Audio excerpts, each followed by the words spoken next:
Hi, welcome back guys. This is your friend, the Luffy Fanfics. Back with amazing fanfiction. This is the series of What If Luffy Becomes Modern Genz.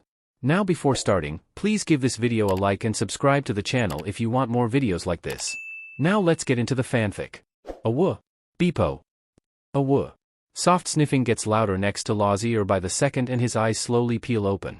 A cold wet nose presses against his cheek, and it continues to sniff against him, followed by a small lick. Beepo, Law sighs, letting his hand come up to push away the sensation. A low grumble comes from the dog's mouth as it huffs against the couch's edge. His thick nails click as his feet pace back and forth on the hardwood floor. Breath hot and gross, blowing against Law's face. His phone buzzes on the side table above his head, and he reaches a blind hand out for it. A short prayer is given that it isn't the clinic needing him back in again so quickly. The last shift is still heavy on his aching body. Take him out, you monster. Law narrows his eyes at the text preview and clicks the screen back to black before letting it fall on his chest. He knows. He knows that Beepo needs to go out and burn off some energy, but he wishes that a transfer was possible. He would kill for some energy right now. Maybe, coffee would suffice. His phone buzzes again, and he considers ignoring it, but knows that will only earn him something far worse than a text. They'll be at his door instead. Knocking. Making noises that will no doubt drive Beepo up the wall. Unlocking his phone, he unwillingly pushes out a laugh at the words. Didn't know an aspiring cardiologist would be so heartless. His hands work quickly, responding to the text message with a short, "I'm going." Law is never one for tedious conversation, especially over text. It's fruitless, he thinks, to talk to someone when you can't hear them. Can't tell their facial expressions. Not that he needs either of those when Shachi berates him. The man's face scrunching into exaggerated forms as he fawns over Beepo. Telling Law that one day if he isn't careful he's going to steal him away to his and Penguin's apartment permanently. Law dares them to do it each time. Taking care of a Samoyed isn't easy, but Law wouldn't trade him for the world. His wardrobe is white against his choice, and an absurd amount of money is budgeted toward lint rollers, but it's Beepo. All right, Law says, and he can practically hear Beepo's tail wagging. Out? He's gone in an instant, bolting straight to the front door, and Law awaits the sound of the hard thump that always follows. And it does, only a moment later, as Beepo again can't stop himself from sliding into the door out of excitement. It's cute, but it's going to take the door down one day. Law is certain. Once geared up, Beepo drags Law forward out the door, and he has to pull back with what strength he still has as he attempts to lock it. The key jiggles in the lock as Law struggles, and his free arm is almost pulled out of its socket. Beepo is panting against the pull on his HRNSS, dying to bolt down the stairs he sees in front of him. Beepo! Sit for one goddamn minute. Please, Law forces out between clenched teeth as he gets the key to turn. Beepo huffs, turning his gaze to Law for a moment before plopping down onto the floor. Law often forgets just how well-trained Beepo is, how intelligent his marshmallow of an animal can be. He pulls the key from the lock, jiggling the handle once to confirm before tucking the keys into his pocket, and turns his head. Law gives Beepo a look that says, "Okay, now go." It's apparently all that's required before paws are again pulling Law forward. He's huffing, jerking against the HRNSS as they make their way down the stairs. Beepo knows exactly where Law is taking him, and if it weren't for the leash law in the city, Law would let him run ahead to the park. He knows where he's going, and his shoulders may last a couple more years that way, but it's the center of the city and that's just not possible or safe. Their path to the park was relatively fast and undisturbed. Beepo whined impatiently at the two crosswalks they had to cross, but it made Law laugh. Making the walk made him wake up, at least. After all, being out at 11 am after being up overnight for a shift isn't exactly what he wants to be doing, but it's nice. The beginning of November brings a nice breeze with it, and for someone that mostly dresses in black, Law welcomes it. Brittle leaves of the few trees that scatter the concrete sidewalks have started changing late this year, but they're still a nice warm orange by now, and Beepo loves stepping on them. They cover the ground far more in the park, and he will no doubt try to jump into whatever pile of them he finds, dirtying his fur, with a smile wide on his soft face. It makes him a little sad that Beepo has to stay leashed the entire time, especially when he can tell just how badly he wants to be free. The dog corral that is set up would allow this, but the fence is low, and Beepo has limited impulse control when he sees birds. Law has learned this the hard way. More than once. So, Beepo stays on leash, and Law tries to give him a little more slack, letting him chase whatever he desires. Which at the moment is a gaggle of ducks near the small pond in the center of the park. Law gives a tug on the leash lightly, trying to dissuade Beepo from getting too close to the ducklings, for fear that he ends up getting flocked by an upset mother. He settles for laying close to them, tail wagging low in excitement as he watches them swim. Law's attention turns back to his phone. He scrolls through his emails, catching up on patient updates when he hears it, the intense, loud slapping of flip-flops. Meet. Law doesn't bother looking up. It's probably just some kid that spotted the Euro stand on the corner and wants their mother to buy them something. Surely it's not as important as finding out whether or not the older woman brought in today has an arrhythmia or not. Meet. No. At this, Law looks up, but it's too late. He's already moving backwards, feet sliding against the bank as a weight presses hard on his chest. The splash of the water fills his ears and with it the cold soaking sensation that quickly follows. What the F dash? Law spits out, his shoulders absorbing the shock of his elbows meeting the murky bottom of the pond. The water is ice cold, with mud solid around his elbows, and the quick discomfort of the situation gets worse every second that he's in the water. But it's almost offset by the heavy heat on his chest. Ack, God. Oh. Meet. The body on him yells as he scrambles backwards off of Law. Meet. Girl, where are you? Law pushes himself up, and gets off of his arms, only to be pushed right back into the water. The cold bites at his face as it splashes him once more, and he's certain he's seeing red. He is seeing red. The soaking fabric hanging in front of his face is now varying shades of the color, as its inhabitant again tries pushing themselves upward. Law reaches out, and curls his fingers around strangers' wrists to pull their attention to him. Wide eyes find his as the head turns. His face is soft, the stranger's, as his chest rises and falls wildly out of time. His mouth opens to speak, and Law waits for an apology, but one doesn't come. All that comes is meet. A bark comes in response, and the relief in the man's chest is audible as a smile breaks across his face. He kicks away from Law, legs untangling from the leash wrapped around them, and he crawls up the soft bank. Law watches as the border collie anxiously wags its tail, and its entire back end is shaking as it licks the man clean. Meet, you can't go running off like that. You know it scares me, even though you love to herd the geese. The man speaks in a calmer tone, his hands rubbing the dog's ears. Unbothered that he, and Law, are soaked to the bone. Beepo. Law calls out, now hyper-aware that he doesn't know where his own dog is, and hears a soft awoo to the right of him. He almost falls back into the pond with relief at the sight of Beepo, still clean and dry sitting on the edge of the bank. His leash ripped clean from the HRNSS. Law grumbles, pulling himself onto his feet as Beepo's tail starts to softly wag. The man pulls himself calmly to a seated position on the bank as he readjusts Meat's collar. Opposite to him, water sloshes falling from Law, and he treads over to the edge next to Beepo. Cold digging deeper at his skin, a never-ending string of obscenities lie in his head ready to let fly. God, the man says, starting to shake himself off much like a dog, that was something. Law's eyes narrow as he poorly rigs the leash back onto Beepo's HRNSS. Something? We're both soaked. What the F were you doing? Trying to catch meat, of course, the man replies simply. Like it was a stupid question. Like they aren't sitting soaked in gross pond water. Meat? I'm hearing you correctly? Your dog is named Meat? Law asks, putting together everything for the first time. His mind swimming much like his dignity at the moment. The man laughs, ruffling Meat's ears. Yeah. Meat. Because she's red and white like a good marbled piece of meat. And your name? Law asks, twisting water from his shirt. Luffy. What a weird name, but I expect nothing less from Meat's owner. Yeah? Then who are you? Luffy huffs, squeezing water from his hoodie, and where is my right flip-flop? Why the F are you wearing flip-flops in the first place? Don't you know it's November? Law asks, and his eyes spot the single shoe floating near his side of the pond. Answer my question first, Luffy demands, raising an eyebrow as he watches Law retrieve the shoe. It slips from his grip once before he's able to catch it. Just who are you?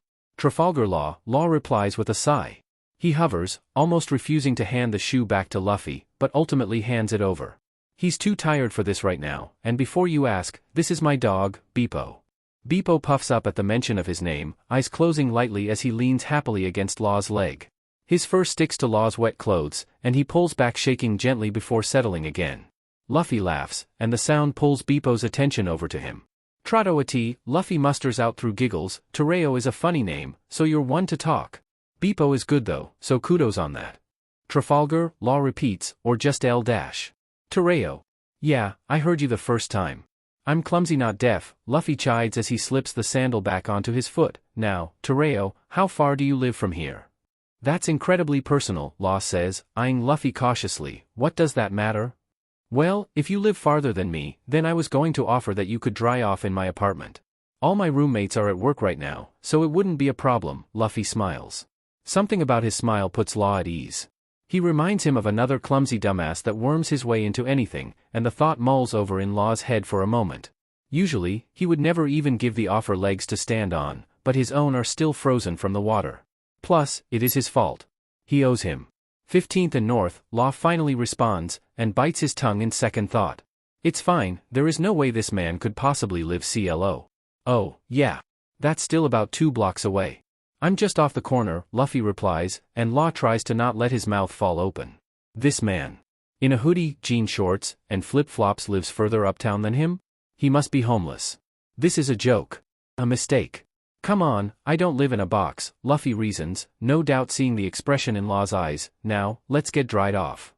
Luffy unlocks the door of the apartment and Meat bounds inside, running straight to the couch to flop onto it. The area is open, flooded with the noon light, and Law blinks taking it in. It's exactly as Luffy said it would be. Not a box. Hold on just a minute and I'll grab us some towels. Make yourself at home.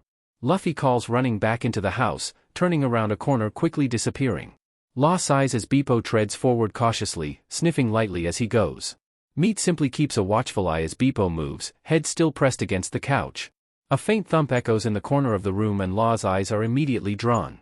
Praying Beepo hasn't knocked something over within the first minute of being here. It isn't Beepo. A sleek black cat slides around the corner of the island in the kitchen. It's small, but then again, everything seems small compared to Beepo. Law watches as it saunters up without fear to stand in front of them. Beepo whines, shifting backwards toward Law, but still the cat advances. Soft smirk on its face, it looks as if it has a plan. Each silent step it takes guides Beepo further away. Clementine.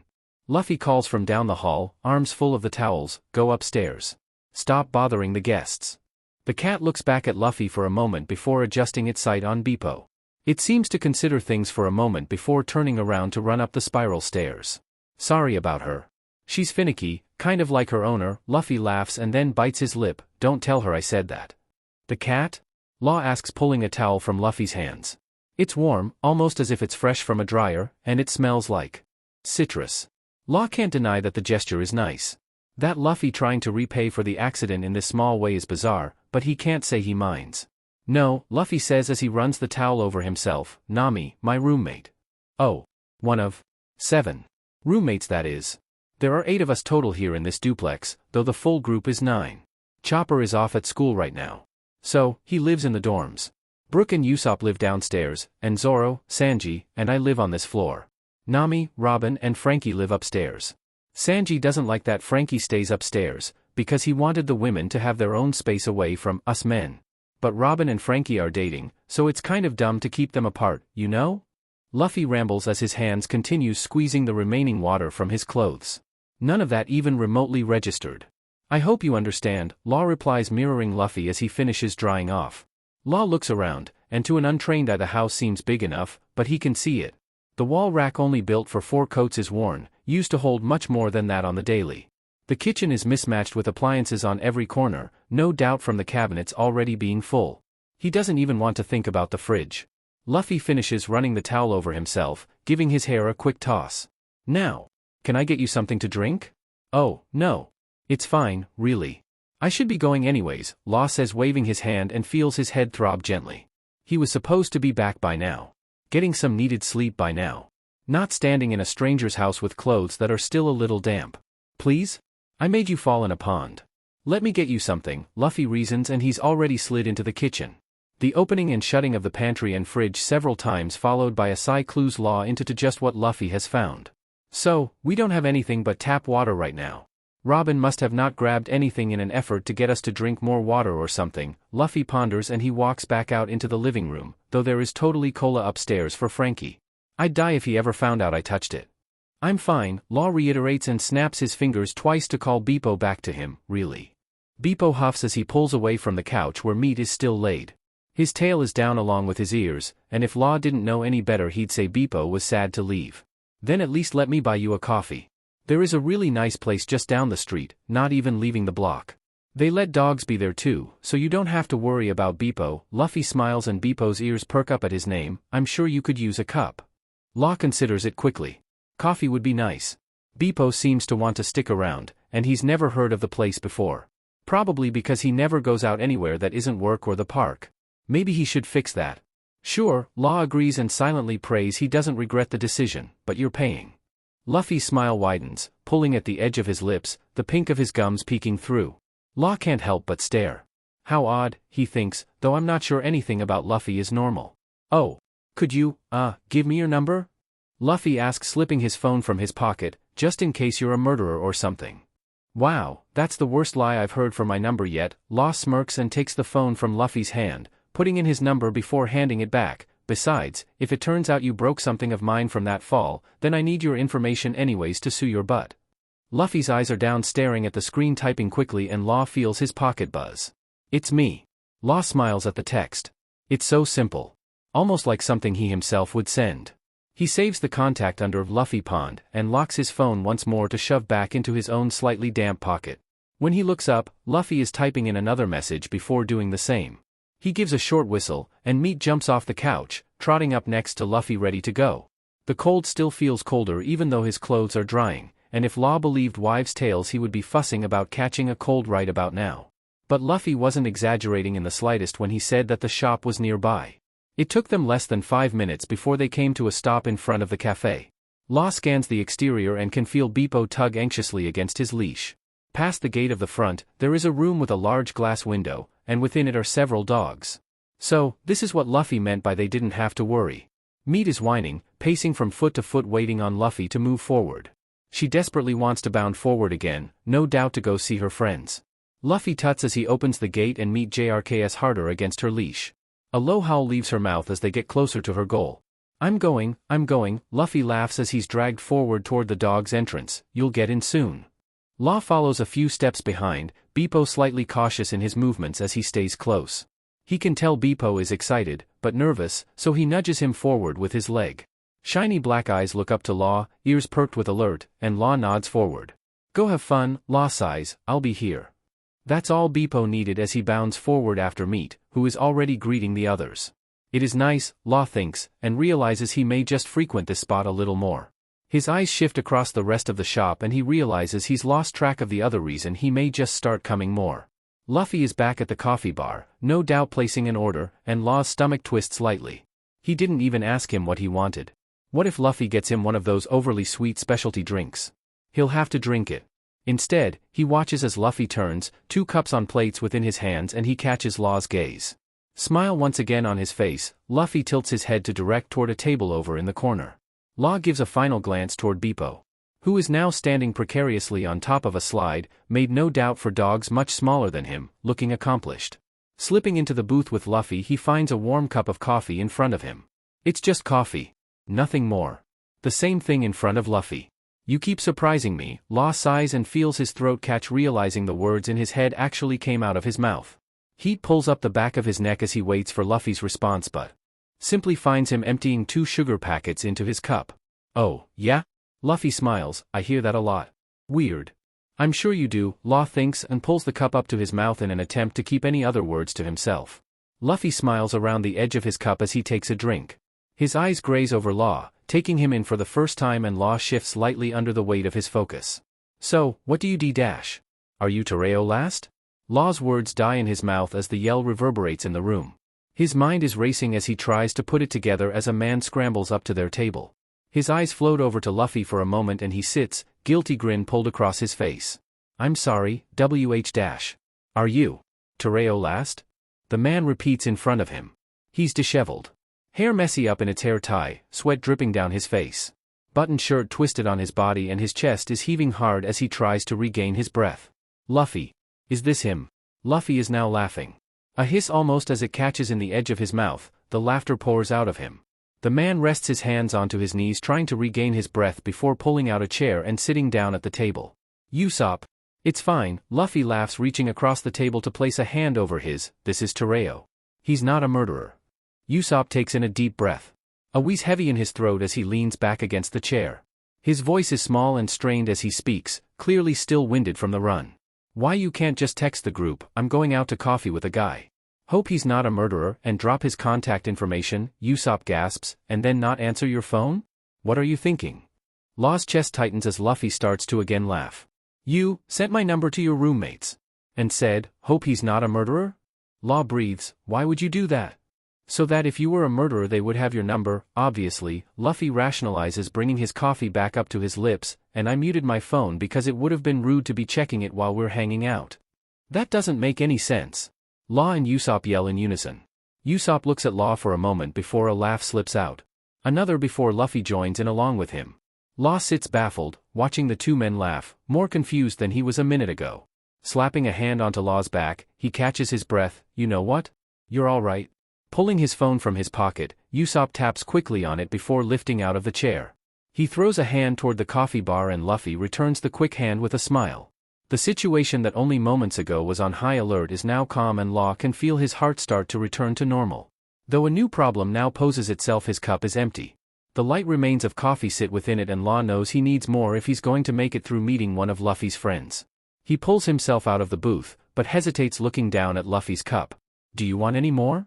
Law asks, and by the look on Luffy's face you would have thought Law asked if he wanted $1 million. "Yeah. Thanks, Tereo." Luffy smiles, handing Law his cup. "It's dash." Law starts to correct but the words get lost in the creases of Luffy's eyes. "No problem." The bell of the store rings again and Law watches as Luffy's face again changes. His mouth a full O as he takes in whoever has just walked in. Law debates on whether to turn around to see, but relents to continuing forward, hands still holding the cups. "Yo-ho-ho-ho." A man laughs from behind Law. "You aren't dead." Curiosity getting the best of him, Law turns and is frozen for a moment. The man behind him is almost skin and bones, his paled skin pulled tight against him, and yet he's full of life. Cheeks a warm red as he laughs. As he approaches, Law feels himself dwarf at his height. "Brook." Luffy smiles, "Join us." Usopp is grabbing something and Tereo is getting us some refills. "My name is actually L-. I wouldn't mind a tea," Brook interrupts, looking up at the menu. "In a moment though. I'm nearly dead on my feet today." "You look dead on your feet." Law thinks giving Brook another once-over and suppresses the urge to check the man's vitals. He decides against it, aligning his sights on the coffee carafes against the wall. Brook slides into where Law was sitting in the booth, pushing around to sit in the middle. Law feels a small twinge of irritation at the space between he and Luffy now filled but can't place why it's there. He sets the cups against the counter before steadily pouring the dark roast into each. The aroma is strong as the steam lifts into Law's face. For a moment he actually feels awake. Pulling two of the same packets he saw Luffy use earlier, he empties them into the cup. Turning back to the booth, Law blinks twice trying to process what he's seeing. Where he left Luffy with Brook and Usopp gathering drinks, there are now 6 people at the table. 3 of them new. A large man, and 2 women. Law hesitates moving forward. If the first 2 were any indication of these 3, then Law needs a bigger cup of coffee. One of the women, a redhead, looks up and spots him. Her mouth moves, a smirk light on her lips, and she gives a small wave. He watches as Luffy sits taller before turning around to look at Law. His eyes are bright, still squinted at the edges. Against instinct his feet pull him forward back to the table and he watches as the redhead scoots the others closer together. "Tereo." Luffy calls as Law gets closer to the table. "It's everyone. Well, almost everyone. Come sit next to me, Tereo," the redhead croons, placing a hand on the booth seat next to her. Law looks down to see Usopp now sitting on the edge where Luffy once was and realizes he doesn't have much of a choice. He slides in, placing Luffy's cup in front of him before pulling his own closer to him. "I already added 2 sugar," Law says as Luffy's hand reaches for the ones sat on the table, "the yellow ones, right?" "Oh, Luffy. He knows your coffee order? You sure you didn't meet before and just kept him from us?" the darker-haired woman says. Her face is gentle. Comforting. Law can tell she's probably the rational one of the group. She reaches a hand across the table and by nature Law takes it, shaking it lightly. "Robin. L-. And I'm Frankie, Robin's boyfriend," Frankie interrupts, shoving his own hand into Law's. His hand is nearly twice the size of Law's, and Law feels his hand begin to sweat. Frankie's arm is covered. Heavily detailed tattoos grace the skin and no doubt reach to his shoulder. "Way to be subtle," Usopp whispers, not so discreetly, behind his hand to Frankie. "So," Law says, pulling back his hand, a sarcastic laugh light in his mouth, "there are still 2 more of you? Could they not make it?" "Oh," the redhead says with a smile, placing her head onto her hands, "they're coming, so don't worry. I'm Nami, by the way." "So," Law starts again, shifting his gaze across the table, eyes falling on each of them as he turns, Usopp, Luffy, Brook, Frankie, Robin, and Nami. "Super job," Frankie smiles as he lets his arm rest behind Robin along the booth's back. "Sanji and Zoro are last but I'm thinking it'll be a while." The table laughs in agreement as Law feels his head swim a little. How long has been up again? 23 hours? 27? So, Tereo, since you're not a murderer, what do you do? Robin asks as she pulls a cup of tea up. I'm a doctor. Well, a resident, at the moment, Law replies, pulling his own cup up to match and resists chugging the contents.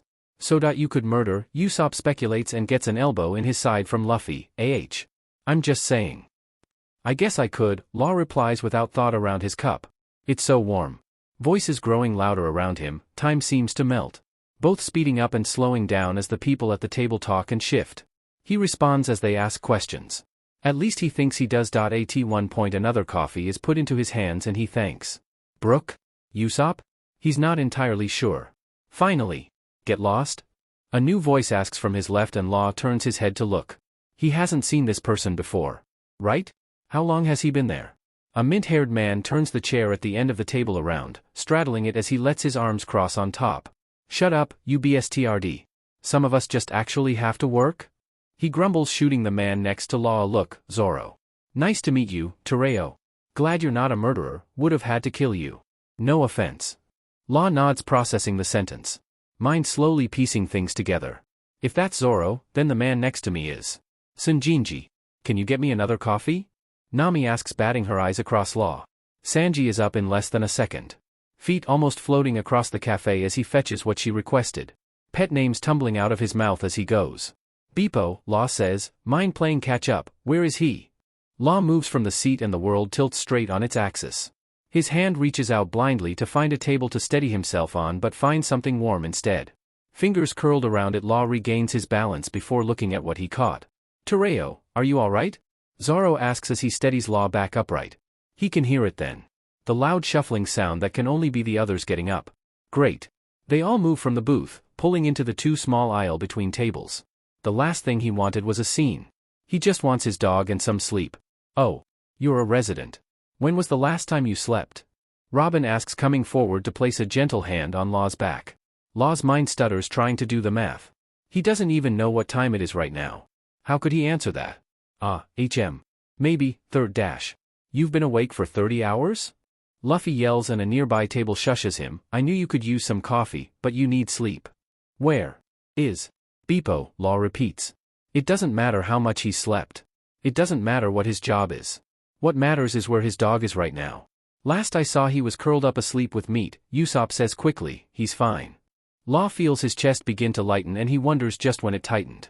Walking forward, he looks into the window wall and sees just as he's been told. Beepo is curled up into big rice ball next to meat. Law continues toward the dog entrance, snapping his fingers twice and Beepo's ears perk up. He lifts up in an instant, waking meat in the process, and just as quickly she is also up. Both dogs eagerly at the window, tails wagging. Today was, Law pauses, choosing his words carefully, an experience. Thank you for the coffee and towel? Beepo leans into Law as he hooks his HRNSS back around him, tongue out with a soft smile on his face. Law just wants to go home and pass out face first into Beepo for 15 or so hours. That would be nice.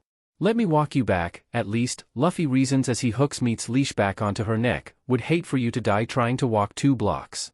Usopp snickers lightly behind him and Nami throws her elbow into his side. The group seems to share a look, one that Law would love to decipher. Another time. When he isn't about to keel over. You've done plenty, Luffy, Law sighs, wrapping Beepo's leash harder around his hand. I think I can manage. Luffy reaches out and places a soft hand onto Law's shoulder. His hand is warm, almost hot to the touch, and Law feels his skin tingle beneath it. How odd. Nice try. I'll walk you back, Luffy snickers, and it becomes apparent to Law that he's not going to win this one. Fine, Law sighs and turns to walk out the cafe, throwing a tired hand up to the rest of the group. By Tereo, Nami coos and Law feels the hair on the back of his neck stand up. Keeping his eyes forward, he pushes through the front door and hears Beepo whine lightly beneath him. His head turned back looking for meat. Law glances back for a moment and finds Luffy still talking to the group. His face looks younger when he's speaking to them. Eyes bright with a light red on his cheeks. Though he seems the youngest of the group, it's no secret he ties them together even in the short time Law has known them. Luffy trots forward through the door with meat and Beepo's tail again starts to wag. It could be nice. Law doesn't have anyone else he knows with a dog, much less one Beepo likes. So, 15th and North? Luffy asks, starting to walk toward the corner. Law nods and can feel how tight his neck is as he moves. Brook is fine. I'm dead on my feet. And be a lot sometimes, but it was cool you met them. Even though I was looking forward time, you know? There is going since meet want to. Luffy's voice fades in and out as they walk and Law nods. Yeah. Of course, Law replies and Luffy's face flushes. Really? Luffy's eyes are wide and the word blows out a cloud into the cold air. Law tries to rethink just what he agreed with, or two. A blood pact? Watching meat for a month? The word ending in a year? He doesn't know. Luffy gets quiet after that. Bizarrely so, given his behavior up until now. They walk in silence down the street. The low bustle of the street mixed with the light panting of the dogs are the only things that register. Law starts to lead after they cross the second block and Luffy softly follows behind. There is something wistful in his face and Law tries not to focus on it as he navigates home. Home. His apartment comes into view and the relief feels like when Beepo finally jumps down from laying on him. Hands dipping into his coat for his keys, he can feel Beepo tug on the leash. So, Luffy says as he watches Law's hands fidget with his keys, Saturday? You can bring Beepo if you want. I'm planning on bringing meat and they seem to get along. Law turns to Luffy who is now rocking on his heels next to him. A light red graces the tips of his ears and Law wonders if he's getting windburn. After all, he's still just in a hoodie and shorts. I'm sorry? The street festival. Saturday. You said you'd want to go with me, right? Luffy asks and Law can see concern flash in his eyes. Oh, Law breathes out, I may be on call. I'm not Sudash. It's fine.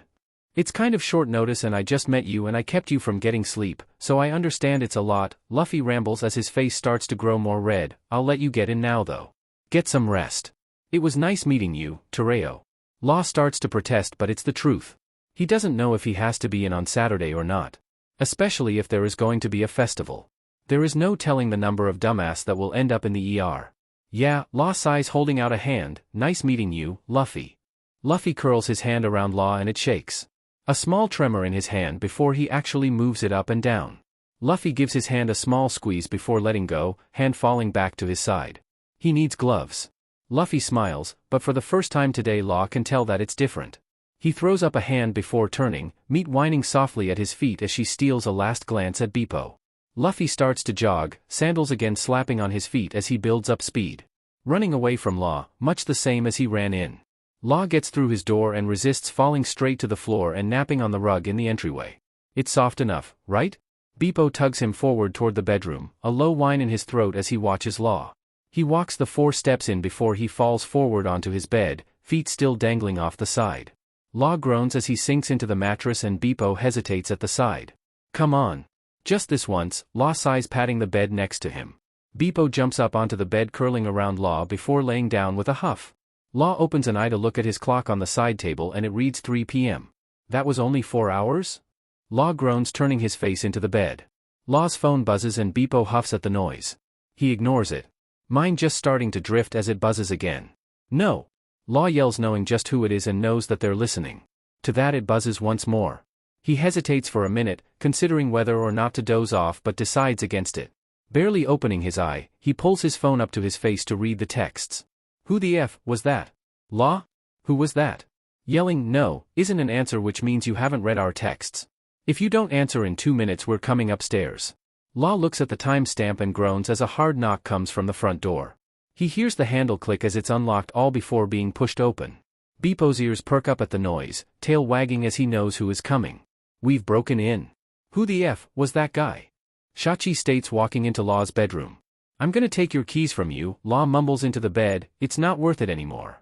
Penguin flops down on the bed next to Law and pushes his head to the side. Law's eyes squint harder shut as he pushes against his hand. Shachi settles down on the other side, sandwiching Law in. Hi, Beepo.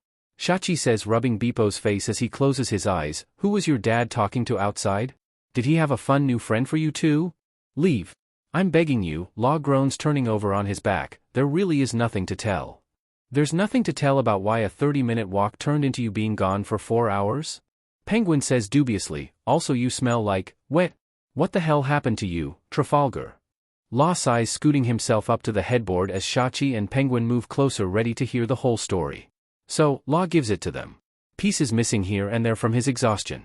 That he notes to them, several times, along with his desire to sleep. Dude. Yeah, dude. You're both going to have to speak clearly or get the F out, Law huffs, leaning his head against the headboard. You met a cute guy, Shachi prods. Never said that. And he introduced you to his squad after knowing him an hour dash, penguin reasons. I told you they showed up on their own, he didn't invite them. Then, he invited you to somewhere Saturday. I can't go. You don't think you can, Penguin argues, running his hand across Beepo.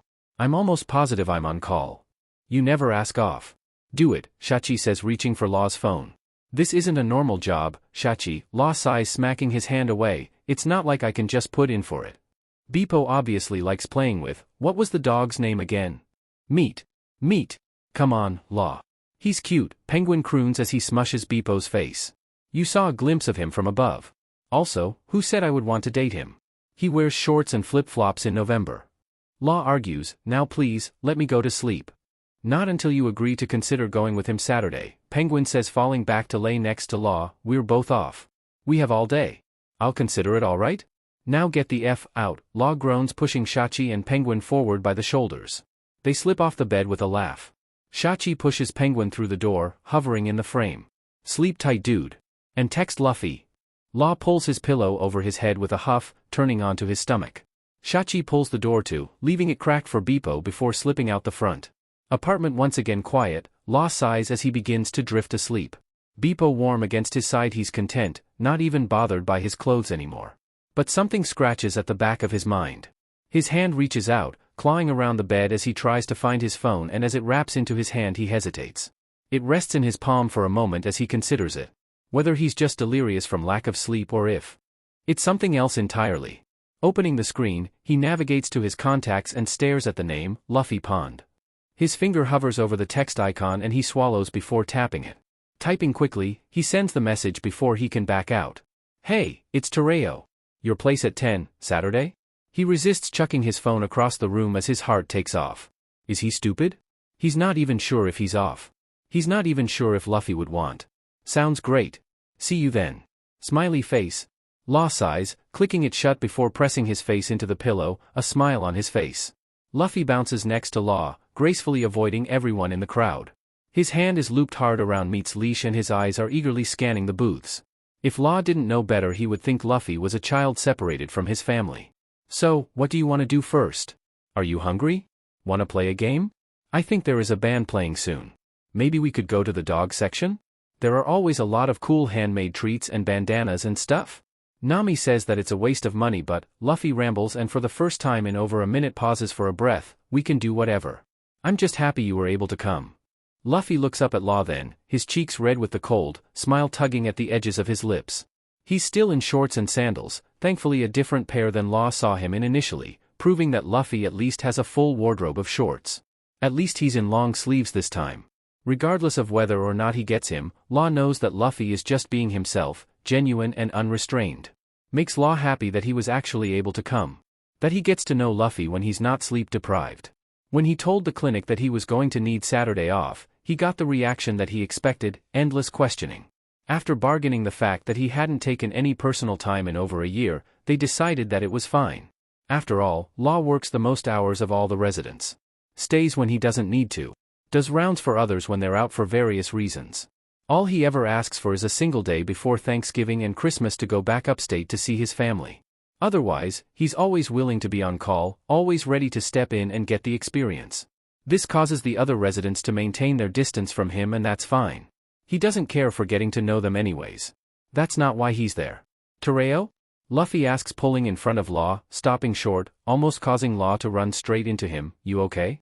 Are you running on fumes again? Law's face falls into an unamused look as a small laugh hisses from Luffy's mouth. He rolls his eyes and takes a moment to look at where they are in the fair. To be honest, he had been a little zoned out since they got here. After the week he had to get here, Law just hoped he could follow Luffy along. He's learning that was never a good plan to begin with. Law hums as he continues looking around, reading the various booths. We could go to the dog section, I suppose. As he turns his sight back to Luffy, Law swears he catches a glimpse of red. A red that feels a little too familiar. Looking out of the corner of his eye, whatever, or whoever, he thought was there no longer is. Sounds great. Doesn't it, Meat? Luffy smiles, turning to look at a softly panting Meat. Her feet pace lightly beneath her and she tugs at her leash, trying to move forward. Beepo, who has been more behaved than usual, seems to perk up at Meat's excitement, turning his focus to Law. His tongue hangs out the side of his mouth and Law can't help but smile at him. What a goof. So, the last time they had this, they had these really good peanut butter dog treats. One night when we were playing a drinking game, Zoro accidentally ate one, but he said it was good so dash. Are you alright?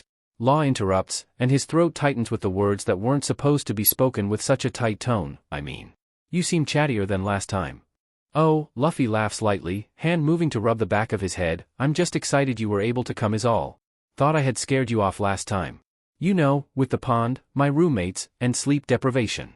Law feels Beepo tug harder at his leash and turns his attention from Luffy to see his dog trying to pull him into a booth. The tables are lined with small plastic bags, tied with different colored ribbons. He relents, letting Beepo pull him inside.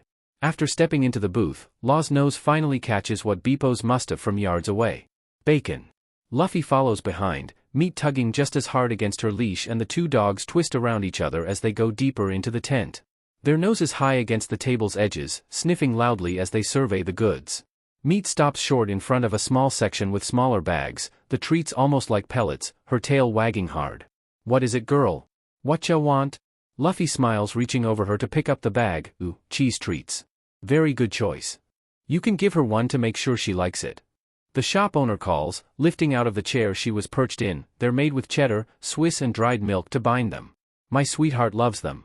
A small mutt comes padding behind her, lacing between her legs as she walks toward the men. Beepo continues forward, never stopping as he continues his quest for what he smelled earlier. He seems to find it on the table in the back, giving a soft bark that sounds more like a huff, and Law comes behind him to inspect his demands. So, it was bacon. You're too easy. Law chides, picking up the bag, undoing the string to pull out a single treat. Is it okay for him to try as well?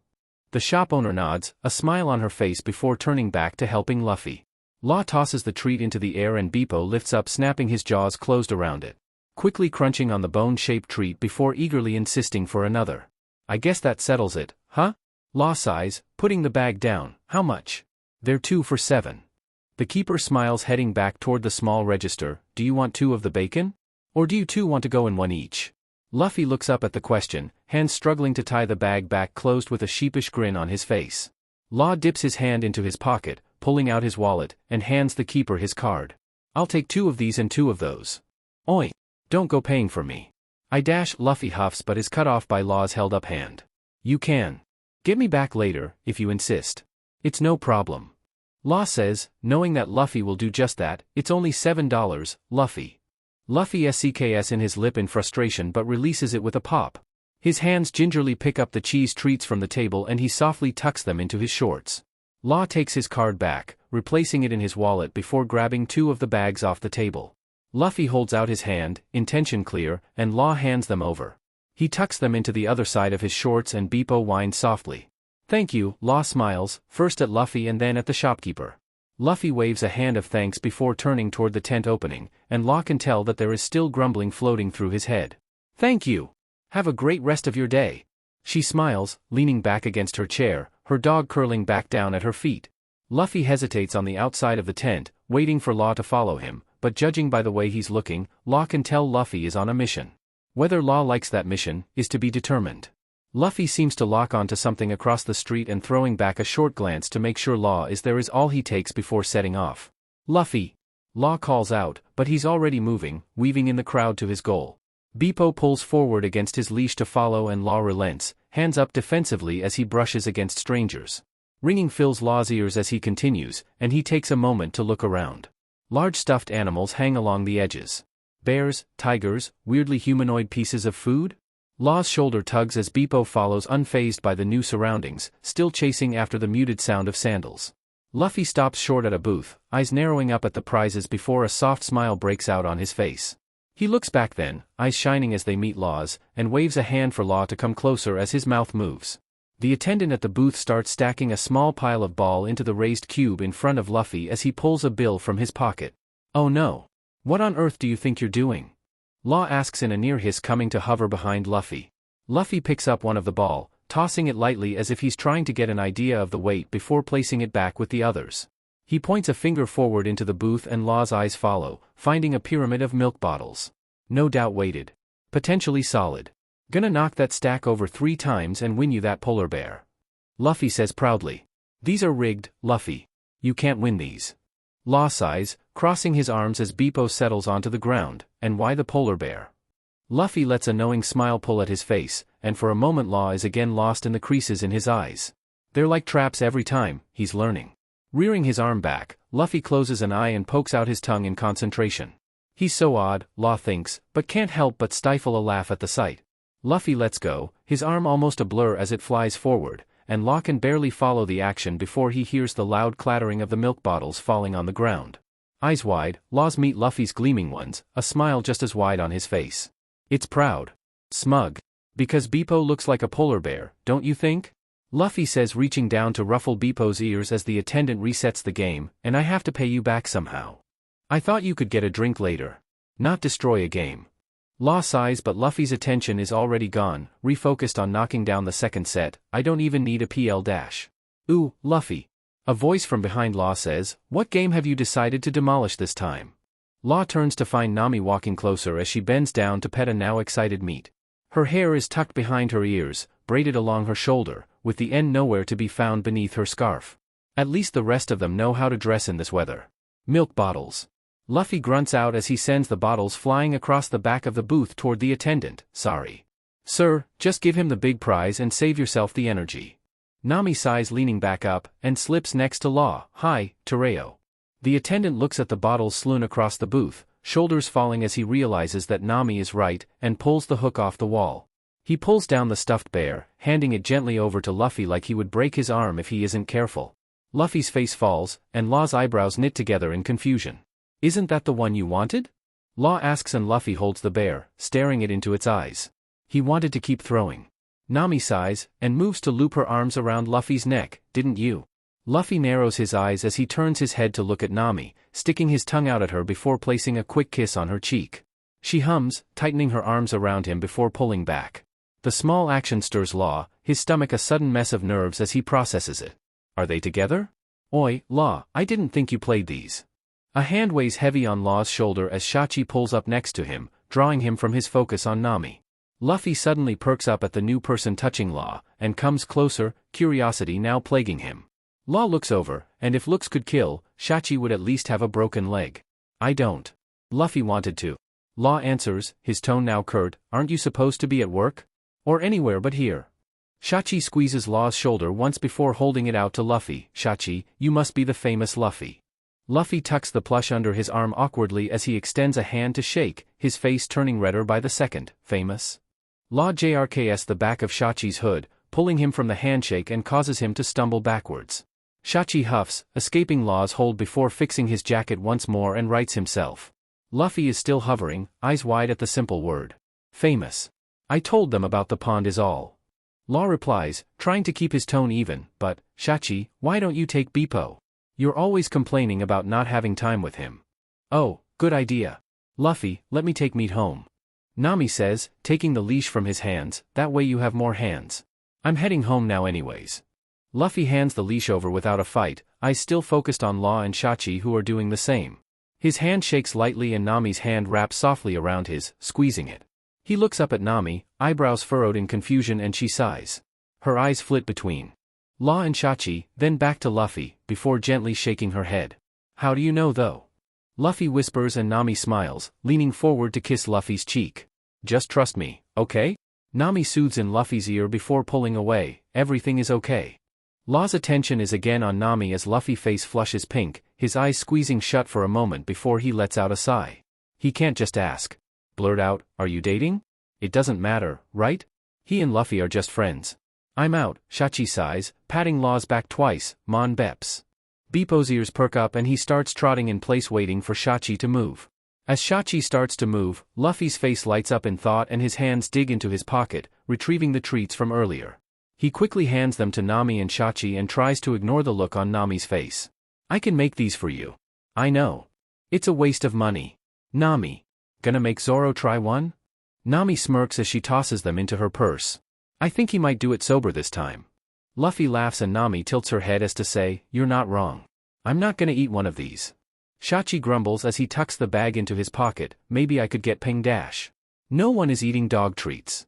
Law snaps, and then sighs as everyone's attention turns to him. Just let me know if you need anything, okay? Shachi rolls his eyes before blowing out a knowing laugh. Law throws up a hand and Shachi returns it before tugging lightly on the leash. Beepo gives Law a last look before looking expectantly at Shachi, who starts off. Law looks over to Luffy. Ruffling meets ears lightly before Nami also starts to pull her away. "Don't stay out too late, you two."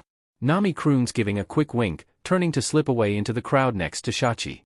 "Well," Luffy sighs and Law looks back at him, "now the dogs won't be as tired, and we can do more." Law raises an eyebrow at Luffy. "More?" "Yeah, like, rides. Oh, and food that the dogs would have tried to steal." Luffy smiles, his eyes now lit with possibilities, but, "Oh. Here, I won this for you." Luffy pushes the bear forward into Law's arms and he takes it awkwardly, almost dropping it as he tries to receive it. It's softer than he thought it would be for a toy that has been hanging outside in the cold. Law turns the toy toward him and gives an impressed hum. "It does look like Beepo." "You really didn't have to," Law sighs, "but I can't say I'm not impressed. Remind me not to get into a fight with you." Luffy laughs and pushes Law's shoulder, playfully leaving him to stumble to the side. Luffy grabs his arm, pulling Law back up to stand, a laugh blowing into the cold air. Again, Law feels it, the weird tingle that sits beneath Luffy's hand on his arm. Even with several layers between them, it's there. "So, swings or scrambler?" Luffy asks, dropping his hand from Law's arm before tucking it into his pocket. "They're both my favorite, so either one is good." "You expect me to get on either of those poorly constructed death traps?" Law says, a small smile on his face as he starts to laugh. He's kidding. He has to be. "You're such a wuss. Pick one." Luffy says and pokes a finger into Law's chest. "I won't take no for an answer." Law blinks, taken back by Luffy's demand, and swallows. "The swings are off the ground. If they come undone, then I'll be sent hurtling to the ground. If the scrambler breaks, I'm going just as fast, but at least it'll already be on the ground and the likelihood of blunt force." "Alright, you're taking too long. Let's do the scrambler. The line probably won't be as long." Luffy huffs and slips his arm through Law's before pulling him forward. Law's feet stutter forward as Luffy pulls him toward the ride and he almost drops his prize in the process. Luffy is faced forward, eyes locked onto the ticket booth, and Law wonders if Luffy does anything casually. Wonders if the day they met was merely a fluke. Luffy's arm is tight around the crook of Law's elbow, and regardless of the sirens going off in Law's head, he lets Luffy keep his hold. Picking up his pace to keep Luffy from pulling quite as hard, but he doesn't mind it as much as he thought it would. People touching him is possibly the worst thing Law could imagine. He's okay with the other way around when he's working, but the moment an older woman tries to grab his shoulder, he's gone. Luffy's arm slips away and Law's focus returns. They're at the small blue booth at the beginning of the ride area, a single worker sitting inside, popping gum as she sells tickets. Law grits his teeth lightly, knowing that Luffy will insist on paying and prays that he only buys a single ride. "How many for the scrambler?" Luffy asks, leaning against the ticket booth. "Enough for two." The girl smacks her gum again and Law resists reaching through the small speaking window and taking it from her to throw away. She hums, looking at the magazine in front of her, and leans up to the window. "4 tickets, so $4. She sighs, clearly tired already, but it doesn't faze Luffy. Almost like magic, he already has the cash in his hand, sliding it under the small slit in the window and back across it comes 4 tickets. The girl gives an unenthusiastic thanks and goes back to flipping through the magazine. Law wants to say something about it, but his words are kept as Luffy turns back to him, eyes shining with excitement. "Let's go. Unless you're scared." Luffy smirks, leaning up onto his tiptoes, hovering too close for comfort in front of Law's face. "I'm not scared. Don't be stupid. It's just not sound, it can't be. Nothing put up that fast can be safe." Law refutes to deaf ears as Luffy's smirk stays pulled across his face. "Luffy. You're not even listening, are you?" "I'm listening. Toa scaredy-cat." Luffy purrs, slipping his hands behind his head. "Come on, Tereo, it's fun. It spins you. How is that amusing?" Law refutes, crossing his arms, pulling the plush closer to him. "Let's get this over with." The ride doesn't have a line, much like Luffy suspected, and the attendant takes their tickets, marking them before tossing them into a bucket on the stand. Law tucks the stuffed bear to the side of him before Luffy pulls the bar down over their lap. It sits tucked against the inside, pressed between the filthy ride and Law's hip, and Law already thinks about how he's going to have to hand wash it when he gets home. The ride starts up, the sound of metallic grinding sending a chill down Law's spine, and his hands grip tighter onto the bar in his lap. He looks over to see Luffy doing the opposite, his hands already in the air as the ride starts to move faster. The pull of the centripetal starting to weigh on Law's body as it pushes him further against the inner wall of the seat. He's not stupid. Law knows how this ride works. He knows that in a matter of moments as the ride no doubt gets faster that Luffy will slam into him as his body succumbs to the force. This doesn't mean that Law isn't surprised when it happens. Luffy slides across the seat, body pressing hard into Law's side, laughter spilling out of him like a broken fire hydrant. Law feels heat burn at his neck as Luffy presses ever closer, the ride only seeming to get faster with each pass around the center. It's hard for him to turn him head, but he does, fighting motion sickness as he tries to focus on Luffy. Luffy is still laughing, his arms now down holding onto the bar as well, and Law watches as he attempts to pull himself back to the other side of the seat. He gets almost half a foot away before the force wins out once more and he again slams into Law's side. At that Law can't help but laugh as it bubbles from his chest. They both laugh, unrestrained, as the ride continues and Law decides he doesn't care if this is how he dies. As the ride slows, Luffy stays pressed against Law's side, and the nerves that disappeared are once again there. Luffy looks over at Law, his eyes squinted as his mouth is still pulled into a big smile and Law feels them settle. There is something about Luffy, something that Law can't quite place, that makes him both ready to burst and feel at home at the same time. You didn't die. You thought it was fun too, you can't lie to me, Tereo. Luffy says with a smug smile as he unlatches the bar, I would ask if you want to ride again, but I'm starving, and food and rides don't mix. You're hungry? Why am I not surprised? Law sighs and leans up to follow Luffy out of the ride, mindlessly taking the hand offered to him by Luffy. Jumping down, he pulls his hand back quickly, turning to grab the bear and prays that Luffy doesn't notice how clammy he feels. Luffy is unfazed, already running toward the exit, eyes scoping out the rest of the fare looking for food. Law follows behind softly, watching Luffy nearly sniff the air like an animal on the hunt as he decides what he wants. I bet he'll get one of those giant turkey legs that makes me want to GG. He seems the type. Law thinks, his brain conjuring up an image of Luffy with a drumstick the size of his forearm. Probably wish that turkey leg was your D. Oi, Tereo. Luffy calls, pulling Law from the invasive thought, wanna split a funnel cake? Law doesn't know what his face looks like then. The thought echoing in his head, making his heart race as he refocuses on Luffy next to him. He imagines that he's as red as the overhang on the food stand. Where the hell did that come from? Ah, sure. Is that all you're getting? Law mindlessly asks and Luffy laughs. Of course that's a stupid question. I'm thinking we start with the funnel cake, and then maybe some chips or something, and then we'll see. I know my appetite is a lot more than others, and the fare is kind of expensive, so I'm not planning on getting a lot here. Luffy reasons as they move forward in line, just a plain funnel cake though, right? Nothing too fancy. Law nods, peering at the menu and sees why Luffy asked. There are at least 10 different kinds of funnel cakes. All with varying degrees of syrups, toppings, and otherwise. No wonder people end up in the clinic sick from the fare every year. They probably ate one of these monstrosities. They obtained the funnel cake rather quickly. The line wasn't terribly long, and since they were getting a plain one it was made almost instantaneously. A little too quick for Law's taste seeing as the plate of dough was costing $5. A small argument over who was going to pay incurred, but that was quickly settled by a race of who could get their money out the fastest. Law won. They settle on the outer edge of the food section, crossing through the areas of generators and wires, all the while making Law anxious. Luffy, deciding to forego the picnic tables that were set up for a reason, settles against a tree on the ground and pats the space beside him. Law eyes the ground, giving it a once-over before sitting next to him, surprised at how comfortable it is. You first. Luffy says holding the plate up to Law. Law pulls a piece off hesitantly, the powdered sugar quickly coating his fingers before putting it in his mouth. It's good. A lot better than Law remembered them being. Warm and sweet. He watches as Luffy pulls himself a piece off as well, quickly popping it into his mouth. They work on it in silence, but it's comfortable, picking down at the pile of string dough. Law watches as Luffy eats happily. His cheeks are light red from the cold, and instead of getting annoyed by his refusal to dress warmer, Law finds it oddly cute.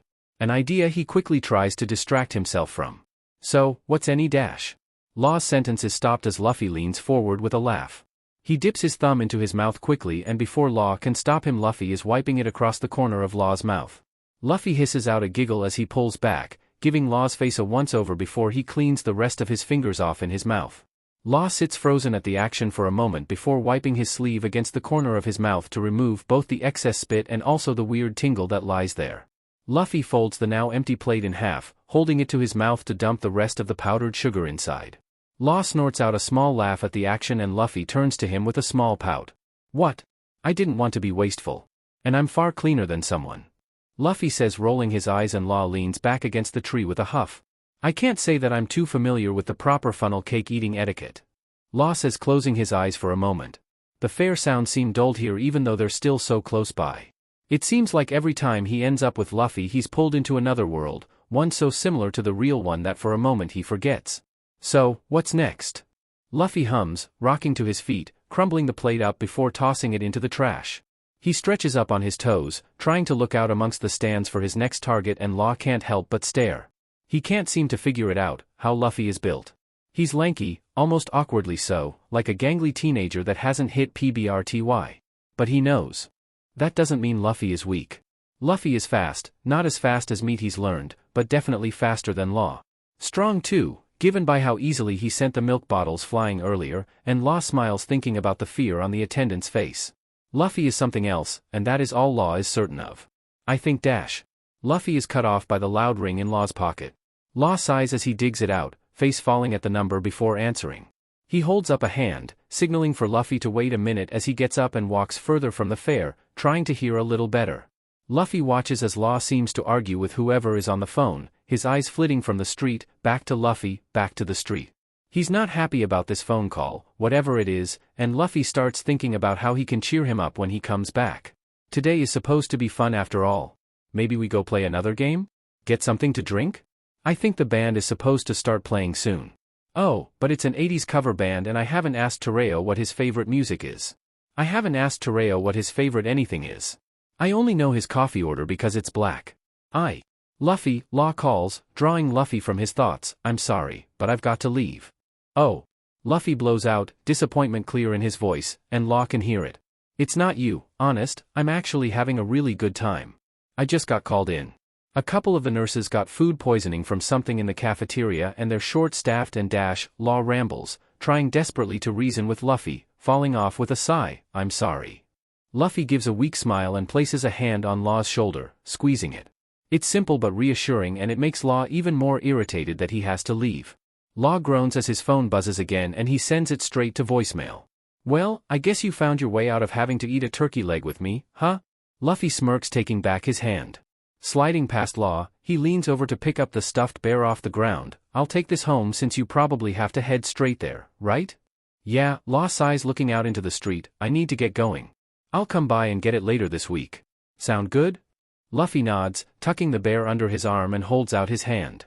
It's reminiscent of the first time they parted ways, and the memory draws a bizarre chill along Law's neck. Taking Luffy's hand, Law notices that this time it doesn't shake, that instead it's firm and warm as Luffy's fingers wrap around his own. See you soon? Luffy asks, his voice small but excited as he lets his hand fall back to his side. Otherwise I'll hold your bear hostage. Of course. Can't have you stealing him away. Law says, rolls his eyes, reaching out a hand to ruffle the head of the bear, and then Luffy, sending him into a laugh. Looking at his watch, Law winces knowing that the next train will be here soon, and that he needs to catch it. Luffy gives him a small push backwards and Law stumbles, shooting Luffy a look before continuing toward the street. Luffy watches him go, chest warm, and arms held tight around the bear. You're such a nerd, Shachi laughs, nudging Law's shoulder as they hover outside the door. Bringing a bottle of wine. Law shoots Shachi a look and Penguin places a hand on his shoulder. Turning to look at him, Penguin just gives his head a soft shake as to say, it's not worth it. Law knows that. He knows that Shachi is just trying to rile him up so that he'll forget about his nerves. So that he'll forget about the fact that he's standing outside of Luffy's apartment with his two best friends, dogless, holding a bottle of wine that he hopes Luffy will like. That whatever the hell this night turns out to be is a good one, and that Luffy doesn't just give him his bear back, then kick him out for being so lame after an hour in. Those are the thoughts Shachi is trying to rid him of, and it almost worked. Listen, before we go in here, the normal drinking rules apply. Got it? Law asks, letting his eyes meet both Shachi and Penguin's one at a time, waiting for them to nod. Do not talk about 10th grade. I mean it. It was just once, Law, Shachi groans, we won't bring it up again. Yeah. Especially since we want to get to know Luffy better. Hate to mess things up on the first night hanging out with a story about how you got SI dash. Shut up. I'm knocking now, so no more, Law interrupts with a hiss, hand reaching out to knock on the door. The inside of the apartment seems quiet, oddly so for Law, who has witnessed just how loud the group can get in public, much less their own home. Handle turning, the door opens, and with it comes a wave of sound so loud it nearly knocks Law over. What the F dash? You made it. Thought you didn't remember how to get here, Luffy smiles, and it only gets wider as he sees Penguin and Shachi shift behind Law. Hey! Everyone came. Come on in, we just ordered the pizzas. Luffy pulls back as the men move forward into the apartment, and much like when Law came the first time, he's still surprised that Luffy doesn't live in a box. Everyone seems to be home, either hovering in the kitchen or lounging in the living room, and Law wonders if they just have parties on the weekends due to the sheer number of their group. He couldn't imagine it. Living with Penguin and Shachi downstairs is bad enough, but this? Chaos. I hope you don't have any weird dietary things, or else we can call in and change stuff, I think, Luffy ponders as the men take off their jackets and shoes at the door. Shachi shoots Law a look, to which Law returns with a tight lip, almost daring him to say anything. It's not a big deal, Law's eyes seem to say, and Shachi huffs out a laugh. Penguin looks between them, sighing softly before nudging them both in a way that they know to mean not now. Law looks back to see Luffy turned, unaware of their exchange, and relaxes. We're all fine with anything. Penguin, nice to meet you finally, Penguin says, drawing Luffy's attention back, and extends a hand. Luffy takes it quickly, excitedly shaking it as they continue to walk further into the apartment. I'm not sure what all Law has told you, but Luffy pauses to turn to the room, and without a word everyone quiets down, focusing their attention onto the group. These are my roommates.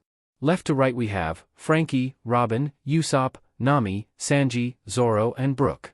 Each wave as their name is said, and Nami gives Law a quick wink as his eyes graze over the lineup. He feels heat on his ears and prays that the other two can't see it.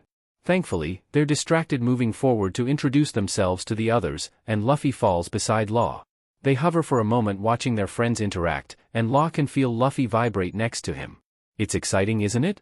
Getting everyone together to hang out? Luffy asks, a tone to his voice Law hasn't heard before. Plus, I get to see you again. He swallows before letting out a nervous laugh, bouncing ahead a step in front of Law, shoving his hands into his pockets. Law watches as he tilts his head toward the hallway ahead of them, and without question, follows Luffy forward. They slide past the group now forming in the kitchen, voices rising as the 9 of them become acquainted, and Law starts to wonder why he was ever nervous. So this, Luffy says with a smile as his hand wraps around the first door's knob, is my room. Right. Law thinks, this is why I was nervous. There is a difference between the time he spent before hovered in Luffy's entryway, drying himself off, and now standing in his room. Stepping into his room, Law is surprised. It's not that it's extraordinary. In fact, Luffy's room is actually rather plain. There are a few things on the walls, images of him and 2 other boys, their hands both in Luffy's hair as they crowd him, a poster from a band that he's never heard of, and some ticket stubs that he can't make out from where he stands. The sentimental decorator? Law asks, stepping further into the room, eyes scanning as he goes, and he hears Luffy fall back onto his bed. I want to love what is on my walls.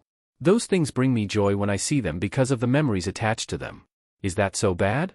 Luffy laughs, propping himself up on his elbows. I bet you're the kind that stashes away all his memories like it's a crime. Only hangs up color-coordinated art or something like that.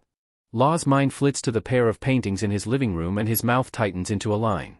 Luffy's face turns smug, a gentle smirk playing at his lips before he flops back down to stare at the ceiling.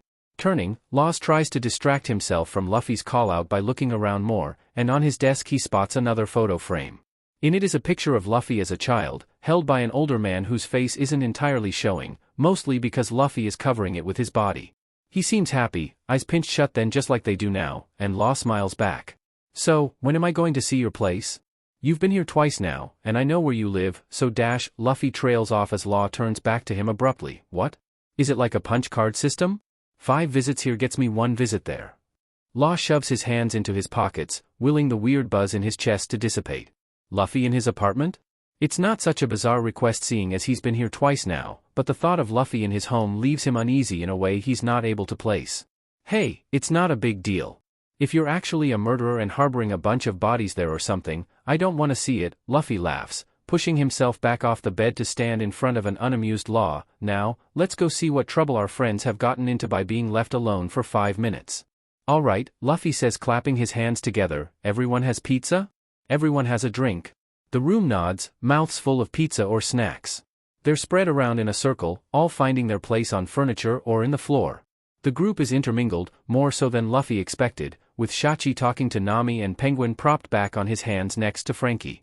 Luffy looks to his right side, Law leaned back against the couch, legs crossed as he watches everyone. So, I think we should play a game, loosen everyone up a little. Let everyone get to know each other easier. Usopp reasons, there are a ton of icebreakers we use at W-. I want a drink. Drinking game, Zoro interrupts and the room mumbles in agreement. Except for Law, who is feeling unsure about whether or not he should drink, even though he came in prepared for just that. His eyes flit quickly around the room as he watches everyone shift inward, ready to play whatever drinking game their group has concocted.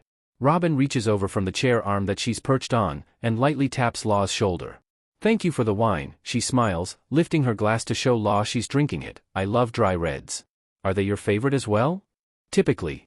I didn't know what you all drank, so I just brought a favorite of mine, Law admits and pulls his glass up to take a sip of his mixed drink. I'm glad you like it though. Of course.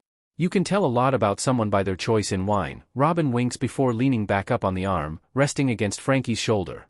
So, what drinking game? Nami asks, moving to lean against Shachi. I vote something with secrets. Never have I ever. Could work then, Shachi supplies, and from Nami's other side comes a scoff. What are we? 15? We already know everything about each other, Sanji huffs, moving to sit up straighter against the couch. That's not true, Robin says around the edge of her wine glass. I think it'd be a good game for at least a round. Get everyone a little more loose in more ways than one. Settled then, Nami smiles and cracks her fingers as she sits up, making Shachi flinch beside her. Rules are, if you've done it, take a drink. If you're the only one that's done it, you have to finish your drink. It doesn't happen often, but it's a rule, so follow it. Once your drink is gone, you're out. Easy, right? They nod, all shifting to pull closer to the middle.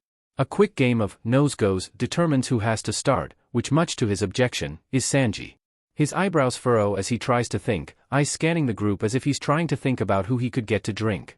Never have I ever refused tasting food. Sanji smiles and hears the very loud sigh across the love seat where Usopp is perched. When you hold a plate in front of me and say, it's sheep intestines, try it. I'm going to say no, Usopp fusses before taking a sip of his drink. Penguin, Nami, Law and Brook also drink, and Usopp tries to point them out as a defense for his case. A case Sanji doesn't seem to accept. The game proceeds clockwise, leaving Nami as next. The room shifts, and Law can tell that she may be the reason that the others were a little wary to play the game. Nami makes him both feel at home and uncomfortable all at once, so having her in charge of revealing things makes Law wish he had drank more before they started. Never have I ever, she purrs, paws heavy as her eyes lock onto Law's, dated a man. Law's chest tightens at the direct accusation and his hand shakes a little, ice clinking in his glass. He looks around as Robin, Zoro, Frankie and Luffy all take a drink, casual without any fuss behind their action, and somehow Law isn't surprised. It doesn't keep him from wanting to ask Luffy who it was. Potentially, who they were. The fear in his head foreign and void of any logic. The round continues, each statement bringing everyone to drink at least once, all accusations remaining rather mild. Other than Shachi targeting Law with his, never have I ever drank an energy drink mixed with 7 shots, that earned him a worried look from everyone, except Robin who also drank. Law begins to think he might make it out of the game unscathed. That is, until it comes to Robin. Law knows her type, or at least he thinks he does, the quiet observer. The one you normally wouldn't expect anything out of, but has been drinking almost every time, not drawing attention to herself. Never have I ever gotten arrested. Twice, Robin smirks, her eyes floating over the group. Arrested? Twice? Surely not. Each of the roommates, except Nami, sigh, each bringing their glasses up to drink. Penguin, Shachi, and Law merely watch with nervous eyes. Almost all of them? Law looks over to Luffy who casually sets his glass back down before narrowing his eyes at Robin. She ignores him and leans over to place a kiss on the side of a disgruntled Frankie's head. All of you have been arrested? Twice? Law asks, trying to keep his tone even. Each of them then hold up fingers, and Law quickly catches on that it's the number of times they've been arrested. Sanji and Brook hold up 2, Zoro, Usopp and Frankie hold up 3 fingers, and Luffy holds up 4. Law's heart starts beating a little harder then. Who is Luffy? I've never even asked him what he does for work. Now, Nami soothes, likely seeing the wild look in Law's eyes. None of these arrests have been anything dangerous. Just misdemeanors that we were brought in for and then let out the same day. You're not in a room world-class criminals. A lot of these were from teen years as well, Sanji provides. It's kind of why we all know each other. I'm not drunk enough for this, Law blows out and pulls his drink back to his lips, downing the rest. Come on. Luffy laughs, slinging an arm around Law's shoulders. You're still in great company, I promise, but I think that's enough of that for now. I don't want them to leave and I'm still starving. Luffy hops off the couch, bouncing toward the kitchen with a frazzled Law in his wake. Sanji pats his shoulder before getting up to follow Luffy, and the rest of the group laughs as they start to move. Law sits, still processing the information he just learned, gears turning quickly in his head as he tries to figure out how he could learn about what Luffy has done. We aren't going to leave but... Nami, Shachi replies, turning to her with a smirk, she specified twice. Does that mean you've been arrested once? You haven't unlocked that story yet, Nami says, rising off the love seat. I'm making more margaritas. Who wants one? The night moves onward, small groups forming across the apartment, each with wildly different topics of conversation. Each getting more drunk as Nami swears that she isn't even tipsy yet, hands working on opening everything in the fridge. Bottles litter the kitchen and living room as they're drank and sat down, everyone too eager to keep talking. Law picks gently at the pizza that's been on his plate for an hour. All the pepperonis have long been eaten along with the cheese, and only the untouched crust remains. He didn't want to tell them he wasn't a huge fan of it, wanted to go along with the flow. Now that he's 3 drinks in on a nearly empty stomach, he's starting to think it wasn't a great idea. Instead of requesting something else, he simply sips on his 4th drink as he listens to Sanji talk about his dad. He's a real but sometimes, and he makes me want to quit weekly, but there isn't another restaurant I'd rather work at, you know? Sanji smiles, cheeks blushed a faint red from the alcohol and Law suspects also genuine happiness. Yeah. My dad is a lot too, but they're just trying their best, I suppose. Law smiles and Sanji places a weak hand on Law's shoulder. You're a good one, Tereo. I'm gonna start cleaning up a little. All these bottles are driving me crazy, Sanji sighs rocking up off the couch, eyes scanning the room for everything he can grab. They clink together across the room as Sanji works, gathering them into piles as he goes. The sound ringing in Law's ears like twinkling music along with the song playing. Law blinks, vision a little starry, and leans his head back against the couch. Where is Luffy? He's in the kitchen, do you want him? Robin asks, sinking into the couch next to Law, and he rolls his head to look at her. How did you know what I was thinking? Law sighs and can feel warmth flood onto his neck. I know you're something else, but I didn't think you were a witch. Nami, Robin calls into the kitchen, a smile laced in her words, come here. She turns to see Robin on the couch with Law, and her eyes light up at the scene. Quickly, she slips away from Penguin and Frankie's discussion on the machines that they've managed to overclock. Knowing that what she's being pulled into is about to be much more aligned to her interests. She slides onto the cushion on the other side of Law, eyes meeting Robin's with a smirk wide on her face. How's it going, Tereo? Having a good time on a night off? Nami asks, taking a final sip of her drink before placing it on the coffee table. Law's head rolls to the other side now, eyes trying to focus as he finds Nami. A grin breaks out on his face as he takes her in, and she suppresses a giggle at the sight. She moves closer, running her fingers through the front of Law's hair, lightly scratching his scalp as she goes. Law hums happily, eyes starting to flutter shut, and Nami pulls back. No, Law whines, that felt nice. Robin softly laughs as she reaches from behind and starts to slide his head, leaving Law to hum once more. He hears Nami and Robin start to talk over him. Their voices are soft and melodical as they drift over him, and he can feel himself start to doze off when realization jolts him awake. Wait. You've never dated a man? Law asks, eyes wide at Nami, does that mean you and Luffy aren't dating? Laughter bursts from Nami's mouth, and she covers her face with her hands, gasping for air. Law leans up out of Robin's hands, concern coloring his face as he watches Nami doubled over into her lap. Nami's shoulders heaving as she hiccups up laughter, almost like a hiss from beneath her hands. Are you crying? Is something wrong? Placing a soft hand on Nami's shoulder, Law only succeeds in making her laugh even harder and he feels a hand on his own shoulder. She's okay, Tereo. Why do you ask? Robin smiles, pulling him gently back against the couch, her hand returning to his hair. I saw her kiss him, and him kiss her. On the cheek, but still, Law reasons, eyes starting to lose their battle again, you just seemed so comfortable with each other. Nami's head shoots up at that, her face pulling into as if she just saw a baby bunny, and she resists throwing her arms around Law. She instead lightly strokes his cheek for a moment, all before cupping it lightly. His face is warm, a little scruffy to the touch, but soft all the same. No, Tereo. We aren't dating. Never have. He's like my brother, and while I do love him very much, I don't like men, Nami reasons, and can see Law's anxiety fade as she speaks. Is there any other reason you wanted to know? Robin glances back to the kitchen where Luffy is sat up on the counter, his legs swinging softly beneath him. His face is pink, eyes wide with excitement as he talks to Usopp and Chachi. He's happy. Happier than Robin has seen him in a while, and she knows it's because of the man half asleep beside her. She knows it's because Luffy likes him in a way unlike anyone else in this room. Law hums, considering it for a moment, does it, I think. Nami narrows her eyes, holding the huff in her mouth as Law starts to drift once more. As she starts to speak again, Robin's eyes meet hers, and though no words are spoken, they both understand. He's not ready yet. The night moves on, and Shachi and Penguin leave, both unsure of whether or not they should take Law with them, and Nami shoos them away. Tells them that they'll take care of him and make sure that he gets home safe, he just needs a nap right now. Tells them to go take care of Beepo, since Law won't be able to tonight. They listen, each hovering at the door as they try to leave, making plans with several of the group for lunch or checking out a new shop. It makes Luffy warm. Warmer than he could have ever imagined, watching his family mix with Law's. So easily, as if they'd known each other forever, regardless of the use of alcohol to assist. He looks over then and spots Law, legs curled up as he struggles to lie on the couch, much too long. One arm tucked beneath his head like a pillow, the other hanging off the side, limp against the floor. Luffy smiles, head buzzing with energy and influence as he takes it in. Law looking so much younger, so vulnerable as he sleeps off his drinks on the couch. Do you need some help getting him up? Zoro asks, a smirk soft on his face. Couldn't hold his liquor, huh? Robin flicks Zoro's ear, causing him wince, jerking back as she walks past him toward the stairs. He didn't eat anything all night. Only drank. I guess he doesn't like pizza, but didn't want to tell us. I could literally have cooked him anything else, Sanji whines. Are you kidding me? He was nervous, Nami sighs, walking next to Law, pushing her fingers through his hair a final time before stepping onto the stairs. He wasn't going to tell us anything. What a dumbass. Luffy, are you sure you like him? Usopp scoffs, rolling his shoulders, causing his joints to pop. I know we're not the brightest, but at least we didn't drink on an empty stomach.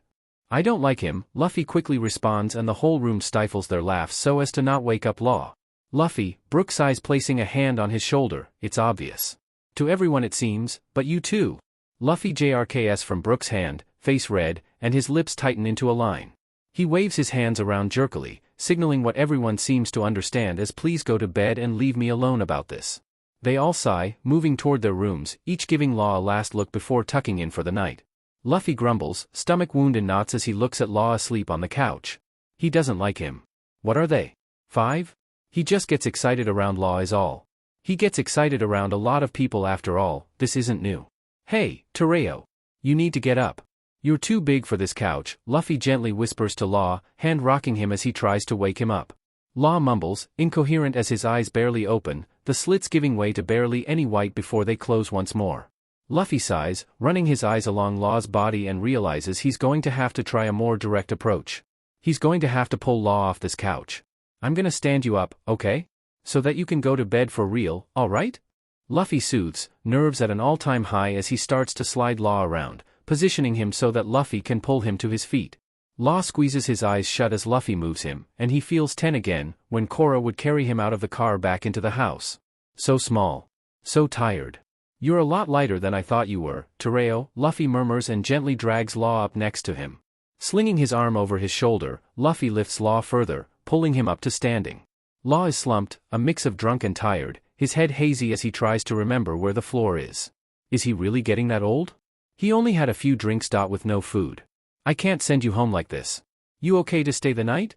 Luffy asks, and Law turns his head to look at him. When the room stops spinning, he's able to focus. Luffy looks different. He's taller than normal, face more serious than Law is used to, and he's not sure if he likes it or not. He nods back a response and Luffy again starts to move. Law's legs start to give a little under him, the world suddenly a lot heavier than he remembered. Alright, this isn't working, Luffy sighs, and before Law can open his mouth to speak, Luffy's hands are sliding around him. Hooking around his waist, Luffy pulls Law up into a somewhat of a bridal carry, arms moving to settle beneath his back and legs. Law tries to kick at the sudden lack of floor, but that only makes Luffy hold on tighter. Shushing him softly, Luffy walks carefully around the corner of the living room, and Law's mind decides it's too tired to fight. You're cute, Law slurs, bringing a hand up to graze Luffy's face, and beneath it he can feel Luffy's warmth, and drunk. Luffy laughs softly as he tries to move them through his bedroom door without hitting Law's head. He looks down at Law, and then at the bed, wondering if he could just drop him on there. Looking down at a dozing off Law, Luffy decides for a softer approach. Moving to the right side, Luffy gently places him down along the edge, careful not to let Law roll off. Quickly, he grabs the small trash can from beneath his desk and places it on the side of the bed, parallel with Law's head. Hoping that he doesn't get sick is obviously preferred, but in case he's that type, Luffy doesn't want to clean it off his floor. Luffy looks back up and Law hasn't moved, still laying on his side, eyes barely open. There. Safe, Luffy soothes, and takes the chance to push Law a little further into the bed. I'll be in the living room if you need me, okay? Okay, Law smacks, rolling onto his back, settling in. Luffy leans back up, taking a last look at Law before heading back to the door. The apartment is now completely quiet, another universe from what it was just an hour ago. He hears a soft murmur and turns to look back. Law has pushed himself up against the headboard, but only partially, his head hanging oddly to the side. Luffy. Law sighs and Luffy's chest clutches for a moment. I need you. Well, that didn't take long, did it? Luffy asks, his laugh nervous as he turns back around into his room. Do you need some water? Need me to move the trash can? Law shakes his head lightly, grumbling, and Luffy knows what he has to do. Coming closer, he can feel his heart thudding harder with every step he takes toward the bed. I need you. I need you. I need you. Luffy sits down on the edge of the bed and Law sinks further into it, face pulling into a frown. Luffy's hands hesitate in the air, unsure of what to do. Should I move him? Should I stay in here to make sure he doesn't get sick? That's weird though, I can't spend the night with him. Law pulls up then, hands clambering on Luffy's shoulders as he tries to right himself, lining up their faces. His eyes are heavy, shiny with sleep and alcohol, but still that gorgeous gold that Luffy loves so much. He waits, holding his breath as Law seems to focus, figuring out his words. I need, Law sighs, moving closer, their noses almost touching, for you to kiss me. Luffy's held breath comes out as a hiss then, pressed through his lips as he tries not to yell in Law's face. Oh, he wants to. Nothing would please Luffy more than capturing Law's lips, making his cold skin warm. But he can't. Not like this. You're drunk, Luffy sighs, voice cracking around the edges as he pushes Law softly back. You need sleep. Law starts to argue, but the words die in his mouth and he settles without a fight, sinking down onto the bed. Luffy watches as Law's eyes flutter, sleep overcoming him fast, and smiles. A smile that quickly fades as Law's hand reaches out, squeezing his softly before it falls back to the bed. Luffy's head hurts. His chest hurts. Everything hurts. Law starts breathing slower, more deliberate, and Luffy decides that he must finally be out. Moving quietly, Luffy lifts off the bed and across the room, almost floating as he sneaks into the hall. The door now closed behind him, Luffy resists releasing the yell caught in his throat. He thinks twice about climbing up the stairs to wake Nami up to talk. Foot hovering on the step, leg shaking as his eyes flit between the railing and his bedroom door. Tomorrow. Foot sliding off with a huff, he eyes the remnants of the party. Bottles in neat piles across the living room, showing that Sanji attempted to start cleaning for the next day, but never got to it. He yawns, gathering blankets from the hall closet, and makes sure to avoid the scratchy one they still have for some reason. It's the last thing this night needs. Curling onto the couch, the clock on the TV stand blinks the time back at him. 3, he sends a final look back down the hall, chest again tight, and looks away back into the darkness of the living room. Luffy feels his eyes hang heavier, and before he knows it, he's gone. Law wakes, eyes not yet open, and not unlike any other day his head is throbbing. This time the headache isn't from sleep deprivation, but rather from the hangover his body is still processing. His nerves got the best of him last night and he broke his drinking rules. I'm stupid, but at least I'm home.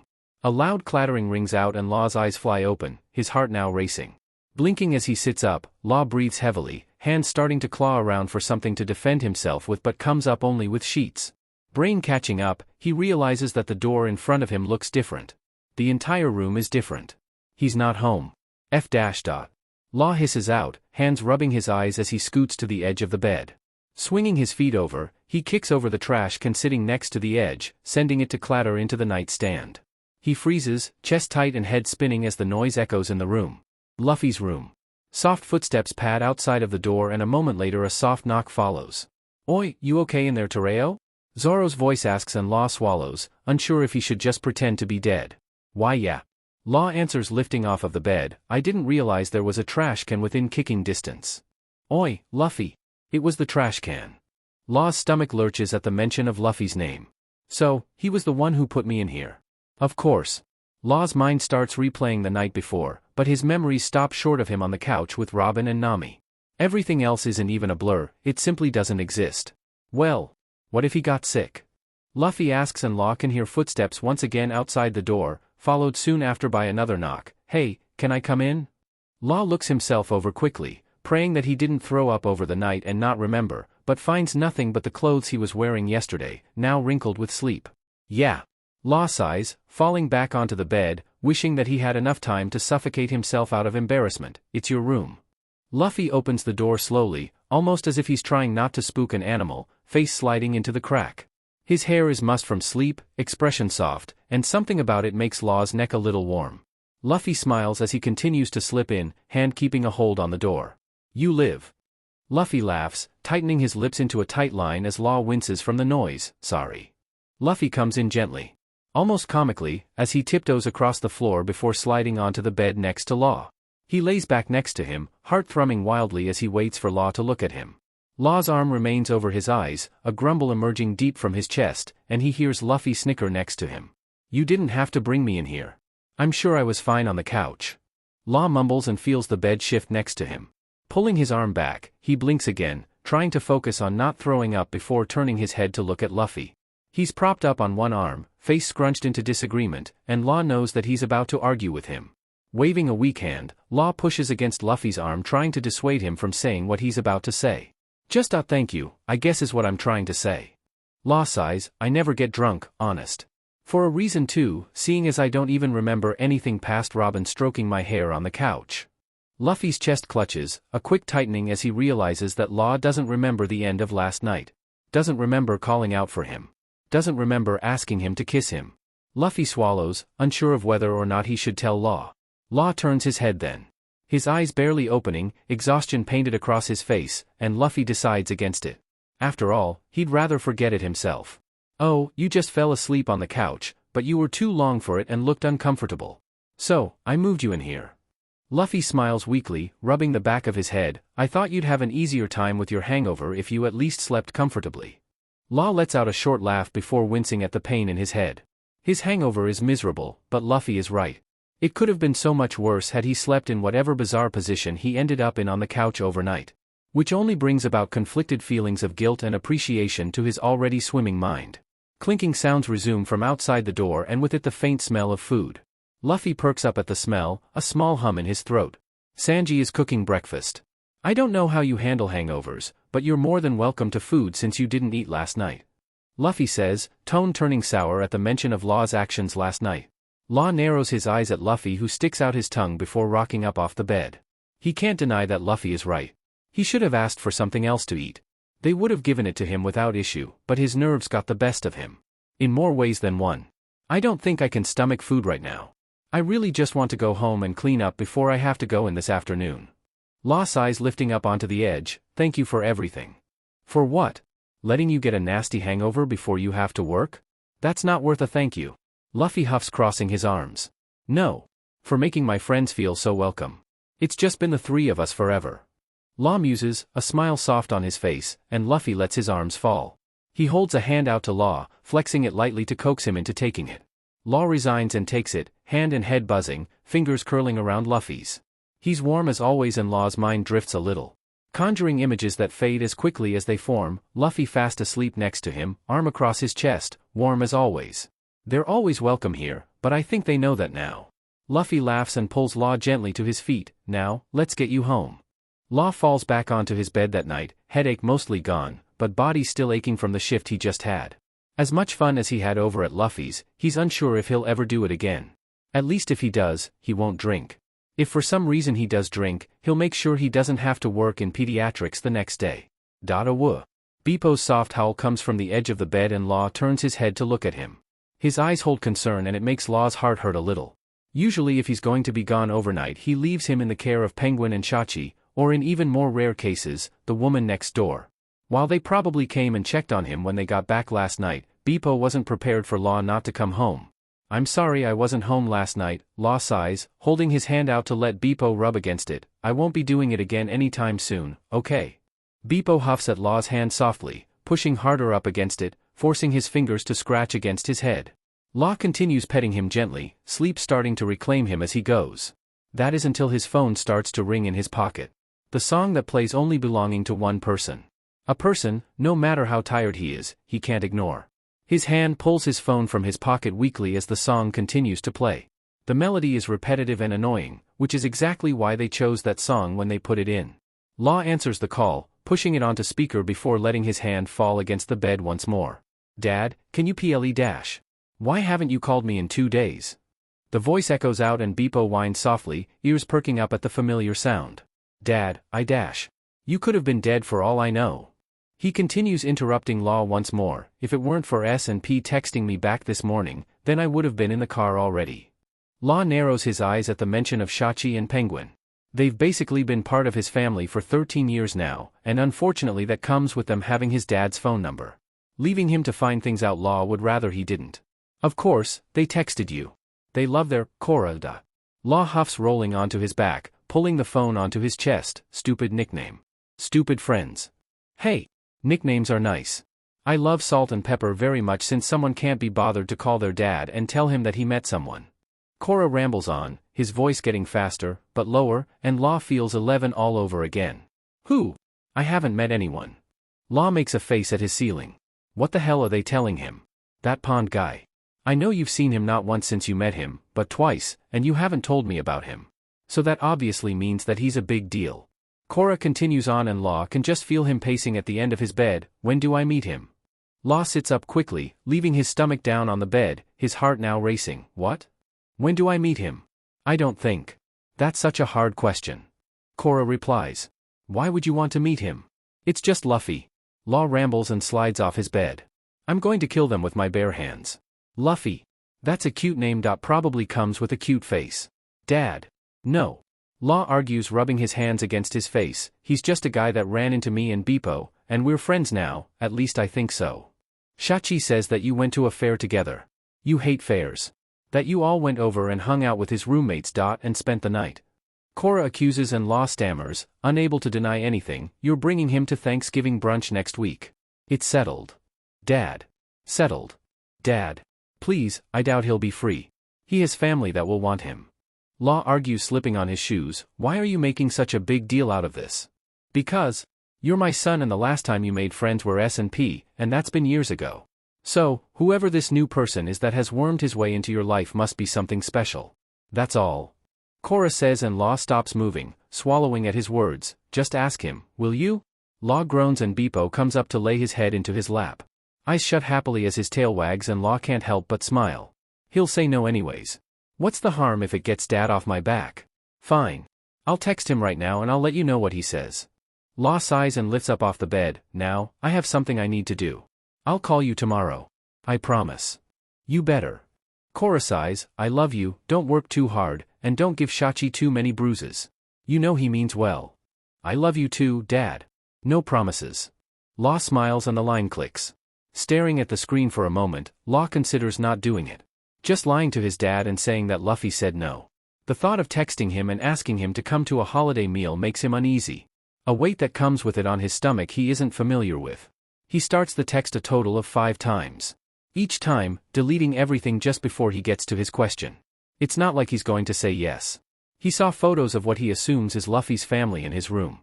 Even then, his group probably has a Friendsgiving, or something like it. Why is asking bringing him so much pause? Fingers acting on their own, Law hits the phone icon, and it starts to ring. He drops back down on the bed, letting it ring for a few seconds before a wave of anxiety washes over him. As he goes to end the call, it clicks. Tereo? You okay?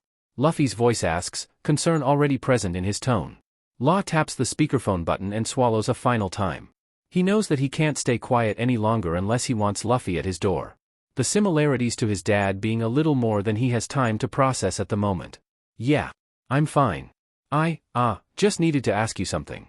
Law says and wants to, for the second time that day, smother himself under a pillow. What are your plans for Thanksgiving? The other side of the line is quiet for a moment and for a second Law wonders if Luffy hung up. I have dinner at my Gramps at 6, but other than that I'm free. Why? Do you need a place to go? You can come with me. Luffy says, his voice growing more excited by the second. I'm sure they'd love to meet you. Oh, I was calling to see if you wanted to come to the brunch my dad does. It starts about 11 and he lives upstate so dash. Of course. I'm from upstate too, so that works out fine. You sure your dad is okay with me coming? Luffy asks and his voice is airy, like he's just run a marathon and picked up a phone at the finish line. It was his idea for me to ask. Shachi told him about you and he's got it in his head that he has to meet you, so you'll come. Law asks, mind processing that Luffy accepted the invitation. Heat draws up the back of his neck, and he rubs at it mindlessly as he pulls the phone up to his ear off of speakerphone. He considers getting his favorite nurse to check him out the next time he comes in. These waves of heat can't be normal or healthy. Yeah. It would be nice to meet your dad, especially if he wants to meet me. Then you can meet my brothers, and Gramps, and Dayton. Oh, you'll love Sabo. I just know it. Luffy rambles and Law's mind tries to catch all the names that were just thrown at him. Oh. Well, want to meet here at 8 on Thursday morning? My car is in the deck down the street. I'll drive. Law says. His voice sounds far away in his own ears and he wonders if he's just sleep-deprived again. Maybe it's also the hangover? A knock thuds across his apartment and Beepo gives a short, soft bark at the noise before getting up, his tail wagging. Yeah. Sounds good, I'll see you then. Though you sound dead again. Take care of yourself, or am I going to have to do it for you? Luffy laughs and Law again hears a knock at his door, followed by the handle jiggling. I will. I gotta go, though. Someone is at my door. It's not you, is it? Law says, voice light with the taunt, and a smile tweaks at his lips. It's not me. Don't get murdered, okay? Luffy says, voice turning serious, don't hang up until I know you're not dead. I'm fine. I think I know who it is. Law assures but keeps Luffy on the line as he walks out of his room toward the front door. Beepo hovers in front of the door, tail wagging as his tongue lolls out of his mouth happily panting. He looks back to Law and starts pacing back and forth as he waits for him to open the door. Doesn't matter, Luffy argues, if you get attacked who is going to call the police? Me. So, I'm staying on the line and if you hang up, I'm calling back. You're awfully stubborn. Glad you've noticed. Law turns the lock on the door and almost simultaneously the door pushes open. Shachi dips his head in with a grin and Law backs up, eyes narrowing. Tapping the mute button quickly on his phone, he watches as Shachi and Penguin slide into his apartment. I'm talking to Luffy, so don't just shut up for a minute, okay? Law hisses before pulling the phone back to his ear, tapping the mute button once more. Hey, it was just my neighbor wondering if I got in okay. I'm alright. Liar. Shachi whispers as he walks Beepo over to the couch and Law swats at him. I mean, we are his neighbors, technically. Penguin whispers and Shachi shoots him a look, leaving Penguin to shrug before walking into the kitchen. Alright if you say so. If you don't text me in half an hour, I'll know you've been kidnapped so.do it. Luffy huffs, but it's playful, and Law smiles. Oh. A smile. Shachi sings quietly. Ruffling Beepo's face, what's your dad smiling about? Luffy being cute? Law slips a shoe off his foot and throws it across the room, smacking Shachi in the head, and shoots him a look that is laced with a threat. I will. Promise. Good night, Luffy. Law sighs, his stomach twisting like a worn-out spring, flopping in every direction. Good night, Tereo. I know where you live, but not the apartment. So, if you don't text me, I will knock on every door. Don't make me do that. Luffy says and the line goes dead. Law laughs for a moment, just a moment, before he remembers who is in his apartment. You're both dead. Law says kicking his other shoe off next to the door, for so many reasons. Penguin turns from the fridge, string cheese hanging from his mouth. He points a finger into his chest and Law nods at him. Yes. You too. Get over here. Law snaps and Penguin shuts the door, eyes crestfallen as he trudges into the living room. What the hell do you think you're doing talking to my dad? Well. You obviously weren't going to tell him. He texted me this morning wondering if you were working yourself dead, and I said no, that you were over at Luffy's after we went over last night. He didn't know who Luffy was and dash. And? You didn't have to say all that. Law groans, sinking into the chair across from where Penguin and Shachi are on the couch. Now he knows about him. Knows about him? Penguin all but coos, what about him? Shut up. I don't like him. We've been over this. It's just Dad is a lot, and I didn't know if Luffy was actually a friend, or if he felt bad about the pawn thing. So, I didn't tell him. Law explains, and as he talks, Shachi and Penguin's grins get wider by the second. He took you to a fair dash, Shachi starts and Law rolls his eyes. You don't even like street fairs. Penguin quips. You always say they're filthy. That they're death and money pits. If that wasn't enough, he invited you over to his place and told you to bring us. Guys, please. Law reasons rubbing his temple, I'm aware. Luffy is just different. Yeah. That's what we're trying to say. Shachi argues, I was supposed to keep that from Korra? No, thanks. I don't feel like taking that bullet. Oh, by the way. When are you two going to stop that? He still calls you both salt and pepper.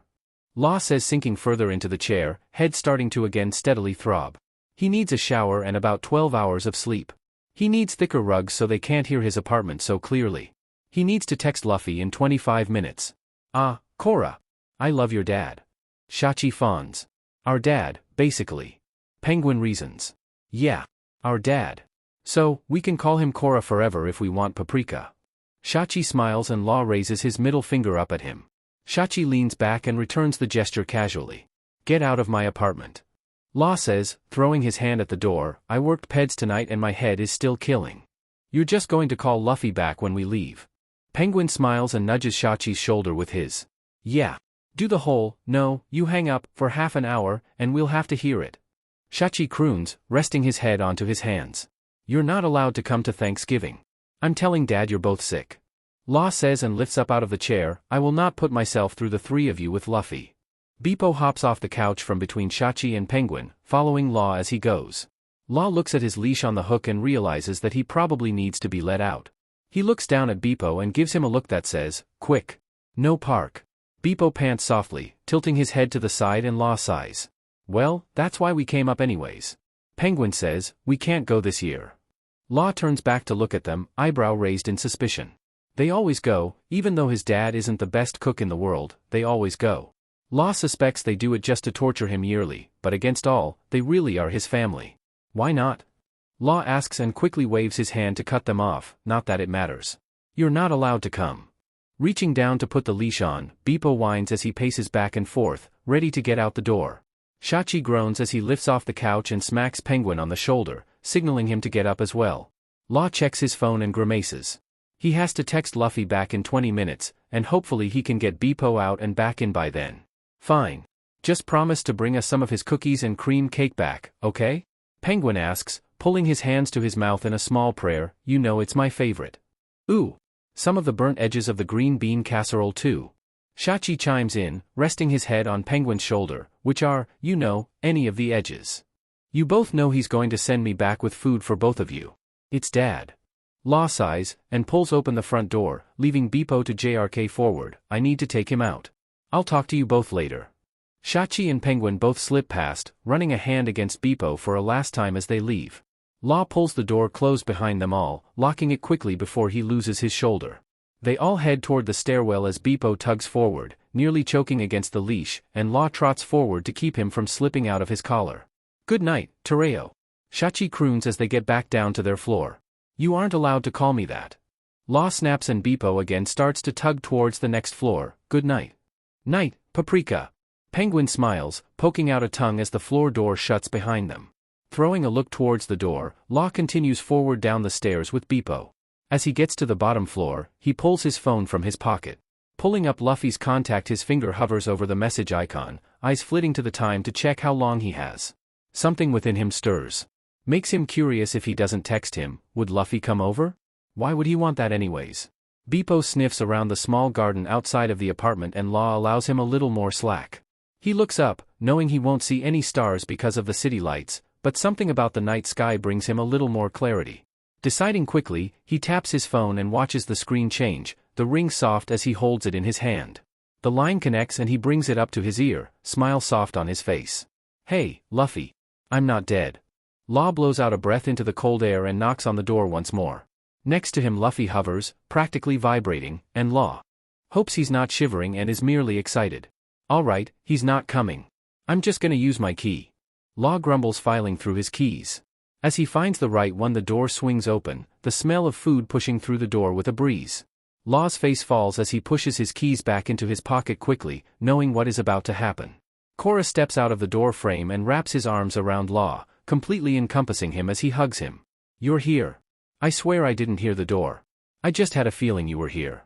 Korra grins, holding Law a little tighter before letting go. He leans back up to towering over them, and Luffy's eyes shine as he takes him in. You must be Luffy. I would love to say I've heard all about you, but my son is so secretive.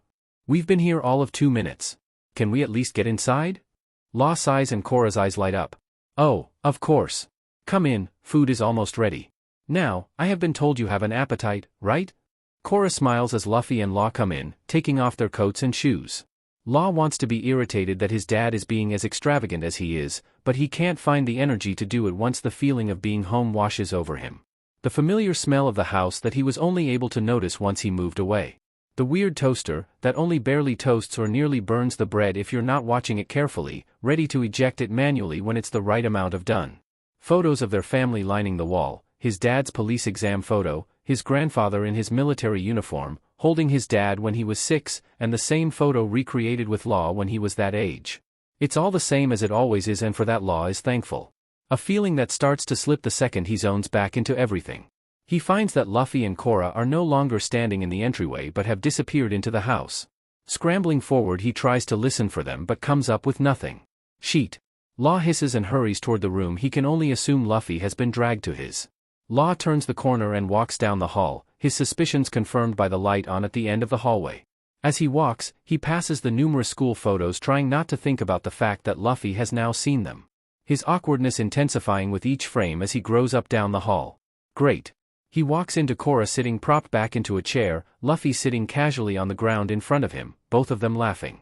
A sight that should make Law happy, and in a small sense, it does. It could be worse. Korra could hate him and the rest of the time there would be awkward, or Law would have to leave. Why do you live with so many people? After I got out of the academy I moved back into seclusion, well, until I got this one. Korra says, turning to smile at Law, who is now leaned against the doorframe. Luffy was just telling me he lives with 7 people. How wild is that? Luffy laughs and scratches the back of his head. It's really not that big of a deal. We all have our own space after all. It's true. Though you still couldn't pay me to live with that many people, sorry Luffy. Law smiles and Luffy sticks out his tongue. Dad, before you unearth my entire life story, I think the casserole might be burning. Ah, F dash. Korra lifts out of the chair, a little too fast as his foot catches beneath his other leg, sending him to fall into the floor. Law, can you? Law gives a short laugh as he rolls off of the door frame, heading back towards the kitchen. Luffy sits frozen in front of a downed Korra, unsure what to do. Hesitantly, he stands up and holds out a hand, praying that Korra doesn't manage to pull him down along with him. Thanks, but don't get used to doing this, or else you'll be doing it a lot. Korra smiles as he rights himself back up. I'm what they would call a klutz. Oh, I'm pretty clumsy myself. It's actually the entire reason that I met Tereo. I ran into him trying to catch my dog. Landed us both into a pond.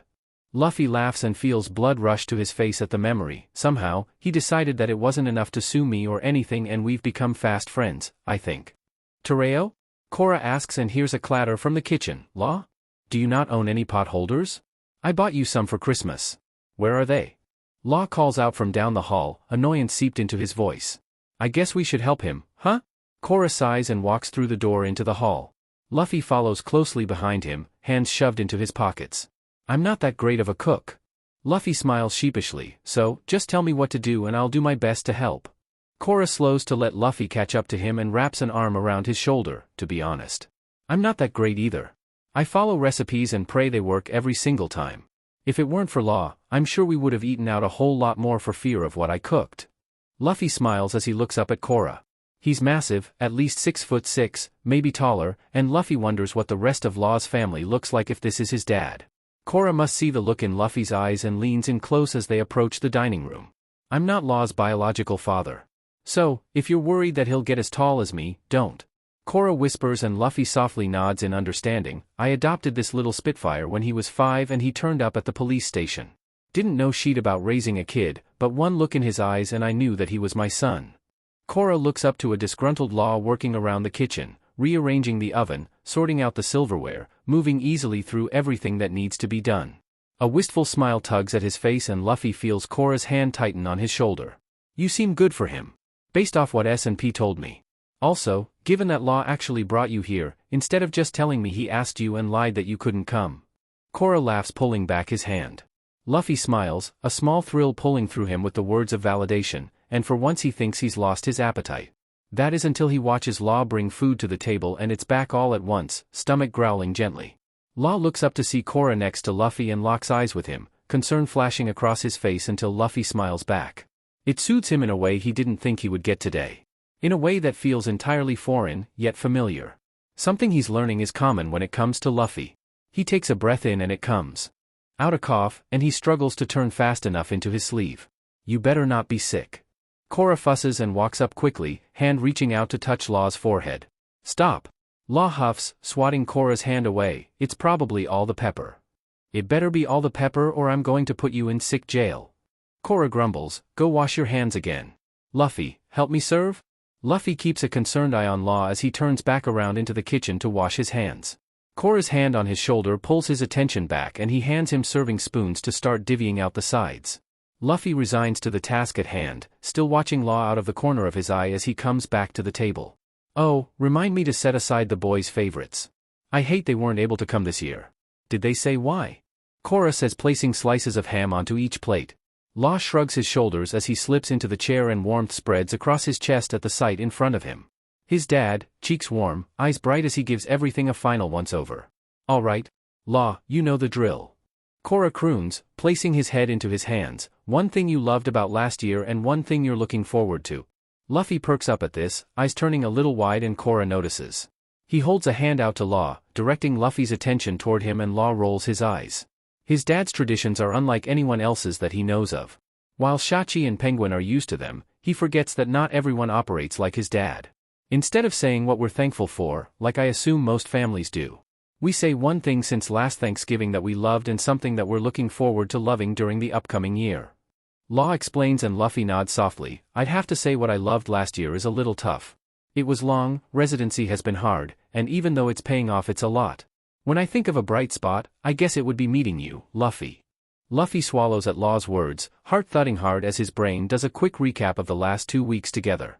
That was enough to earn him the spot? He's just being nice because I'm a visitor. He'll probably tell his dad the real answer once I leave the room. Quite an impact he's made, Korra asks, tone coy as a smirk pulls across his face. I mean, Law huffs, it's been a whirlwind of a couple weeks. It feels like I've known you simultaneously forever and no time at all at once. The last time that happened was with S&P. I get it. You fit in so easily with everyone. Robin is begging me to tell her your schedule because she wants to grab lunch with you. Luffy laughs and waves his hand, alright. What are you excited for? She already texted me. We're grabbing soba from a new place near the college on Thursday, just so you know. Law says, and Korra clears his throat softly, eyes motioning toward the quickly cooling food. Oh, what I'm excited for. I suppose finishing my residency. Either trying to stay at my current clinic or maybe finding a private firm. The future is unclear, but I would just like a more stable schedule is all. Korra grumbles across the table and Law shoots him a look. Oh, mister, I have weird patrol hours, let me call you at 2 am to see if you're up to chat. Hey. At least half the time you are up at 2 am and willing to talk to me, so there. Korra refutes, anyways, Luffy. Your turn. Oh. I wasn't prepared for this, meeting Tereo was pretty great. It's been a while since someone has been willing to put up with my group. As far as next year, maybe traveling more? I want to see as much of the world as I can. Luffy rambles, his voice getting a little higher as he continues on, breath running out. Oh? You should try to go with him somewhere, Law. You never take vacations. Korra supplies, hands covering the smile on his face, go on a road trip somewhere. Dad, he doesn't dash, Law starts but is stopped by Luffy's silverware clattering on the table. We should. Tereo, come on.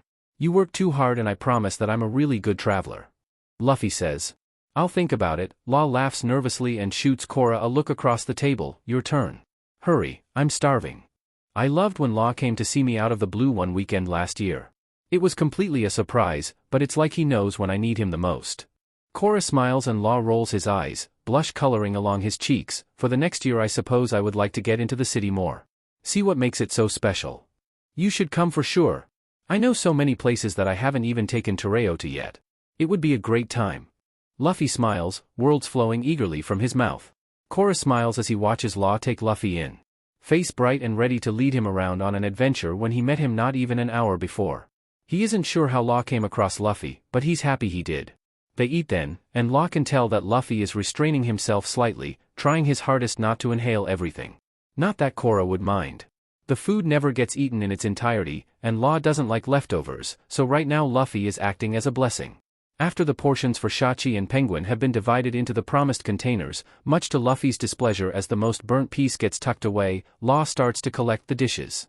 Luffy stops him, a small smile on his face as he silently insists on clearing the table alone. As Law tries to argue, a loud thump comes from Korra's room down the hall, followed by a plea for help. Luffy gives a soft snicker and it's enough for Law to feel comfortable enough to cautiously walk down the hall toward his dad's bedroom. Inside the lights are off, and Law is already preparing to find his dad tangled in something just because he didn't turn on the lights. A story he's seen unfold more than once in his life. Law, is that you? Can you come here? Korra sighs from deeper within his room and Law flips on the room switch. No. Don't turn that on. Why not? You're standing in the dark. You don't even need help. Sure. Just come here. Korra nearly hisses and pats the bed next to him. I wanted to talk to you. Law drops down onto the bed next to Korra and resists falling backwards out of how full he suddenly feels once sitting down. Stomach full of food and also nerves doesn't make for a comfortable situation and the day has just started. So, Korra starts and leans in, his shoulder brushing against Law's. Luffy. Dad. No. Law groans and lets his head fall back. Stop. Already. I won't. I'm your dad and I know things. Why not? Korra starts with a teasing tone that quickly turns serious and it makes Law shift in his seat. I don't know. Law says and can feel the odd nodding in his stomach that he always gets when Korra is on to something. It's not like that, right? I don't know, is it? Korra asks and smile plays at his lips. Don't do that to me. It's just, I've never dated a guy before, isn't it different? Law asks and a small tremble hovers in his tone. He wants so badly for Korra to tell him all the answers. For him to hold him in his arms like he did when he was younger and everything in the world didn't make sense. He wants it but knows it won't happen. He has to figure this out for himself. I wouldn't think so. Korra says and wraps a loose arm around Law. Listen. I think he likes you. I mean, anyone would be a fool not to dash. Dad. I digress. If it's something you want to pursue, do it. I've always supported your desires, and honestly, this is far less scary than you coming home and telling me that you worked a 20-hour shift and then missed your train home. It wasn't that bad. I lived, didn't I? Law groans and Korra's arm tightens around him. You did. You'll live through this too, no matter what you choose. Korra soothes and before Law can slip from his arms, places a quick kiss into his hair. We may not be biologically related, but I swear you got stuff from me anyways. Like what? Law laughs as he stands back up, trying not to groan as his stomach shifts again. We know when the right people come along, we have to grab them. Like I did with you, and you did with S&P.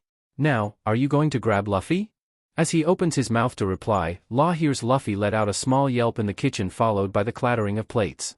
Smile tugging at his lips, he nods his head toward Korra, motioning him through the door. Let's see what I have to buy you a replacement of for Christmas. I didn't mean to chip it. I swear I'll give you the money to fix it or replace it. I hope Korra wasn't mad.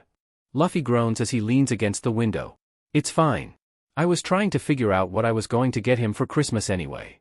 Law says, and glances at the GPS on his phone. You weren't kidding when you said you were from upstate.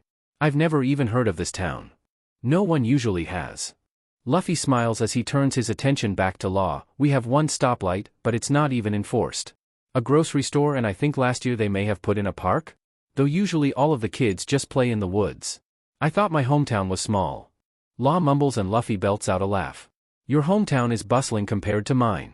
Well, I hope you're not lying to me and just making me drive out to the middle of nowhere to kill me. Law jokes, and for a moment he hesitates, letting the thought take up space for a second. It's not me you would have to worry about that with. Maybe, Ace. Luffy says and Law raises an eyebrow. He turns off of the highway, the exit curving around from a 3-lane road down to one, and the change of quality is almost immediate.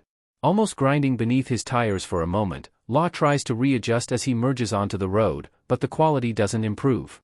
Looking back at the ETA, he realizes that they're getting close. You've mentioned your brothers before, but never really told me about them.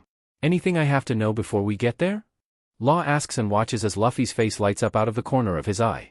So, none of us are technically blood related, but it doesn't matter because Dayton says that we're trouble all the same. She's kind of our mom.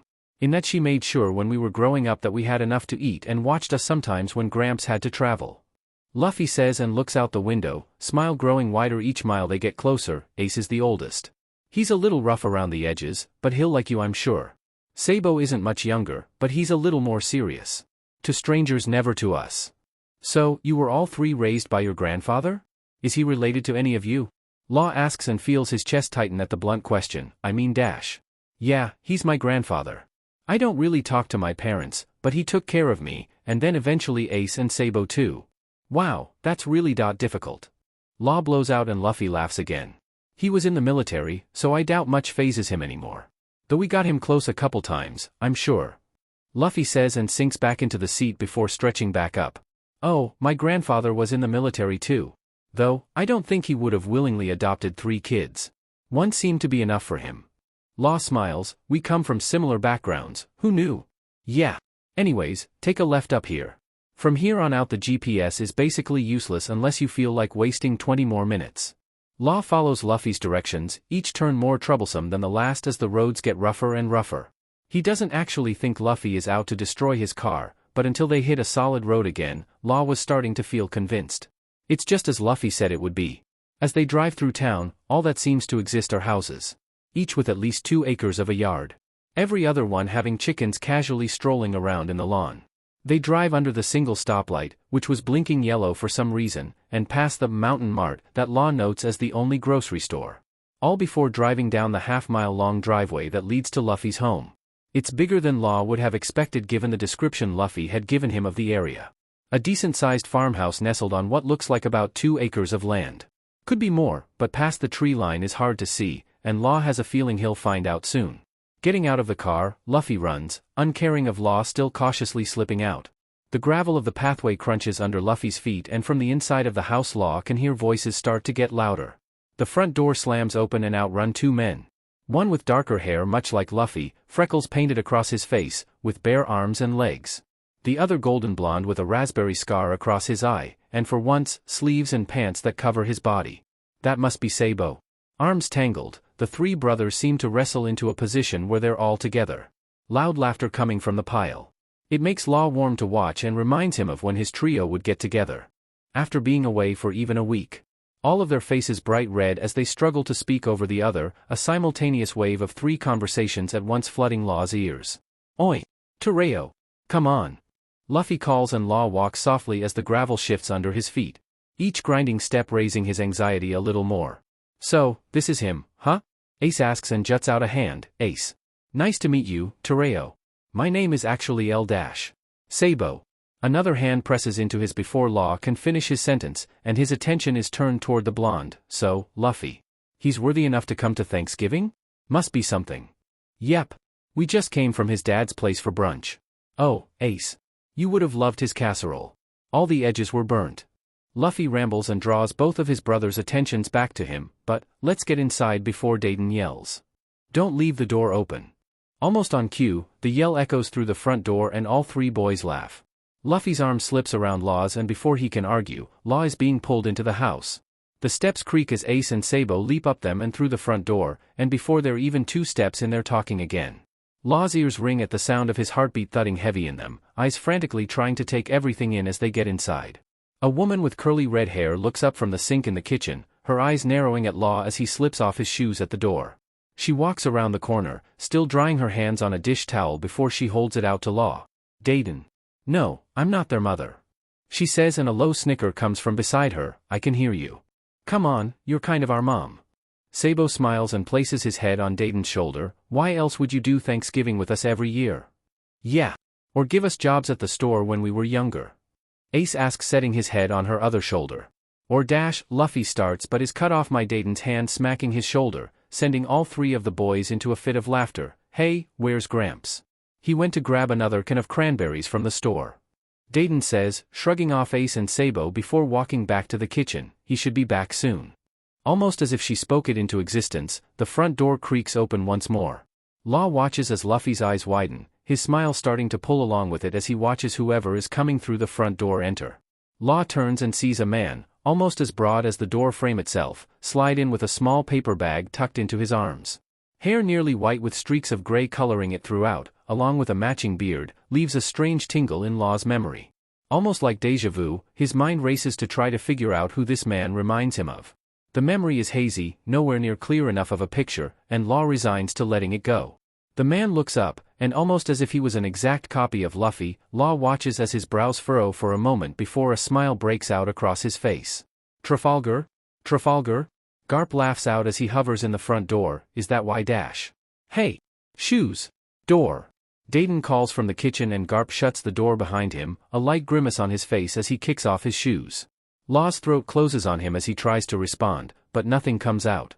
His mind still racing as the memory becomes clearer. The wooden benches. The stale coffee. Oh. Tell me I'm not mistaken. I can't be, given how many DMN pictures of you Sengoku shoves in front of me every time we see each other. Garp sighs and rolls his eyes. Anyone wanna catch me up or? Ace softly sings out and Sabo nudges his shoulder with a shoo. Trafalgar Law. Hell, as I live and breathe. You're the last person I thought I would see in my home. You and Luffy reconnect or something? Garp says as he slides past them toward the kitchen, leaving the baffled group behind him. Reconnect? Luffy asks, head tilting as he abandons Law's side to follow Garp. Law is frozen where he stands, still trying to catch up as his brain runs through memories like film. No.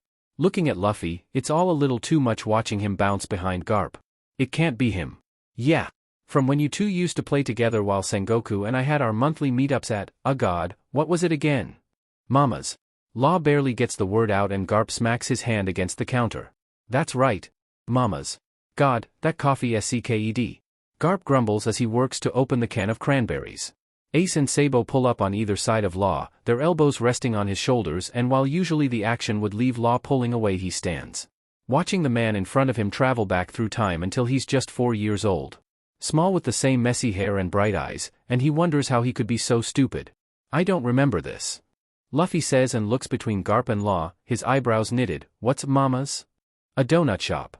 Garp replies and earns a smack on the wrist as he tries to swipe a deviled egg from the tray. About 30 minutes from here, nearly a perfect in-between for Sengoku and me, and when it was just you I couldn't leave you alone.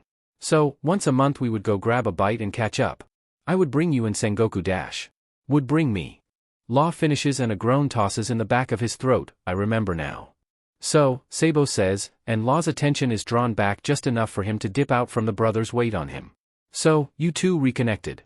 Right? Garp smiles and manages a single swipe of mashed potatoes before he gets two hands digging into his arms, pushing him forward back towards the kitchen. Listen. I need 20 more minutes to finish this without you in here. Can you give me that much? Dayton says and keeps pushing Garp forward. You all can talk about the past later. That's what dinner is for. Then hatchets? Luffy asks slowly, his eyes shifting to look at his brothers. Hatchets. Law swallows, mind void of the prior realization for just a moment. Hatchets. Ace and Sabo answer in unison and the excitement is nearly palatable in their tone. Don't try to do the running throws. It never works well, and if you hit the coop, you'll scare the chickens again. Garp warns, watching the boys start to slowly back towards the back door. We won't. Sabo assures, placing a hand on Garp's arm as they go. Everything will be fine. Like always. What about the time we dash? Luffy starts and gets a hand over his mouth. Like always. Ace reaffirms coyly. Well, Law, it was nice knowing you. Dayton blows out a laugh, turning back to the stove. Law follows with Luffy tugging on his wrist, dragging him out into the backyard. If you can really call several acres of land a yard. Large trees all looming over the empty space of land, with branches twisted and knitted together creating a wall. What lies past them is probably no mystery to the men with him, but Law doesn't want to find out. Ace and Sabo run ahead, racing the other towards a stump where several hatchets are buried. Looking ahead, a crudely drawn target is marked on a large chunk of wood, and Law assumes that's the destination. He watches as Sabo pulls out a small bucket, and as he dips his hands in, Law grows uneasy when they come back solid white. That is until he claps them together, sending a small cloud of dust out from them. Chalk. Come on Tereo, dust your hands and we'll teach ya. Ace calls out, dipping his hands in afterwards. I'm fine to watch, really. Law says and hopes the shake in his chest isn't apparent in his voice. You're a doctor, right? Then everything is fine. Just try it once, will ya? Sabo says and lets the handle of the hatchet bounce softly in his hand. I thought you were supposed to be the rational one. Law mutters under his breath and feels Luffy shake with laughter next to him. Tereo, it's easy. Watch. Luffy smiles, and as he lets go of Law's wrist, Law feels his stomach bottom out. His safety net just had the cords cut and he's left alone standing on the tightrope. Law watches as Luffy follows the lead of his brothers, dusting his hands before prying a hatchet out of the stump. He rolls his shoulders and cracks his neck, all in a fluid motion, and the show of confidence pulls heat to Law's neck. This isn't the Luffy he usually sees, only getting a glimpse once before at the fair when he demolished the bottle game. He's strong, much more than Law ever wants to remember, and this just serves as another reminder. The branches of the trees groan in the gentle wind around them. Time nearly still when Luffy raises his arm behind his head. Hatchet kept firm in his hand, fingers curled around it, and before Law can so much as blink it's gone. Vanished from Luffy's hand as his arm now swings downward, completing the range of motion. A solid thunk of sound registers in Law's ears, followed shortly by sounds of yelling, and his heart takes off once more. Eyes shifting to the target, he sees the hatchet that was just in Luffy's hands buried perfectly on the tip in the bullseye. It sits like a daunting reminder, red and pierced, and Law nearly shivers. A sensation that dissipates once Luffy turns to him, eyes pinched together, smile tight on his face.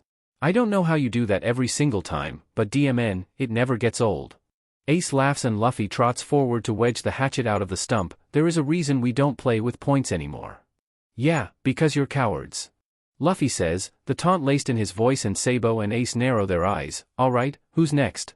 I'm not going until I see Tereo throw it at least once. Sabo says and nudges the chalk bucket with his foot. We don't have all day. This is all very threatening. Law says and the three brothers laugh, a bizarre harmony of snickering. If we ever get stuck in the wilderness, I want you with me. I have no problem with that. Luffy smiles and Law watches as his cheeks softly color with red.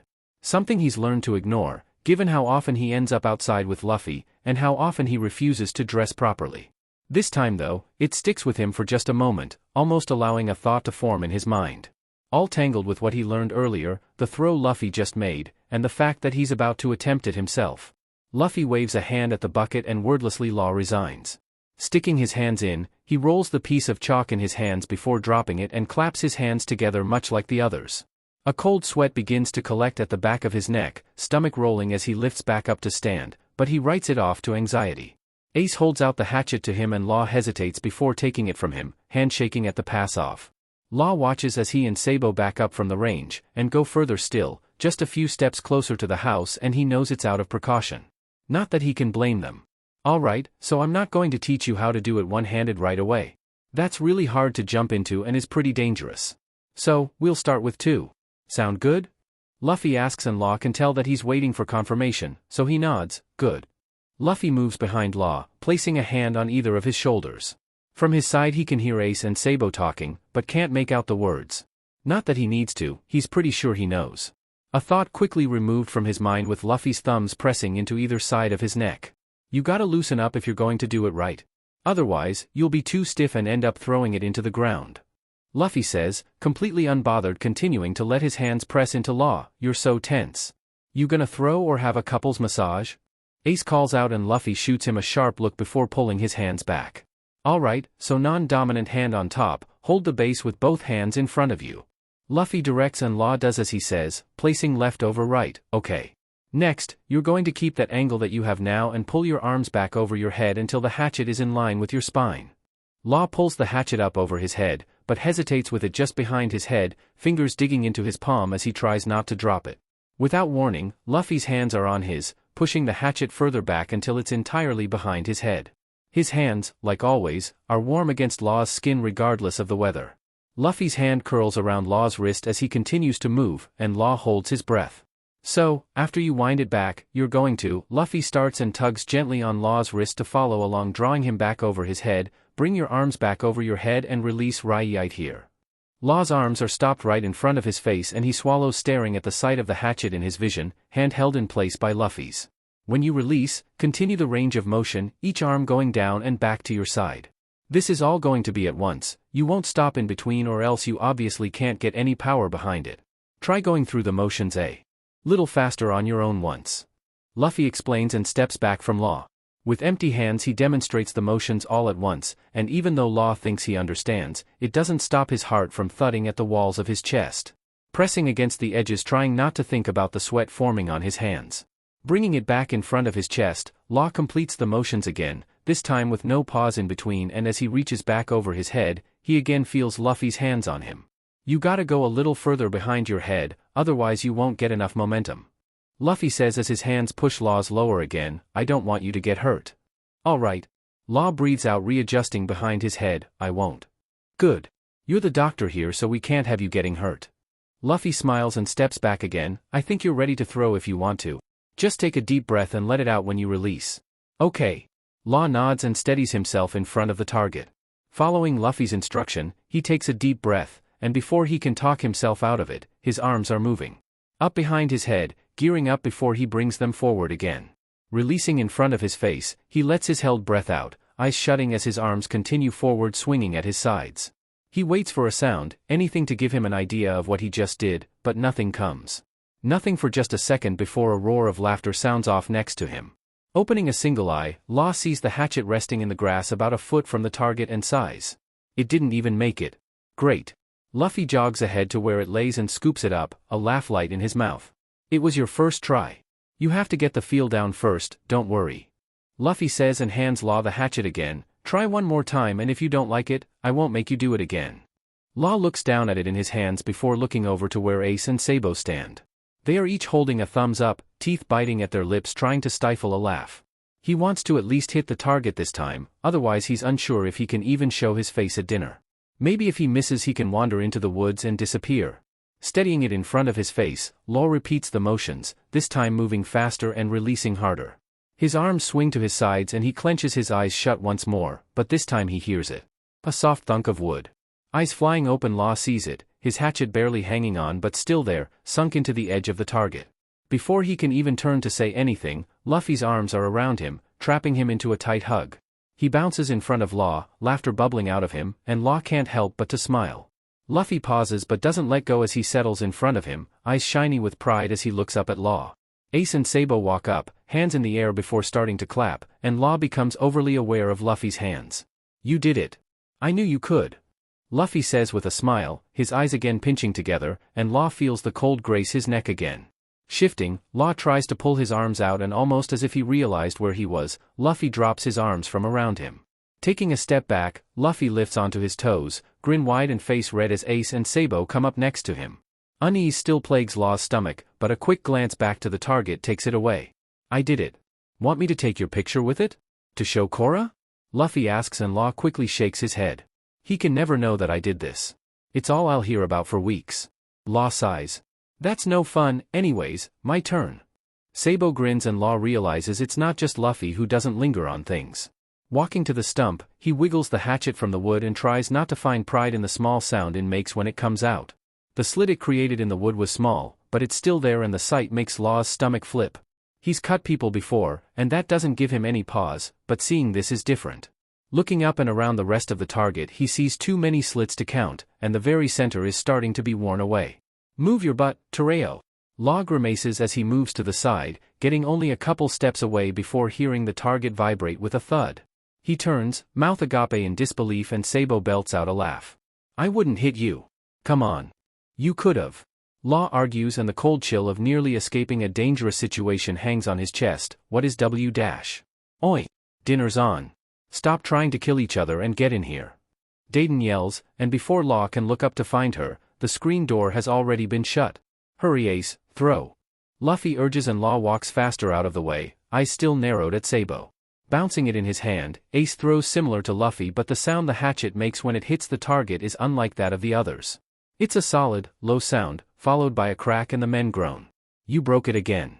Good going, a-hole. Law looks back at the target and the hatchet is buried deep in the center, a solid crack running from top to bottom. If touched, the target would probably fall into two. A swallow heavy in his throat he turns back to the men and they're already trotting back to the house. Who are these people? Law heads back into the house to find the three of them drying off their hands, each moving then to grab something to set the table with. They move like a well-oiled machine, gliding around each other as Garp lifts up off the couch in the living room. Law washes his hands, scrubbing like he always does at work, and the motion oddly soothes him. Taking the time to wring his hands nearly dry before grabbing a towel, he finds his chest a little lighter. Hurry up, Tereo. Don't want to let anything get cold and we still have to give thanks. Sabo calls out and Ace elbows him. Law slides into the chair next to Luffy across from Ace and Sabo and feels like he's at the world's most bizarre job interview. Garp sits on the end to his left, and Dayton caps the other end, almost serving as guards against whatever the brothers could mess with. The table is so full compared to what he's used to at his dad's house, and it brings a weird feeling. One of comfort but also of feeling out of place. Alright. Let's get this over with quickly for once. Garp sighs and shoots a look to Ace. I'll start. I'm thankful for you all, meeting Tereo, and the fact that I finally don't have to drive truck 16 anymore. Sabo says and Law raises an eyebrow. Ace and I are firefighters. Truck 16 needs to be put down. That beach.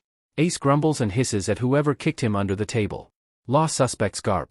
I'm thankful for my roommates, my family, and the fact that Tereo didn't get hurt. I don't think I want to know what Korra is like when he's mad. Luffy says with a light grimace and Law shakes his head gently. You really don't. Law sighs and Garp laughs at the end of the table. Rosinante's still a clumsy stick in the mud, huh? Garp asks and Luffy looks over to Garp. He's been the worst one to talk ever since I met him all those years ago. Hopefully you weren't nearly as difficult for him as he was for Sengoku. How long have you known them? Luffy asks and Dayton clears her throat. Talk after we start the food. She replies and takes a deep breath. I'm thankful for good business, good friends, and good food. Garp? Alright, I'm thankful for another year of quiet retirement, boys that don't get into too much trouble, and for Luffy reconnecting with an old friend. Garp says and Law can feel an itch on the back of his neck. Luffy looks to Law and Law just blinks for a moment before realizing why. Oh. Me. I am thankful for no serious injuries coming into the ER during Halloween this year, my family, and, Law pauses, trying not to overthink it as he lets himself say, Luffy. Ace and Sabo snicker across the table and through means of coordination, both get a kick under the table. I mean, I explained it earlier, but he's gotten me out of my comfort zone recently. The never-ending cycle of going to work, coming home and then sleeping until I go to work again was getting old. I'm really grateful. Law explains and Ace huffs. Why'd you have to go make it genuine? Ace grumbles and Sabo nudges his shoulder. Fine. Me last. I'm thankful for Luffy bringing someone new to rag on, a nice new truck at the station, and probably that stuffing right there. Dig in everyone. No. One more real one. Garp says and smacks Ace's hand as he reaches for the spoon. Luffy and Sabo groan and Law has a feeling that this happens often. Fine. I'm grateful for my work family, Ace says and Garp pulls his hand back, apparently satisfied with the answer, and the stuffing. It's chaos then, at least that's how Law can best describe it. Hands reaching over one another, directions being given all at the same volume, and Law just sits back and watches. He's not particularly hungry, stomach still a little twisted and he suspects it's from eating earlier. If anything he's worried about accidentally losing a hand if he even tries.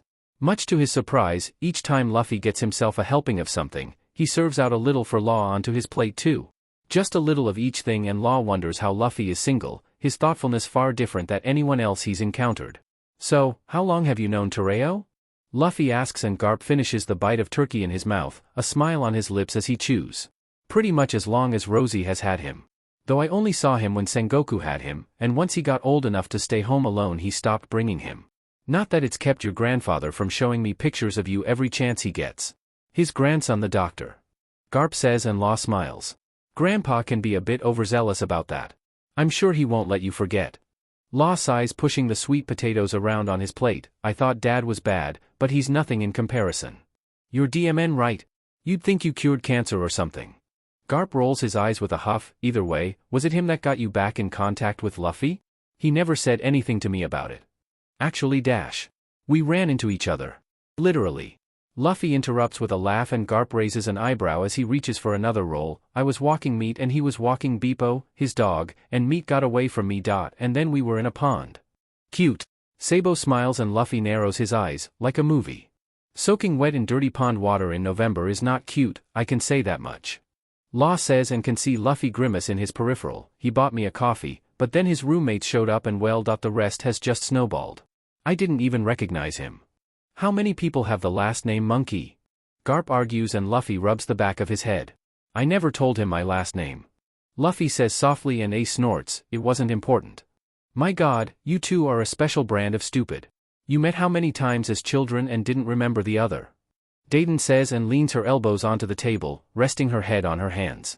To be fair, Garp starts and everyone turns to look back at him. Luffy was only 4 and they only saw each other a couple times.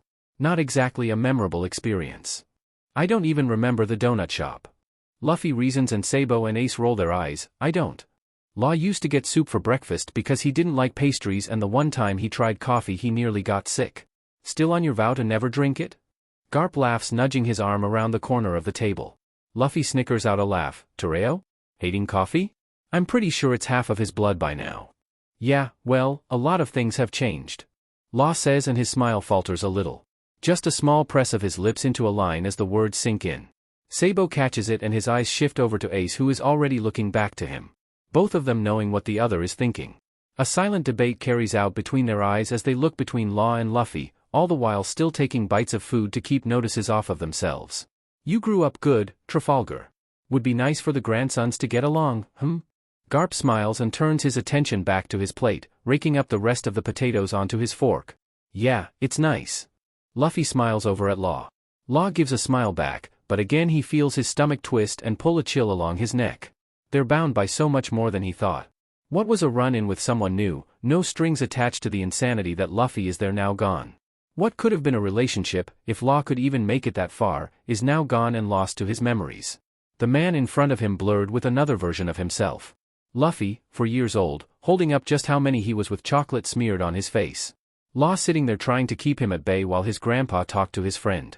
The library books that needed to be returned sitting on his right, stacked 6 high, all. Read as he awaited new ones. The building was just down the street, no crosswalks along the way. He always got so annoyed by that. How close he was to getting a distraction from babysitting, but now he knows his grandpa did it on purpose.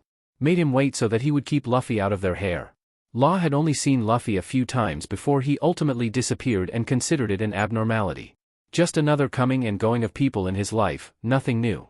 After all, Law wasn't too keen on making friends anyways. Especially not with 4-year-olds. So, when Luffy barreled back into his life, he supposes a part of him should have known. Sensed that same sensation of chaos bound within him, at least, that's what he wants to believe. In reality all he did was confuse himself. Blindly leading himself to believe he could actually do something with the stirring in his stomach. Now, Law doesn't know what to do. Does he tell him? Law? Dayton asks and Law refocuses his attention across the table. You look white. Yeah, you don't look too good. Luffy says and places a cautious hand on his shoulder. Do you want to go home? Can you drive? Law's head swims as he turns it to look at Luffy.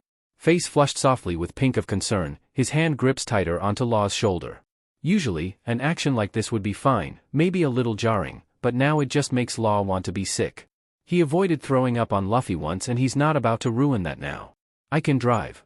Luffy says and Law's eyes widen as panic pierces his chest. Don't. I have my license and it'll be fine. Regardless of how he usually is, I have to say he is a good driver. Ace supplies and Sabo nods next to him. He can do a really sick donut though. Sabo murmurs and Law groans. Don't talk about donuts. Law blows out and leans his head back. Alright, well. This has been really great. Honest, but I think I'm going to be sick. Not at my table you aren't. Luffy, we'll see you at Christmas but get your boy out of here before he keels over. Dayton says pushing back out of her chair at the table. I'll wrangle you some leftovers, just get him to the car. Crank the air for Amdot. Luffy pushes out from the table and holds a wary hand out for Law to take. Again he has to help me. Law thinks as he curls a hand around Luffy's. He can feel it then, the clamminess on his skin compared to Luffy. The ever-present feeling of cold sweat on the back of his neck. Everything seeming sudden and if he weren't a doctor, he would probably be convinced he was dying. They slip into the car, Luffy cranking it instantly so that the AC can blast onto Law's face, and Law resists sliding down the seat. Dayton tucks the containers into the cooler in the back along with Shachi and Penguin's leftovers, ruffling Luffy's hair over the seat before closing the door. Ace and Sabo hang in the window next to Law, their faces with mixed emotion as Law struggles to focus on them. Take care of our little brother, he's a handful. Ace smiles and looks up at Luffy talking to Garp out of the other side of the car. We know what you're thinking and just do it, man. Yeah. We know him better than anyone. Just go for it if you want to, don't let the childhood thing hang you up. You're good for each other. Sabo says and gives Law's shoulder a soft squeeze, but if you hurt him, we do know how to do controlled burns. Ace laughs as Law's face manages to blanch an even whiter shade before closing his eyes against the seat. Great. They know. Just what I need. Alright, Luffy. Ace calls and smacks the side of the car. Get this BSTRD home before you have to clean his car out. Luffy looks back over to Law and presses his lips together in a tight line. Ace is right, Law looks like he's about to pass out, and he wonders if home is even the right place to take him. Do you need to go to the hospital? Luffy asks and Law's eyes shoot open. No. This is just a bug.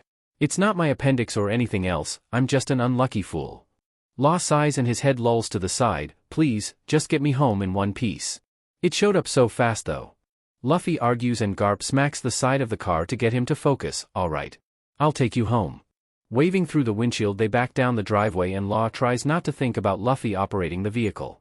His brother said that it was okay and for the most part he feels like he can trust them. After all, they don't seem like the type to lie about their brother. They don't make it back onto the highway before Law dozes off, body too tired to stay awake as his head continues to spin. Surprising, given the rumbling beneath the tires as they leave the small town. It's not until he feels a tug at his arm does he wake up, eyes fluttering open to darkness and panic seeps into his chest. He JRKs up and feels a hand press into his chest, steadying him before he can fall forward. Hey, it's okay, we're back to the deck.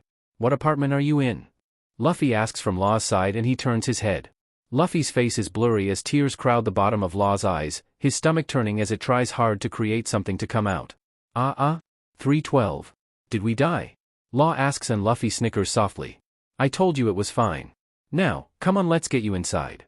They take the elevator, one that Law has used out of spite only twice since initially moving in, though his only focus is on Luffy's arm wrapped around him. A gentle but firm arm tucked around his chest and under his arm. It's solid and unwavering, a perfect contrast to how he feels. His emotions are anything but, shaken up like a cheap snow globe with clumps sticking together as they swirl around the water, distorting the vision of the small village scene resting in the middle. The answer to what he wants to know written in small font on a storefront. Luffy hands Law his keys and he watches Law unlock the door, leaning on it before turning the handle. I've got it from here. It's just a little 12-hour bug. To be quite honest, I don't know what I'm about to do, but I know I don't want you to see it. Law slurs as he tries to look up to Luffy. Thanks for putting up with Korra and apologize to your family for me. They were great. A small frown tugs on Luffy's lips, but he nods. He knows Law is capable of taking care of himself, but it doesn't stop the pull in his stomach wanting him to do more. To see to it himself that Law is settled into his bed, trash can once again placed within reach, ensuring that he's taken care of. This doesn't happen though, not with Law throwing a hand up before slipping inside. All Luffy can do is watch as the door shuts in his face, leaving him alone, concerned, and a little confused. Stomach flu. Law doesn't have to go to the hospital to know that's what he has. The symptoms are clear and should have been clearer yesterday. Chills and cold sweat burdened him most of the afternoon, and against all odds he chalked it up to nerves. How stupid. His apartment is quiet, just the way he prefers it. Lying in bed he tries to not think about how hard the room is spinning. If he focuses, maybe he can get it to stop. Maybe he can get back to sleep for a little longer. Shachi came by earlier to take Beppo out and hasn't returned yet. Probably kidnapped him into his apartment so that Law can rest without worry. It's not like he didn't think they would do it, but it's nice all the same. He'll buy them a nice dinner once this is all over. The thought of food makes Law's stomach lurch and he resists letting the heave low in his chest come to fruition. At least, not while he's still laying down. The trash can next to his bed stands empty out of sheer will alone and he's not about to break that now. Rolling out of bed, Law's feet hit the floor and he stumbles forward a step with his arms swinging outward to try to steady himself. He finds the wall, palms smacking against the darkened paint, and he takes a shaky breath. This isn't where he wanted to be post-Thanksgiving, or ever again, for that matter. Stomach voiding itself of nothing but the electrolyte formula, Law groans before sinking against the wall of the bathroom. His ears ring with his heartbeat that is still elevated from heaving, the back of his neck sweaty. Smacking his lips, they nearly stick together, and he winces. The sensation is nothing more than a reminder of what he just did and causes his stomach to again turn. Though the shirt he has on is loose, nearly 2 sizes too big for him, it's his best choice at the moment. Law knows if he wore anything even slightly fitted and had to feel it against his skin, he would be in his own personal hell. The short sleeves are a welcome change from his usual winter attire, allowing him to be a little free. I shouldn't have to get sick to get comfortable, Law thinks, shrugging the shirt around his shoulders. Back pressing further down the wall, Law ends up parallel with the floor. His face presses against the cold floor tile and for a moment his stomach settles. Eyes fluttering, Law breathes out and the breath fogs against the dark tile beneath his mouth. It only seems like his eyes were closed a moment, but when Law wakes his mouth is dry. A bad feeling stirs in him that it's been far too long to be passed out on the floor. A low knock comes from the hall and Law hums against the floor, no. Another knock rings out through the apartment and Law pushes himself up off the floor with a groan. It's probably Shachi, bringing Beppo back after he's no doubt covered their couch with a solid sheet of white hair. Stomach rolling, Law walks slowly toward the front door and waves a weak hand when he knocks again. You have a key, why are you doing this? Law mumbles and the words barely leave his mouth. The handle is slick under his hand and it nearly slips from him as he tries to turn it. He tries again and pulls at it with a grunt. The door cracks open and before Law can open his mouth to fuss at Shachi about making him get up for nothing, Law's eyes find Luffy's. Similar to how he was last night, they're shiny with concern. His arms are full of what Law doesn't know, but he knows that turning Luffy away isn't about to be an option. So, he opens the door further without a word and backs up to let Luffy in. For the first time since he's known him, Luffy enters the room with hesitation in his step. A surprise given how excited he was to finally see Law's apartment. How are you feeling? Luffy asks as he turns around behind Law, watching him as he gently shuts the door. Are you dying? You look like you were. Are those tile marks on your face? I'm not dying, Luffy. It's just the stomach flu, it'll pass. Law sighs and leans back against the door, rubbing where the tile marks imprint on his skin. I assume whatever you're carrying will make me better? I hope. Energy is back in his voice as if it never left, and Luffy's eyes search the room.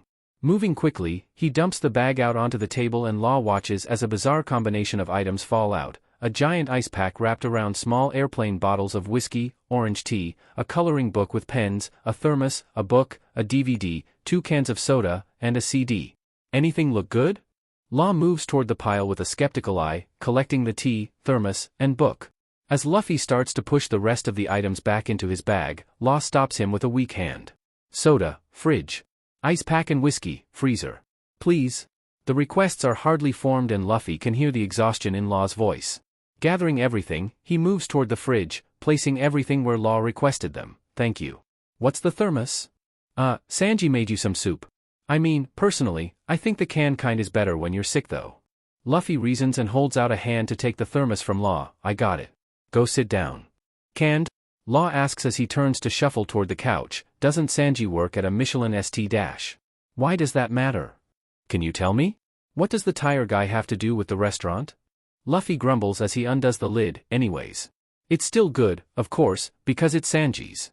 Law, too tired to argue, sinks into the couch and tries to ignore the sweat on the back of his neck. He will not throw up while Luffy is in his apartment. This isn't a goal, it's a fact. A fact that starts to waver as he hears the light sloshing of soup into a bowl. Regardless of how he feels, he knows that he needs to try eating. What kind is it? Law asks as Luffy gently walks the bowl to him on the couch. Crossing his legs, he holds out his hands toward Luffy and takes the bowl. The warmth flooding his hands, and he knows once he takes a sip it will warm the rest of him just the same. A deep breath in over the bowl brings a mix of nausea and nostalgia all at once. Chicken. Only kind when you're sick, duh. Luffy tuts and for the first time takes in his surroundings. Wow, I didn't fill up my punch card yet and I'm here. Law chokes on the soup in his mouth and Luffy turns back to him with an apologetic grimace. Rolling his eyes, Law clears his throat and takes another sip. It's just as he thought, warmth spreading quickly down his throat. It's plain, buttery, and really good. He'll have to call Sanji and thank him later. Settling into the chair across from Law, Luffy presses his palms into his legs anxiously. They roll from his thigh to his knee twice before Law looks up, meeting his gaze. Luffy stops, fingers falling over the edge of his knee, and a soft smile tugs at his mouth. Is it good? Do you need crackers? I didn't bring any, but I can go get some. Luffy says, and Law knows just how nervous he is given how fast his words start to tumble out of his mouth. It's very good. I don't need anything else, this is more than enough. Law says, placing the bowl down into his legs carefully. Usually, I'm the one taking care of others, so I typically just dash. Close yourself off type, huh? Luffy finishes with a frown. You have to let people help a little. Law frowns back and realizes that this might end up as a losing battle. Luffy's family is probably the kind that all get sick together because of how involved they are. God knows Korra was. It's why Law wants to be alone when he's sick.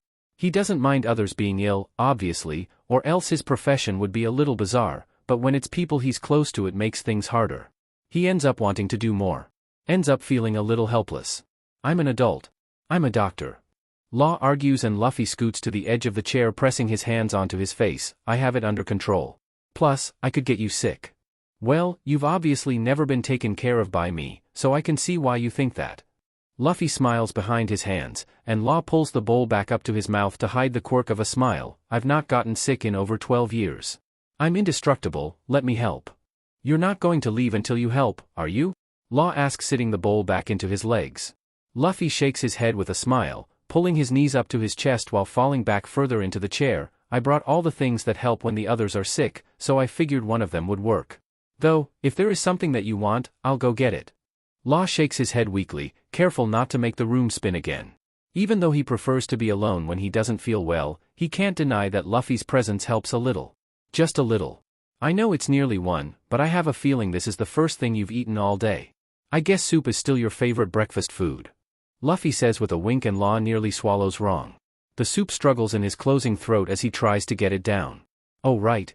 Everything about what he learned yesterday was washed down the toilet with his sickness, but unfortunately it's back.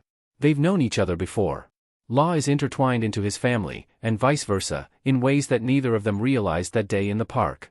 How could this even work? If they dated and something went wrong, would it affect their grandfather's friendship? After all those years, Law suspects it wouldn't, but the risk seems loftier than his desires at the moment. So, he buries them a little deeper, tucking them back into his pocket where they'll sit safe until he can make the right decision. If, that is, Luffy will allow them to rest there. Him coming over here, demanding that he help Law, was never part of Law's expectations of him. Foolishly, he's realizing as Luffy sits across from him trying not to stare him down quite so hard while Law finishes the bowl of soup. His face sits tucked behind his knees and though Law can't see it he knows that Luffy is grinning. "You brought soda, right?" is all Law has to say to send Luffy barreling towards the kitchen, and Luffy. "Where are your to-go cups? Like the coffee kind? That way it'll stay cold and you won't spill it on the couch." Luffy reasons, his hands opening and closing every cabinet in Law's kitchen. "Luffy, this isn't necessary. I won't spill a can of soda." Law argues but still the soft slamming of cabinets continues until he hears Luffy make a soft aha. "Listen, I know you're a doctor, and you like to be alone when you're sick, but that just isn't gonna work for me." Luffy says, pouring the soda into the tall silver cup, "Part of getting better is having someone. Now, what do you feel up to? A movie maybe?" Luffy walks the cup back over to Law, trading it for the bowl in his lap and wordlessly asks if he'd like more, tilting it back and forth. Law shakes his head and Luffy gives a soft smile before returning to the kitchen. He's so gentle, a side that Law has seen a couple times, but it never stops surprising him.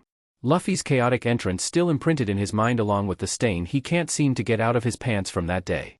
While he's rinsing the dish out, Law picks up the DVD he grabbed earlier to examine it a little closer. After all, he's stuck here, why not watch something for the first time in forever? It's a documentary.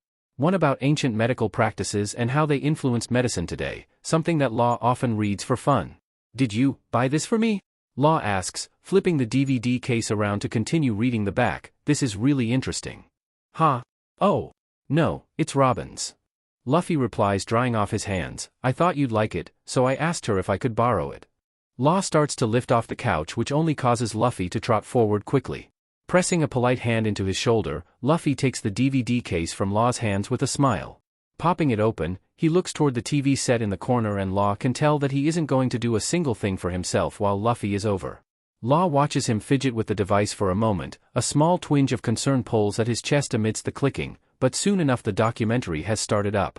It's been too long, Law realizes once the soft music starts, that he last watched a documentary. They used to be his favorite as a child, and it drove Korra insane. He would beg Law to watch something more age-appropriate, maybe a cartoon or a game show, but he refused. The small boy choosing instead to learn about the whaling industry. Then proceeding to cry over it for weeks afterward, leaving Korra to make a donation to an organization just to get Law to settle. The narrator's voice starts up over a series of documents on the screen and Luffy turns back to look at Law for silent confirmation. Law settles back into the couch with a sigh and a weak smile, and that's the only answer Luffy needs before bouncing back up onto his feet. Law watches as Luffy considers going back to the chair he was previously in, but he knows if he sits there he won't be able to see the TV as well. The only option is sitting on the couch along with him. "Luffy, don't. I know you think you're immune, but Law starts to argue, but the words die as Luffy drops onto the other end of the couch. "It's fine. Use your energy for anything other than worrying about me, will ya?" Luffy scoffs. "Now, if I'm gonna understand any of this I gotta listen because I'm already behind." Law narrows his eyes but turns his attention back to the screen. The documentary goes on to detail the uses of honey and other naturally occurring substances and how, while not entirely correct, even hundreds of years ago people had an idea of how they could be used. It's fascinating to Law, so much so that he doesn't notice as Luffy goes from leaning against the opposite arm of the couch to hovering only a few inches from him. Luffy is lost. Completely. And has been since about 4 minutes in and only keeps watching so that it isn't overly obvious that he is keeping Law in the corner of his vision. He looks like he's feeling a little better. After all, it's a 24-hour bug and he's probably close to the time limit. That's how that works, right? The odd settling in Luffy's stomach shifts again as he watches Law mouth softly along with the narrator. A quirk of a smile on his lips. Law turns to Luffy, mouth open, excitedly ready to speak. It's in that moment that Luffy realizes he might be too close. His clue being the quick shift of emotion on Law's face. "Luffy." Law scolds and slides to his left. "You're going to get sick." Pulling the blanket up, Law covers his mouth. Eyes showing over the top, tired but determined as he pushes closer to the opposite side. "No, I'm not." Luffy argues and again slides closer. "Come on, you can even lay on my lap. You look tired of sitting up and you can watch." "How does someone look tired of sitting up, besides you're making me miss stuff?" Law says, fumbling for the remote to pause the video. Let me take care of you, damn it. Luffy huffs and tugs on Law's arm. The others love this when they don't feel good, and I know you would too if you just let me. You might be a doctor, but I know what I'm doing. Luffy. Stop. Law's stern tone stops Luffy in his tracks for a moment, but only a moment before he resumes pulling on his arm. Do you ever take no as an answer? Not when I know I'm right. Fingers curling harder into Law's arm, Luffy wins a little as Law comes closer. Just a short nap. You'll feel a ton better. The usual tremor of uncertainty flutters in Law's stomach as he lets himself be pulled into Luffy's lap. Head resting against his thin legs, Law would assume that it couldn't possibly be a comfortable place to lay, but as always lately he's wrong. Luffy is soft. Legs bend in a way that he's positive can't be comfortable. Law settles into Luffy. Now, do you want me to start the movie back? Law looks up at Luffy and his usual smile is still there as always. It tugs against his warm face and Law feels himself shrug. Just rest. I'll find something to watch and keep the volume down. I don't want you to be dash. I won't be bored. Just rest, okay? Luffy interrupts, and before Law can start to open his mouth he feels his stomach roll again. A gentle nod is all Law gives before he feels himself succumb to the weight of his eyes, drifting off into sleep once more. And this is good, fine even in Luffy's mind as he basks in the minor victory of getting Law to sleep. Until he feels it. The itchy creep of discomfort in his chest the first time he looks down at Law in his lap.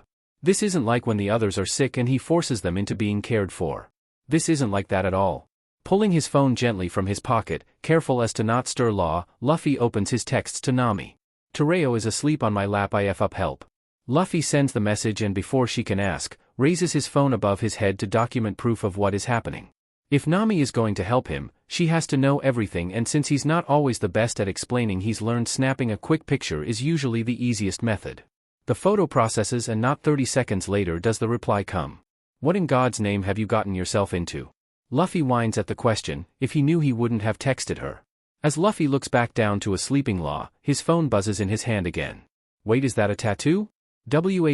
Luffy murmurs aloud, I don't have a tattoo. Law shifts gently beneath him in his lap, twisting from his right side to his back. As he settles, the oversized T twists and hangs lower around his neck.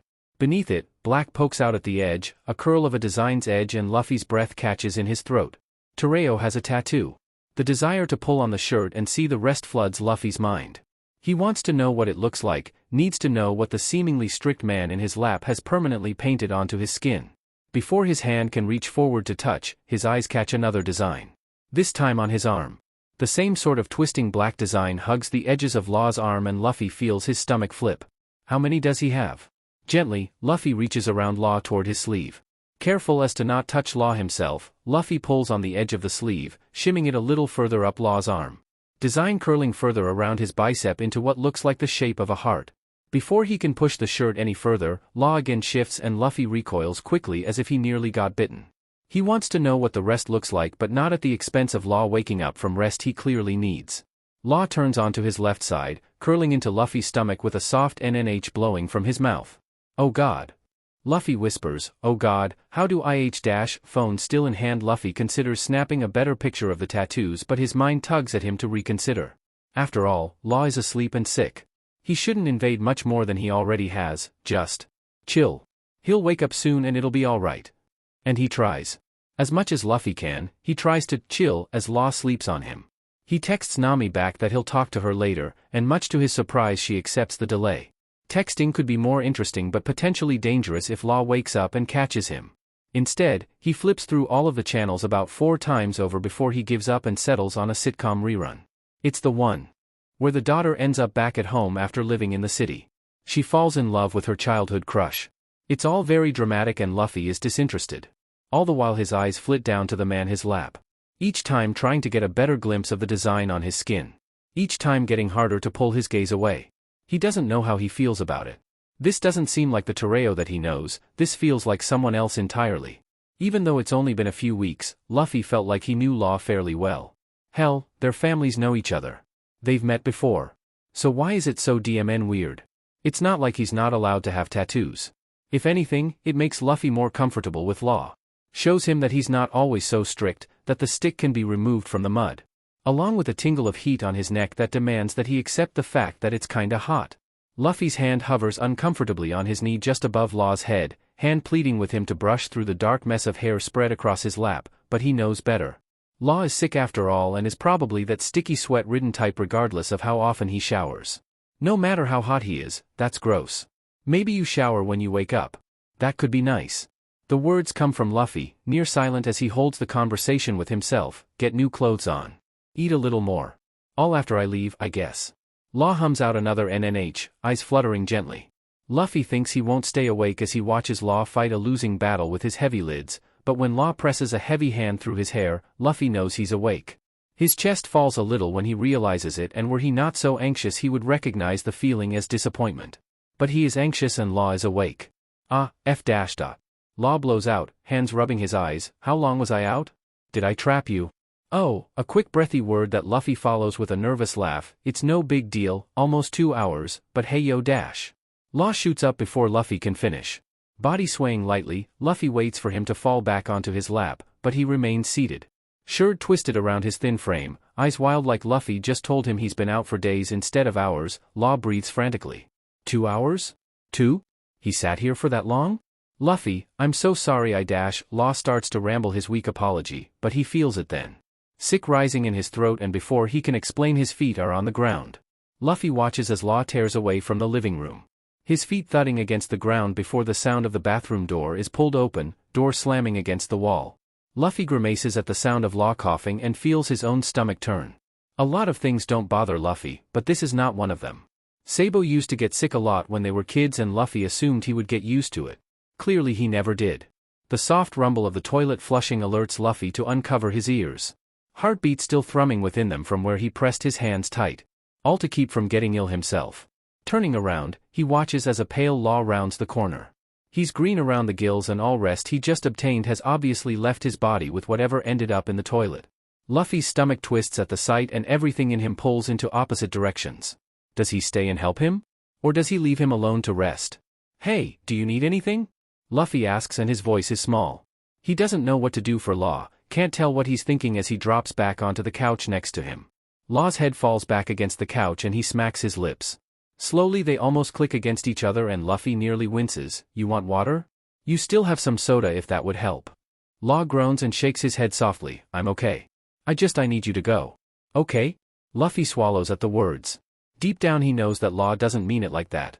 Knows that it's the right thing to do until he can get everything out of his system without someone in his home. Luffy knows all of this, but it doesn't make his chest any lighter as he looks at the door. All right. Lifting off the couch he's careful not to jostle Law on the end. Just call if you need anything, okay? Law looks so frail against the couch. A tall, thin, rod of a man weakened more than Luffy would ever care to see. It bothers him. Almost enough to argue against Law's words and stay, but he knows. At least, hopes he knows how Law feels at that moment after asking Luffy to leave. Okay. Law's eyes open, just a crack so he can watch Luffy walk toward the door. Thank you. Really? I'll be okay soon, I'm sure. Luffy nods, hand on the handle and the best he can forces a smile back at Law.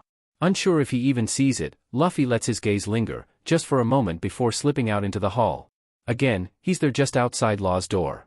Alone, confused and stomach a little unsettled. When Law knocks on the door of Luffy's apartment the next day, he isn't surprised when Usopp answers the door. Honestly, the odds of Luffy answering it himself was low given how many of them there are. Though he can't say he isn't a little disappointed that he didn't see Luffy's smile through the crack. Hey, Tereo. What brings you here? Usopp asks opening the door wider, arm propped against it to lean casually. Meat trots forward, probably from the couch and she pushes up against Usopp's leg. Tongue out while she happily pants at the sight of Law. Law shakes the bag on his shoulder and Usopp presses his mouth into a bemused smile. A quick tilt of a nod into the apartment is all he gives before stepping away to walk back in. Though Law has now been here a few times, hell even slept here, it still makes him a little nervous. After all, there is no telling what or who will happen to him. Meat leans against him while he walks and Law holds a hand down to scratch her head. He missed her more than he thought he would. Maybe I should ask Luffy about going to the coffee shop again. I'm sure Bepo misses her more than I do. His thoughts are interrupted as Meat takes off away from him, her nails clicking against the metal stairwell. Nami must have called for her given how quickly she is racing up the stairs. Usopp clears his throat gently and Law's attention is pulled back. I wanted to return what I could from yesterday. Law says placing the bag on the counter. Usopp starts to dig through it and as he pulls each item out a short blow of a laugh comes from him. Where is Luffy anyways? I figured he would be out here and yelling by now. Usopp looks up with a small, mouth and winces just as quickly. He's in his room. Sick. Law's face falls at the words. A cross between irritation and disappointment as he bites his tongue. I told him. I knew it. Stomach flu? Usopp sighs with a defeated nod and Law groans. I told him. I knew this would happen but it's Luffy. Usopp replies, repacking the bag, shoulders shrugging. You couldn't have convinced him once he made up his mind. Law holds the grumble that is in his chest down and instead focuses down the hall. Luffy's door is closed, surely an uncommon sight given how open he is, and most of his irritation dissipates. Instead, he tilts a head toward it in silent question and Usopp nods. Hasn't been sick since this morning. Should be okay. Though Usopp starts, but quickly shuts his mouth. Never mind. What?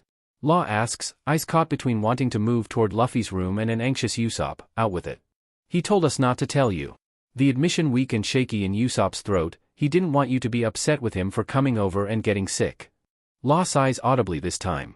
Though he can't deny his irritation, the last thing he wants is Luffy hiding anything from him for fear of him being upset. Especially sickness. It irks him in a way that he isn't used to. This isn't like when Shachi got a cold, refused to tell him, and just avoided Law for a week. This isn't like when Penguin sprained his wrist and tried to wrap it himself. Those times he truly was mad with them, nothing holding him back as he berated them for not coming to him. Luffy is different.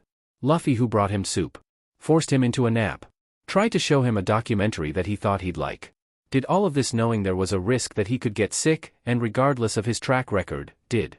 Law doesn't say anything as he moves through the living room towards the beginning of the hall, and Usopp doesn't stop him.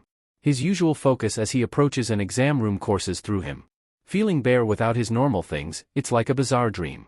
Like the nightmares where you go to school but you left everything at home, and oh, by the way, there is a test. Except the test is named Luffy, and he's a hell of a lot more difficult than anatomy. A gentle knock is all Law gives and prays that he doesn't wake Luffy up. He debates back and forth for what feels like an eternity on whether or not he should just leave, but the answer is given with the slow opening of the door. Luffy peeks through the crack, eyes half shut, and Law clenches his jaw. He doesn't even look like the same person. Is this what I looked like? Ah, shit.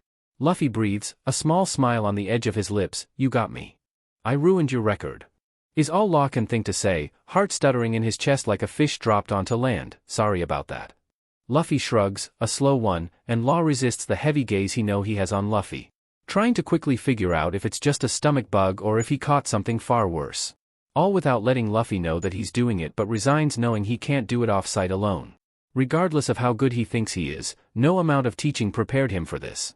It's my fault, but thanks. Luffy sighs and leans against the doorframe. So, what? You gonna doctor me? A snort escapes from Law before he can catch it and one is given back in return by Luffy. No. Well, maybe. Just Law huffs, crossing his arms. Just go lay back down, okay? There really isn't anything I can do. It'll work itself out soon. You could watch the rest of the movie with me. Luffy smiles, a knowing one that makes Law's stomach flip. After all, I'm already super lost, so I'll probably just pass out. I do want you here, though. It's so genuine, those words. A simple request from the sick man in front of him, only wanting company in a house full of it. Only wanting Law.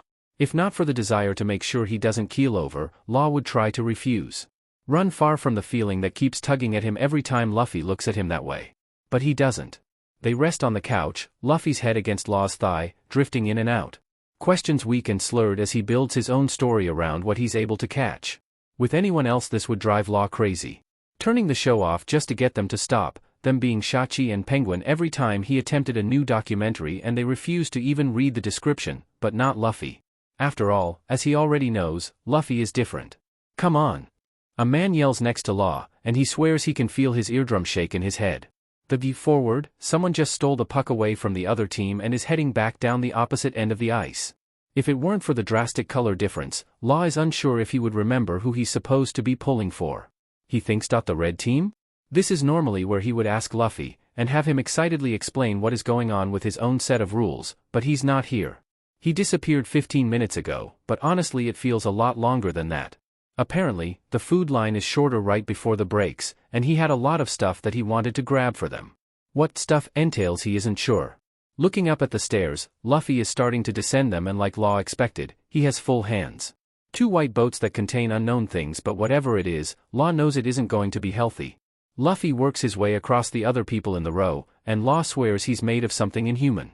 His legs bending ways they're not supposed to as he steps over others, all while balancing the food above his head. "I'm back," Luffy says, and when Law goes to respond, his words are stolen with the slam of a body against the screen. It's no more than 20 feet away from them, and it gets him every single time. "I got nachos and cheese fries. That way if one of us doesn't have enough cheese, the other could have some." Law gingerly takes the nachos from Luffy's hands, placing them into his lap and stares. The near-hazardous colored yellow stares back at him and everything he's ever learned about nutrition is begging him not to eat it. But he's hungry, and they kinda smell good.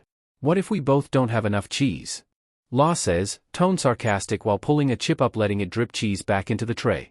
Luffy sticks out a tongue in defiance, but places a fry onto it, inhaling it into his mouth. A little too fast. Or maybe a little too hot, because it causes him to choke. A sputtering cough that makes Law react in an instant, slamming his hand against Luffy's back. The cough falls into a laugh, and Luffy looks up to Law with tears in his eyes. "I'm fine, Tereo. You worry too much." Luffy strains out, but still Law continues his rhythm. "We should watch the game. It was so nice of Sabo and Koala to give these to us." That's true. Sabo and Koala have season tickets for the local team, and when they couldn't make the game last minute they asked Luffy if he wanted to go.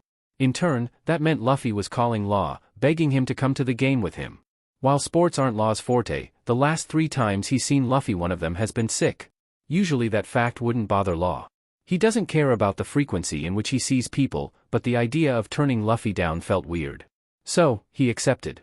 Against all judgment, the ice-cold rink, and the clammy sweat that has continued to sit on his neck he accepted. They eat, crunching and chewing gently as the men start to gather on either side of the rink. Looking up, the time on the clock is now at 0 and Law wonders if the game is over. "That's the first PRD, folks." A loud booming voice calls out over the rink and Law groans, "It's time for Race the Rink." The players take off around the rink, shearing ice up against the wall, and Law remains frozen. Watching the men charge around the space with ease and speed.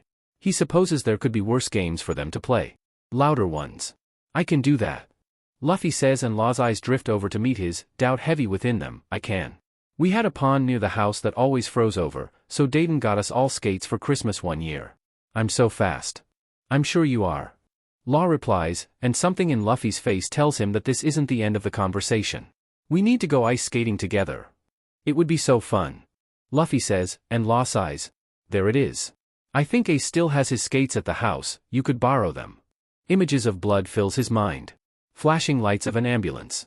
The inability to ever operate one day. Ugh. I don't know if it's really up my alley of things to do. Isn't it dangerous? Bloody feet and bruises?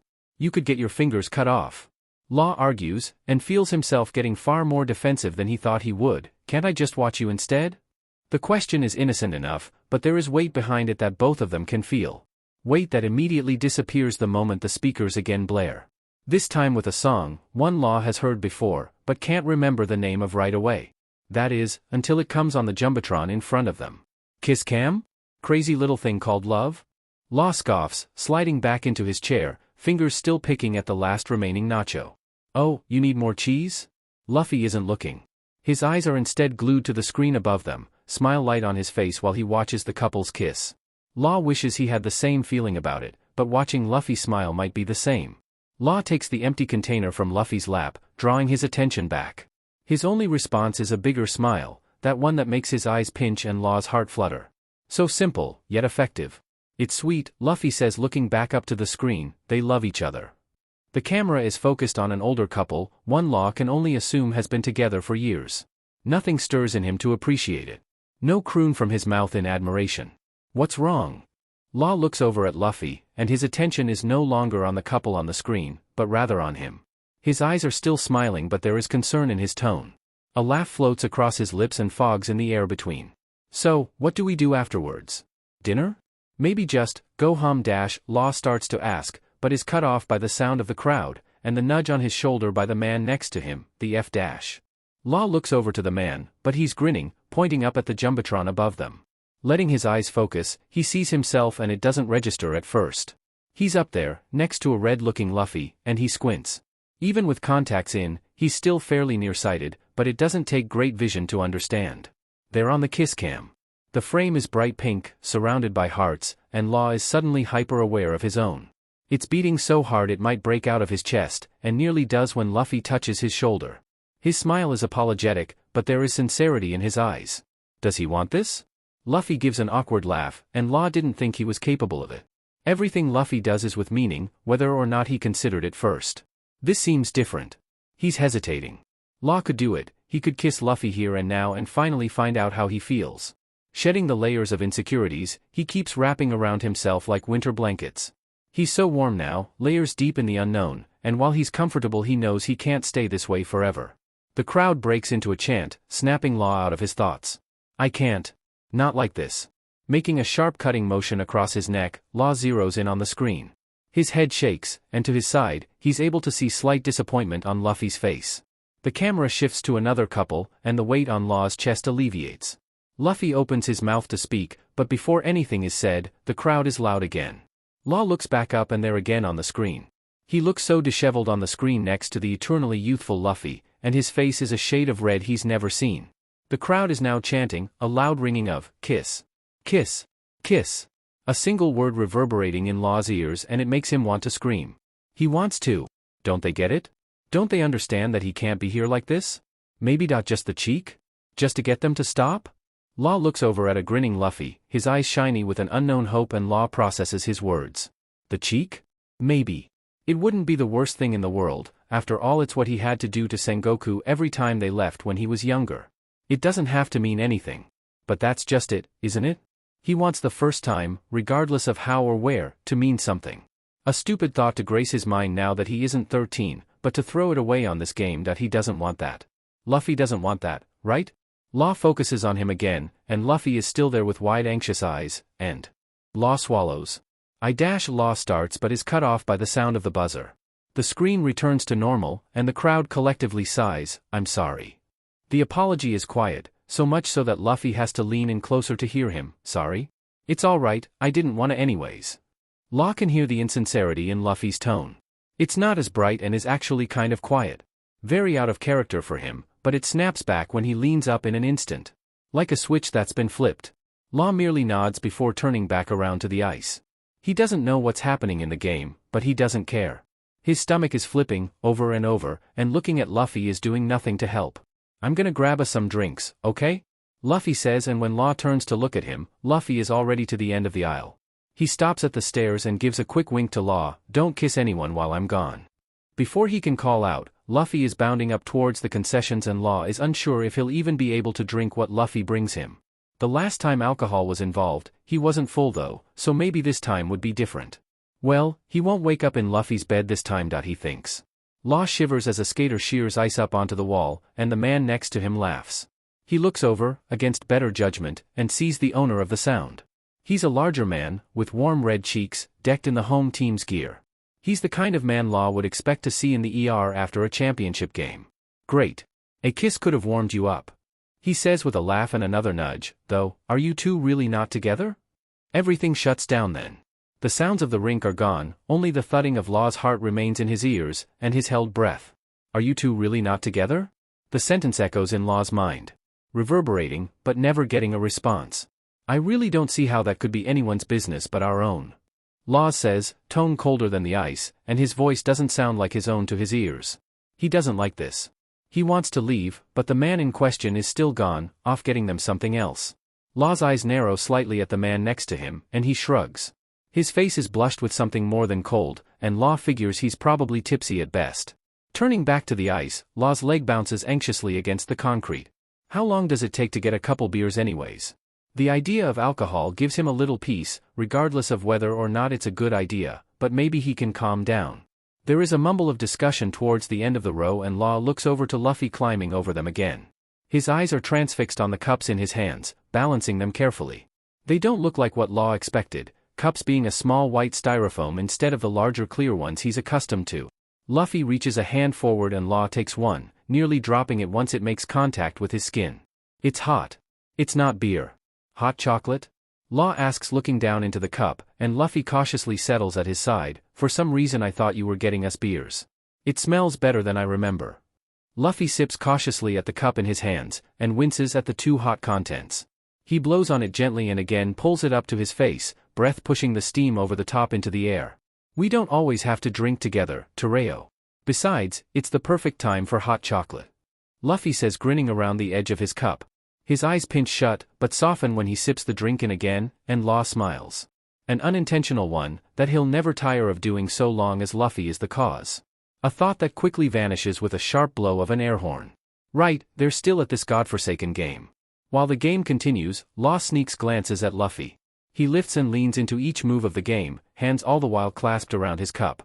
Still, Law looks, here and there when he knows he won't be looking, and his chest tugs. Law wishes he could see the world that Luffy sees. Would it be shining? Oi, Tereo. Luffy says, and Law's focus snaps back, are you having fun? I suppose. Law answers and Luffy frowns, I don't understand the game, is all. They're just trying to get it into the net. Easy. Luffy says, and turns back to the ice, it's not so hard. Law looks back out to the men pushing and pulling the puck across the ice and focuses. He follows a single player as he seemingly dances around the ice. It's admirable, considering Law wouldn't even be able to stand. He zones out then, following the player. Watching them twist and turn takes his mind off of his heavy heart, and Luffy squirms next to him following the action. Maybe, hockey games aren't so bad. The horn sounds for the end of the second PRD and Law winces. Oh, right. Soft music again fills the rink and Law groans. He doesn't even have to look back up, it's the kiss cam. And they're on it. The crowd again stirs into a chant, and the breath in Law's chest vacates in a sharp exhale. Can't they just leave us alone? How is this fun for anyone? Next to him, Luffy sputters out a laugh. Panic thrums in Law's head, and all that can repeat in his head is a single word, move. Standing without warning, Law does just that, and his cup does the same.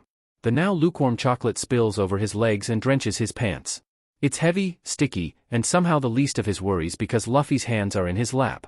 They're dabbing wildly at the stain on him, bunches of napkins held in his grasp, and the action achieves nothing.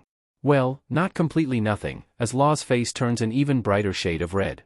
His heartbeat is now in his ears and the sounds of the rink are blurry, but still he can hear the laughter. I've gotta go, is all Law says before bolting up and out of his seat. Luffy falls back into his own and watches Law haphazardly tumble over the other attendants at the end of the row. Luffy blows out a sigh, lifting up quickly as he watches Law bolt up the stairs. Sorry, guess we're leaving. Law fidgets with his keys at his door, and Luffy can hear Beepo's soft woo inside.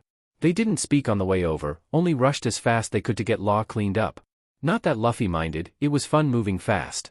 I'm gonna get cleaned up, sorry to end the day so abruptly. Law says, opening the door, and starts to slip inside. I'll text you. No, Luffy says, and Law stops, get changed and we can go to the dog cafe. I'll go pick up meat. Luffy, Law. Starts to argue, but he's already running towards the stairwell. I have to shower. Luffy gives a quick wink before pushing backwards through the door. It shuts with a slam and Law grumbles, sliding into his apartment, leaning against the door. He feels sticky. He feels tired. Beepo gives a soft huff from the couch and Law returns it in a sigh. Peeling his shirt off, he disrobes slowly with each step toward the bathroom. Normally, he would never leave a trail of gross laundry along his apartment floor, but today he's not normal. He showers, dresses, and leashes Beepo with reasonable ease, and again finds himself staring at the door. Luffy is likely already there waiting for him. That same smile that makes him uneasy on his face, and they'll talk. God, what if they talk about the kiss cam? Beepo tugs on his leash, whining while he paces back and forth, and Law reaches to open the door. It's full steam ahead from the moment that it opens, and any apprehension he had about going is gone. Lost in the wag of his dog's excited tail. Law was right when he assumed Luffy was waiting on him. He's back in the corner, at a much smaller table that last time, and Meat is running laps around the inside of the dog pen. She spots Beepo and skids to a halt, barking happily, and it causes Luffy to look up. He smiles and lifts up from the table, but rather than walk toward Law, he goes to the counter. He's ordering for me again. Law mutters and feels his chest get hot. Let's get you to your friend, Beepo. When Law settles at the table he watched Luffy stand from, he feels anything but at ease. The last time he was here he nearly passed out from exhaustion, and now he's still reeling from earlier. Can he just have a normal time at this coffee shop? Luffy again walks toward Law with the same white cups, and the idea of coffee brings him comfort. He could use the caffeine. When he takes it from Luffy's hands, he can already smell that it isn't coffee, and Luffy's guilty smile confirms it. It's hot chocolate. You didn't get to finish yours last time. Besides, Lucky makes the best anyways. Luffy says, sipping on his. It's super thick and made with magic. At least that's what the sign says. Law sips on the edge and his eyes widen with surprise. It's good. It's really good. When his eyes meet Luffy's again, he's not surprised to find them happily closed. So, Law says placing the cup back down and Luffy does the same. No more hockey? Luffy sks his lips in, tightening his mouth into a tight line before releasing it with a pop. His eyes gaze around the room and Law can tell he's trying, not so sneakily, to avoid the question. Usually, Law would just speak, but this time he wants to wait it out. He wants to know how Luffy felt about it. Luffy swings his legs out of sync and continues to grumble, looking around before landing back on Law. Okay. But ice skating? Luffy, listen. It would be super fun, and you would love it. Luffy argues, pressing his hands into the table. I'm the best teacher, you won't die. Law snorts into his drink at the promise. Wow, what a claim. Sipping it gently, he watches Luffy's face as it remains focused and pointed at Law. He wants an answer. It's the holidays, Luffy. I'm probably going to be tied up at the hospital until January. Luffy, by no surprise, hates this answer. Desperate not to voice it in the cafe and get shushed again, he simply sinks into his chair. Head barely even with the back of it, and he sighs. Loudly. I mean, I have Christmas Day off since I'm not on a 10-. You do? Luffy yells and the table next to him shushes. You have to come to our party after you do your family stuff. If you do family stuff. If not, you can come to my family stuff. They already know you and maybe you won't get sick this time and dash. Luffy. Law interrupts and Luffy stops, for just a moment, before he's digging his phone out of his pocket. Luffy, I'll try to make it. The table next to them gets up to leave, throwing a quick glance to the men, and Luffy narrows his eyes back at them. A move that gets him a smack on the head by the girl with long dark hair and tattoos that is now walking back behind the counter. He really must come here a lot, DMN. She points 2 fingers to her eyes and then back at Luffy with a quiet threat. He nods before turning back to his phone, and Law watches her go back to work. It seems no one is immune to Luffy's charm, though Law can't say he's surprised. You better. Shachi and Penguin have to come too, they're part of the crew now. Luffy says while tapping on his phone, and Law's dings. There. I sent you the details that Nami made. She's better at this anyways. Law looks down at his phone to see the event Luffy sent. It's got a sparkling personalized background and the accept mark has a present box. Are we exchanging gifts? Before he can ask, another invitation pops up. This one is for New Year's. Luffy. I don't know if I'll be free. People get so drunk on New Year's that I've had to pump stomachs 2 years in a row. Law explains and feels his own again slosh with nerves. I can try to swing by for a bit when the ball drops, but after that is usually when it gets bad. Luffy tilts his head back and forth in disgruntled thought, but after a moment sighs. Fine. It's okay, 'cause I get to see you, right? Law's chest tightens at the question. He does get to see him, yes, but it was the way Luffy said it. Like that was the most important thing that was going to happen at the event. It makes him feel weightless. In all the worst ways. Yeah, Law says anxiously, sipping, and the last of his hot chocolate is drank. Hey, the present icon. Do I have to bring something? Like Secret Santa or dash? Luffy's eyes go wide as he downs the rest of his own drink, and while placing it back onto the table it clinks a little too hard against the saucer. The dark-haired woman looks up from cleaning glasses and Luffy bows his head gently. Who is this woman? Sorry, Lucky. I'll be gentle. Luffy says sheepishly, and she goes back to cleaning. You don't have to, but I already have an idea of something for you. It's nothing big, so don't feel like you have to get me anything. Law stutters and Luffy waves a frantic hand in the air between them. One that likely says, don't argue with me. One that is about to be blatantly ignored. Oh, you're absolutely getting something back. Dad would kill me if he ever found out. I think I know just the thing. Law muses and Luffy reaches across, grabbing his wrist. His fingers hold tight around Law, and he's as frozen in Luffy's grasp. He doesn't often touch Law. Hell, when he was sick was more contact than Law ever thought he'd get, but that was sick. They're better now. Yet, Luffy still holds him. Don't spend money on me. Luffy demands, and Law's eyes fall. Tereo last, I mean it. Luffy, stop yelling or I'm kicking you out. The other woman behind the bar, a blonde, chides, and Luffy sits back down in his chair. Thank you. He pulls back his hand and resettles into the chair with his arms crossed. Foot bobbing quick and out of time, Law watches Luffy process the reality. That he's going to get a gift from Law, and he doesn't know what it's going to be. I'll keep it really simple. Law promises, and Luffy's foot stops. Small. Inexpensive. But you're getting a gift, there is no other option. Luffy pushes back in his chair, scraping it across the tile, and his hands reach out to collect their cups. He nods, seeming to accept the condition, and wordlessly heads back up to the bar. There he places the mugs down, and along with them his head into his hands. Lucky takes them with a wink, and Luffy watches as she makes 2 more of the same. They talk as she works, and the blonde girl giggles while nodding her head. She walks into the back, and he bounces excitedly, only stopping when Luffy places the cups back in front of him. He really doesn't meet strangers. Law watches the interaction, slid back into his chair, with nervous hands drumming on his stomach. The day has been long. Taken turns he didn't expect it to, and even though he showered, he still feels sticky. Like something left behind that you can't quite reach no matter how many times you scrub it. He knows what it is, he just doesn't want to accept it. Doesn't want to voice the sticky little concern that will no doubt weigh on him through the rest of the weekend. It knots his stomach up tight, and refocusing on Luffy as he walks back nearly has his tongue the same way. I should have kissed you today, is what his mouth wants to say. As Luffy sits his again full mug in front of him, Law watches him bend over the table with a smile bright on his face. Both cheeks are rosy, along with lips that are a shining natural red. They're details that tug at something in his memory, but Law can't put his finger on why. So, he sits, waiting for Luffy to do the same, and they hold their cups in silence.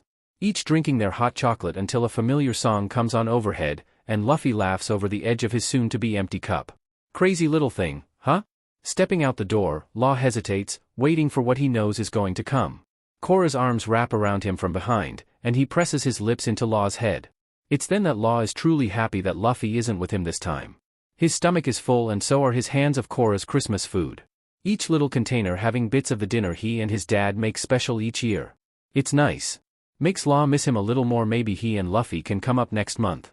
So, Korra says, letting his arms fall away, tucking his hands into his pockets, you're going over to Luffy's tonight, right? Maybe not. Law blows out into the cold air, exasperated, and Korra nudges him with his shoulder. Law turns toward him, readjusting the containers in his hands and meets Korra's excited gaze. Yes, I'm going, but I still don't have anything for him. Maybe, I'll run by and get him a giant bag of jerky. Trafalgar D. Water Law, you will do no such thing. Korra scolds and Law's eyes fall. What? Do you not know what to get him? Law looks over with a grimace. It's been over a week since Luffy invited him to Christmas and he still hasn't managed to figure out what he wants to get him. It seems like an easy enough task given how open Luffy is, and how he is in general, but it's probably the hardest present Law has ever purchased. How do you get something that says, hey, I think I really like you, but I'm unsure if you feel that way, especially now that I've rejected kissing you in a public place and oh yeah, we met as children and our families are intertwined and dash. Hey, Korra says, shaking Law's shoulders. His eyes are wide, almost angry, but Law knows that's not what this emotion is. This is when Law would get into his head when he was younger, pulling things apart until nothing was left and Korra would find him crying in his room. That's exactly what this look is. If you can't figure out something, let me help. Law sighs and the fog of air settles between them. I guess he might be able to help. It's worth a shot. He nods softly and Korra's hands tighten excitedly on his shoulders. The heat from his palms nearly searing even through Law's coat, or at least it feels like it. Come back inside, we'll figure it out. Korra says as Law shifts the containers in his arms. Law walks ahead of him back through the front door and nearly drops everything in his hands as Korra continues, do you think you can search what to buy the guy I like for Christmas and it be gay? Law turns, chest heaving with a yell unsaid and drops the containers onto the counter, leaving them to slide in odd directions. Dad. Korra pushes his shoes off at the door again, and looks up with a curious expression. What? You know that it would be a bunch of things that girls are trying to impress their boyfriends with, and you're not going for that kind. Something else other than a tie clip or a bottle opener. Law considers leaving again at that moment, stomach tied too tight to deal with the question he just asked his father to help him with. He's not wrong, he's just behind.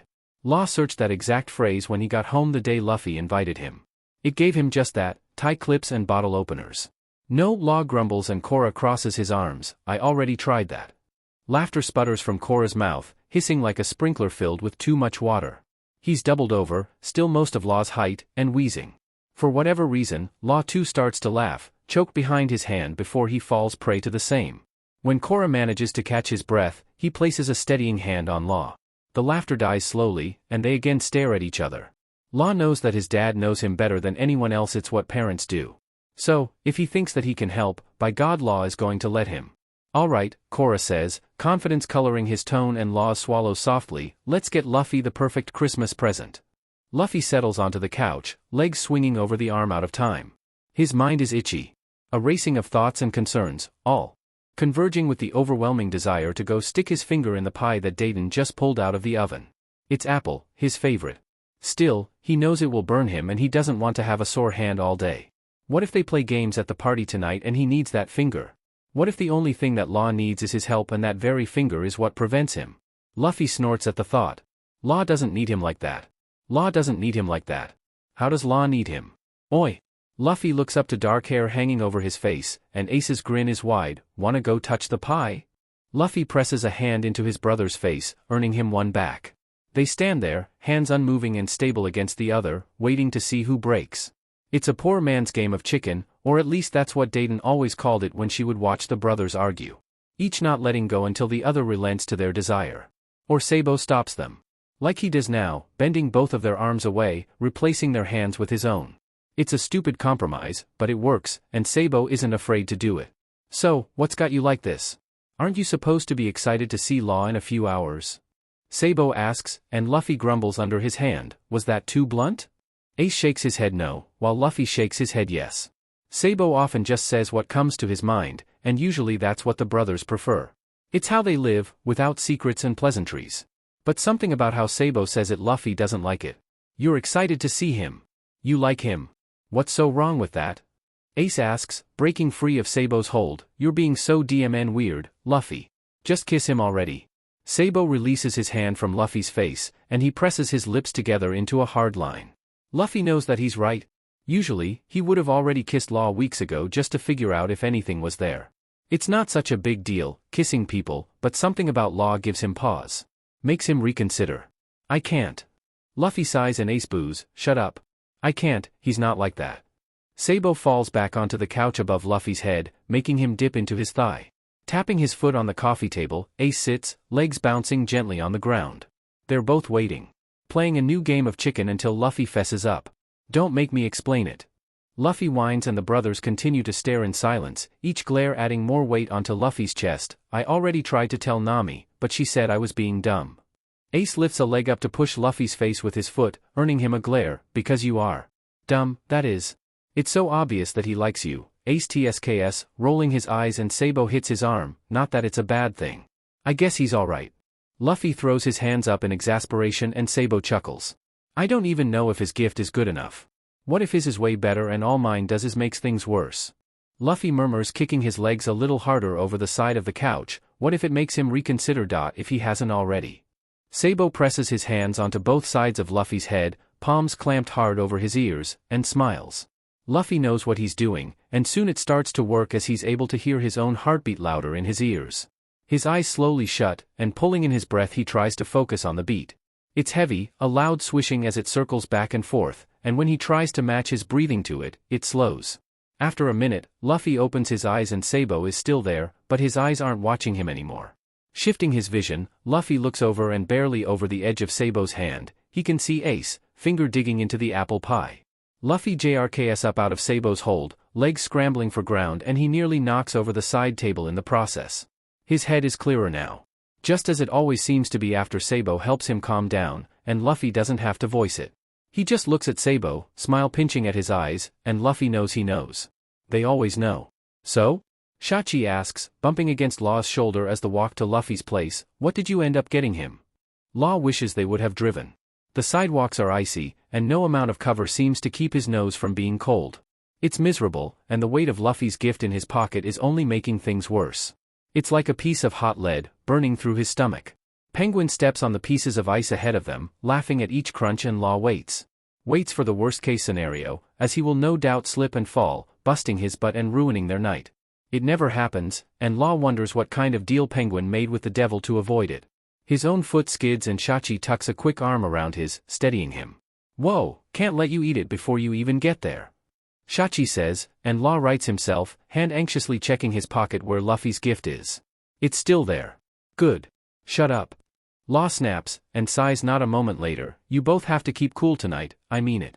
Penguin crunches another piece of ice beneath his feet and chuckles, what? Planning on finally giving up the goat tonight? Law stops in the street and Shachi nearly falls, still holding onto his arm. The thought makes Law's neck sweat beneath his scarf, and it makes him far more than uncomfortable. So, what if he does kiss Luffy tonight? Would that be so cliché? Would it even work? He's being quiet. Shachi says, eyes darting between Penguin and Law, I think he might actually make a FING move. Law starts to argue, but both men have turned to him, grins wide and knowing, maybe. Penguin and Shachi throw their arms up in the air, yelling in unison, maybe. Law starts walking forward again, pulling Shachi along with him, and Penguin skids forward trying to stay in the lead. He wants to. That's what he hopes to accomplish tonight, if his gift goes over well, and if it feels right. It won't be under some stupid mistletoe though. This much Law is certain about. Everything else about his and Luffy's relationship has been a little too movie-esque for his liking, and if his dad finds out that their first kiss was under mistletoe, well, he'd never hear the end of it. Please, can you both just stop pretend it's not going to happen? I don't want you staring over at me the entire party. Robin is really good at reading people, and if she figures it out and tells Luffy, then I will see to your deaths personally. Law grumbles, walking up the stairs to the front door of the loft. Now, let's try and have a good tea dash. Tereo. Luffy cheers, swinging the door open as wide as he can. He's dressed normally, in shorts, leaving Law wishing he bought him pants for a present instead. Come in. Nami is making eggnog. Penguin excitedly rubs his hands together, and Shachi pushes him out of the way, slipping past Luffy with a wink. The inside of the house explodes with noise as the two enter, and Luffy snickers. It never stops amazing him, how quickly his group seemed to sink into Luffy's and vice versa. A magic he doesn't want to stop and question. Luffy. You're letting the cold in. Luffy snickers and Law pushes forward past him through the entryway. His eyes blink against their will, trying to adjust to all the new light. There are strings of bulbs draped everywhere. Law believes they could possibly sit, all blinking in time with each other. It's impressive, and before Law can ask who did it, he spots Frankie. Frankie, who is also covered in lights, blinking in time with the rest. Ah. I'm glad you made it. Luffy beams, tugging at the back of Law's coat, and he lets it slide off his arms to his elbows before Law jerks it back. Still cold? Law grimaces before turning to look at Luffy. Your present is in my pocket, and... Present? I thought I told you not to get me anything. Luffy huffs, fingers digging deeper into the coat. Law takes a step forward out of his grip, hand cautiously touching his pocket. It's still there, unbroken for now, and that's all that matters. Oh God, is Luffy going to break it? Law swallows at the thought. Why didn't I consider that? You said I couldn't get you anything expensive or big. This is small, and wasn't that much, so it's not breaking the rules. Law says, and Luffy's face falls as he recalls the promise. It's not a lot, I just hope you like it. Luffy's hands jerk toward the pockets and Law takes a quick step back. Come on, Tereo. Give me the present. It's Christmas. Luffy frowns and Law's eyes fall in disbelief. I'll give you yours, then. Trade. Luffy dashes forward down the hall past Law, quietly dipping into his room. All noise is muffled by the music still thudding around him, and Law wonders how they don't get noise complaints. He gets one at least once a month whenever Shachi and Penguin rile Bepo up from downstairs. Maybe he should move. Luffy slips back out of his room, one hand closing the door while the other is shoved into his hoodie pocket. If Law had to guess, his present is being held there, and the idea makes his stomach flip. What on earth could he have gotten me? Luffy doesn't come back to Law, only tilts his head down the hallway. Disappearing around the corner, Law feels himself start to follow. As he moves through the living room, Nami catches his eye, giving him a quick wink. An action he should be used to by now, but this time it seems to hold something else. A secret. Turning the corner, Law doesn't see Luffy. He's seemingly vanished in the space between the corner and the end, only leaving 3 closed doors and a window for him to stare at. A window that presses upwards by Luffy's hand, and Law nearly chokes when he appears out of thin air. Come on, it's quieter out here, but Nami doesn't like me leaving it open. Luffy says, head barely showing around the edge of the frame. It's safe. Promise. Law walks down the hall, hesitation heavy in each step, and when he crawls through the window everything in his head begs him not to. Everything in his heart, however. Fire escape. Law says, plain and factual, and Luffy nods, cold. The staircase is decorated much like the inside is, lights wound everywhere they can fit, but these stay solid instead of blinking. They leave the snow glowing even in the dark, and Law soaks it in for a moment. Glittering snow, left to no doubt freeze over during the night, serving as a decoration in its own right. He's never looked at it like that. Luffy laughs, hands hanging onto the railing before falling between 2 bars. The metal rattles beneath him as he lands and Law freezes, pulled from his thoughts, and his knuckles are almost white around the rail. He still doesn't like being out here, regardless of how pretty it is. It makes him on edge in so many ways, and when Luffy pats the snow-coated spot next to him, Law hesitates. Luffy, it'll get my pants wet. Why are you still wearing shorts? Law huffs, and his words come out like a cloud, gray and iced in front of his face. The cold reflects his tone, so shifting in place, he tries to warm up both. Couldn't we do this inside? Luffy shakes his head, and the snow that fell from the railing above shakes off of him onto his shoulders. It's loud. I wanna hear. Law can't argue with that. Even though the music is loud enough to still be heard out here, it's nowhere near as loud as it would be if they had ducked into Luffy's room. The simplicity in which Luffy said it melts Law a little more, and before he can argue anymore his legs are bending. Letting them hang over the edge, Law holds onto the bar on his left to steady himself and Luffy sighs. So, which first? Luffy asks, and Law feels his hand reflexively go to his pocket, an action Luffy doesn't miss. You first. Law SCKS on his lip gently as he pulls out the wrapped package. It fits easily in his hand, but here on the edge, he has it in a death grip. The last thing he needs is to drop Luffy's present into the street, no doubt breaking it. Luffy holds out his eager hands, leaned back from the edge and tucks a steadying knee into his chest. With quick hands he takes it, pulling at the strings of the satchel, and Law holds his breath. What if he messed up?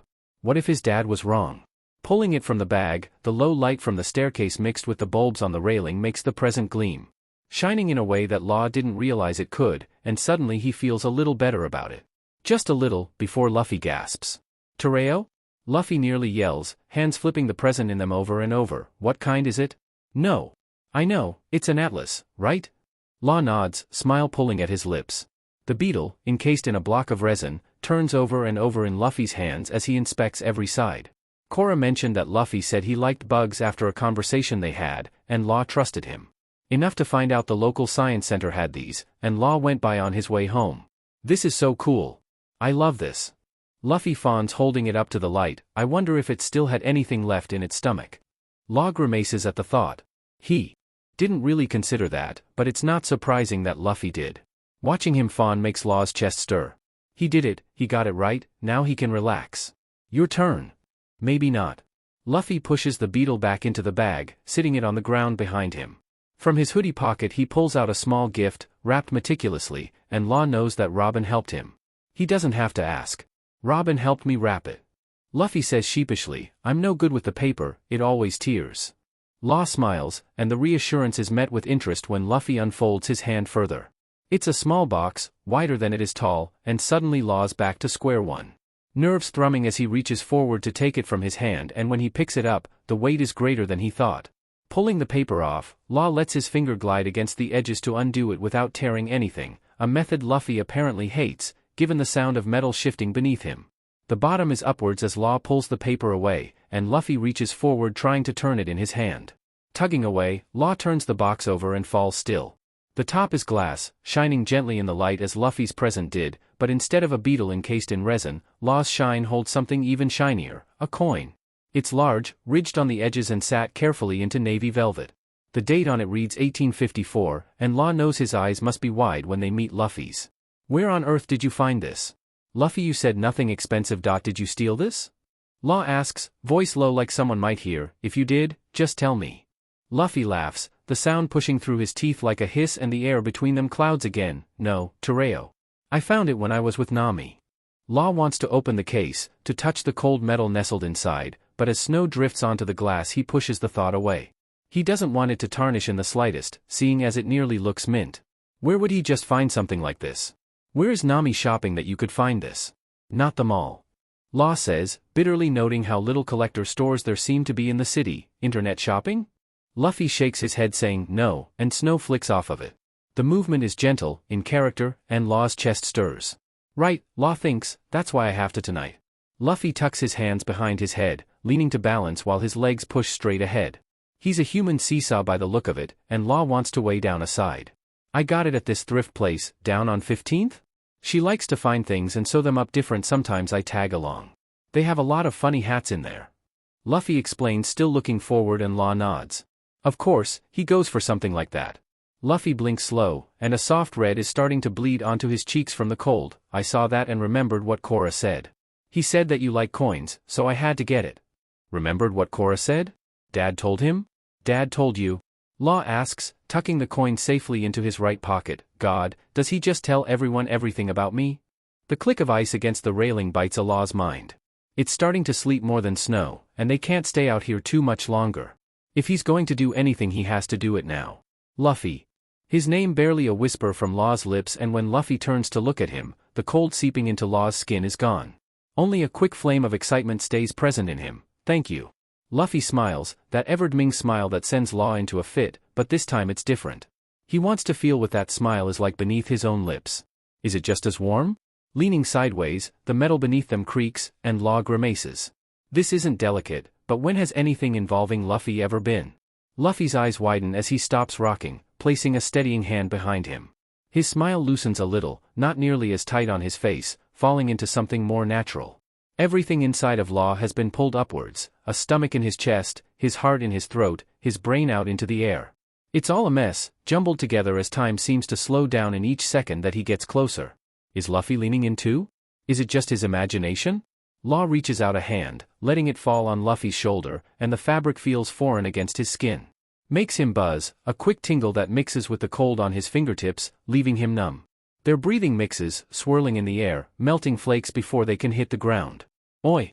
Law freezes, eyes wide registering the yell, and Luffy's do the same. Whatcha doin' up on the escape? It's freezin' out here. Take your romance inside, will ya? A voice yells from below, echoing in the space between the buildings. Hello? Law turns, dropping his hand from Luffy's shoulder, swallowing his heart and his pride. He squints downwards, trying to find the source of yelling, and spies a blonde man. His hair is slicked back, pushed beneath blue earmuffs, and a cigar hangs from his lips. Who the hell is this guy? Polly. Another voice calls out and the blonde man turns. Leave them alone, let's get inside ourselves. Law's heart is racing, a fact he wasn't able to pay attention to until right now, and when he glances over, Luffy has his head pushed through the bars. His legs swinging, completely captured by whoever it is that interrupted them. Law wishes he could say that he's surprised. I'm just trying to tell em it ain't safe to be out here in the cold, lockin' lips. They could get stuck together. It happened to me once, back when, Polly sighs, placing a hand over his face and sniffs. Well, it was bound to happen. Let's go in, I hear there's eggnog. The other man says, placing a hand on his shoulder. He looks up to Luffy and Law, his purple-tinted hair shining in the street light. Sorry. Luffy waves a reassuring hand, snickering under his breath, and they watch as the men turn the corner. The alley hangs silent once more, apart from a loud clatter behind them. A yell is let out. Nami, Law thinks, and the window behind them slides open. The men turn to find Sanji, hair dangling as he's leaning through, and he nods to signal them inside. Come on, Sanji says, blowing an irritated sigh out. God, I could use a smoke. The blonde man, Polly, as they heard earlier, is apparently a friend of Frankie's brother, Iceberg. He recently got broken up with, so Frankie had said he could tag along to cheer up. A decision that Law is now cursing every time he meets eyes with Frankie across the room. A decision he himself is seeming to regret. When they came back inside, Nami had dropped something in the living room and everyone was in a slightly tipsy tizzy trying to fix it. It was loud, far louder than sitting outside in the quiet snow with Luffy. Law would have rather returned to that, warmth of the heaters or not. Sadly, it was no longer an option as the general festivities had started, and Nami wanted everyone to join in. They played odd games that Law had never heard of, taking turns trying to unwrap a present with oven mitts. All under a time constraint and rolling dice. Idiotic, but Law won. His prize being a gift card that was nestled in a giant block of styrofoam nice. Law felt himself push away from Luffy after that. Not a strong sensation, but rather his comfort came from hovering around Shachi as he again tried to explain that the shot he liked was called a BLWJB, not that he actually was asking for one. It was comfortable, usual, instead of the uncertainty that still hangs on Luffy like a poorly made scarf. Was that his chance? Did he miss it? Oi, Tereo! Luffy calls, leaned against the stairwell bars. Come here, I have to show you something.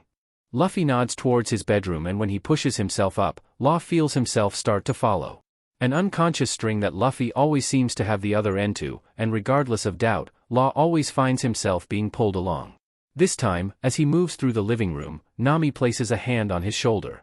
The subtlety of a wink now gone, replaced with something far more direct.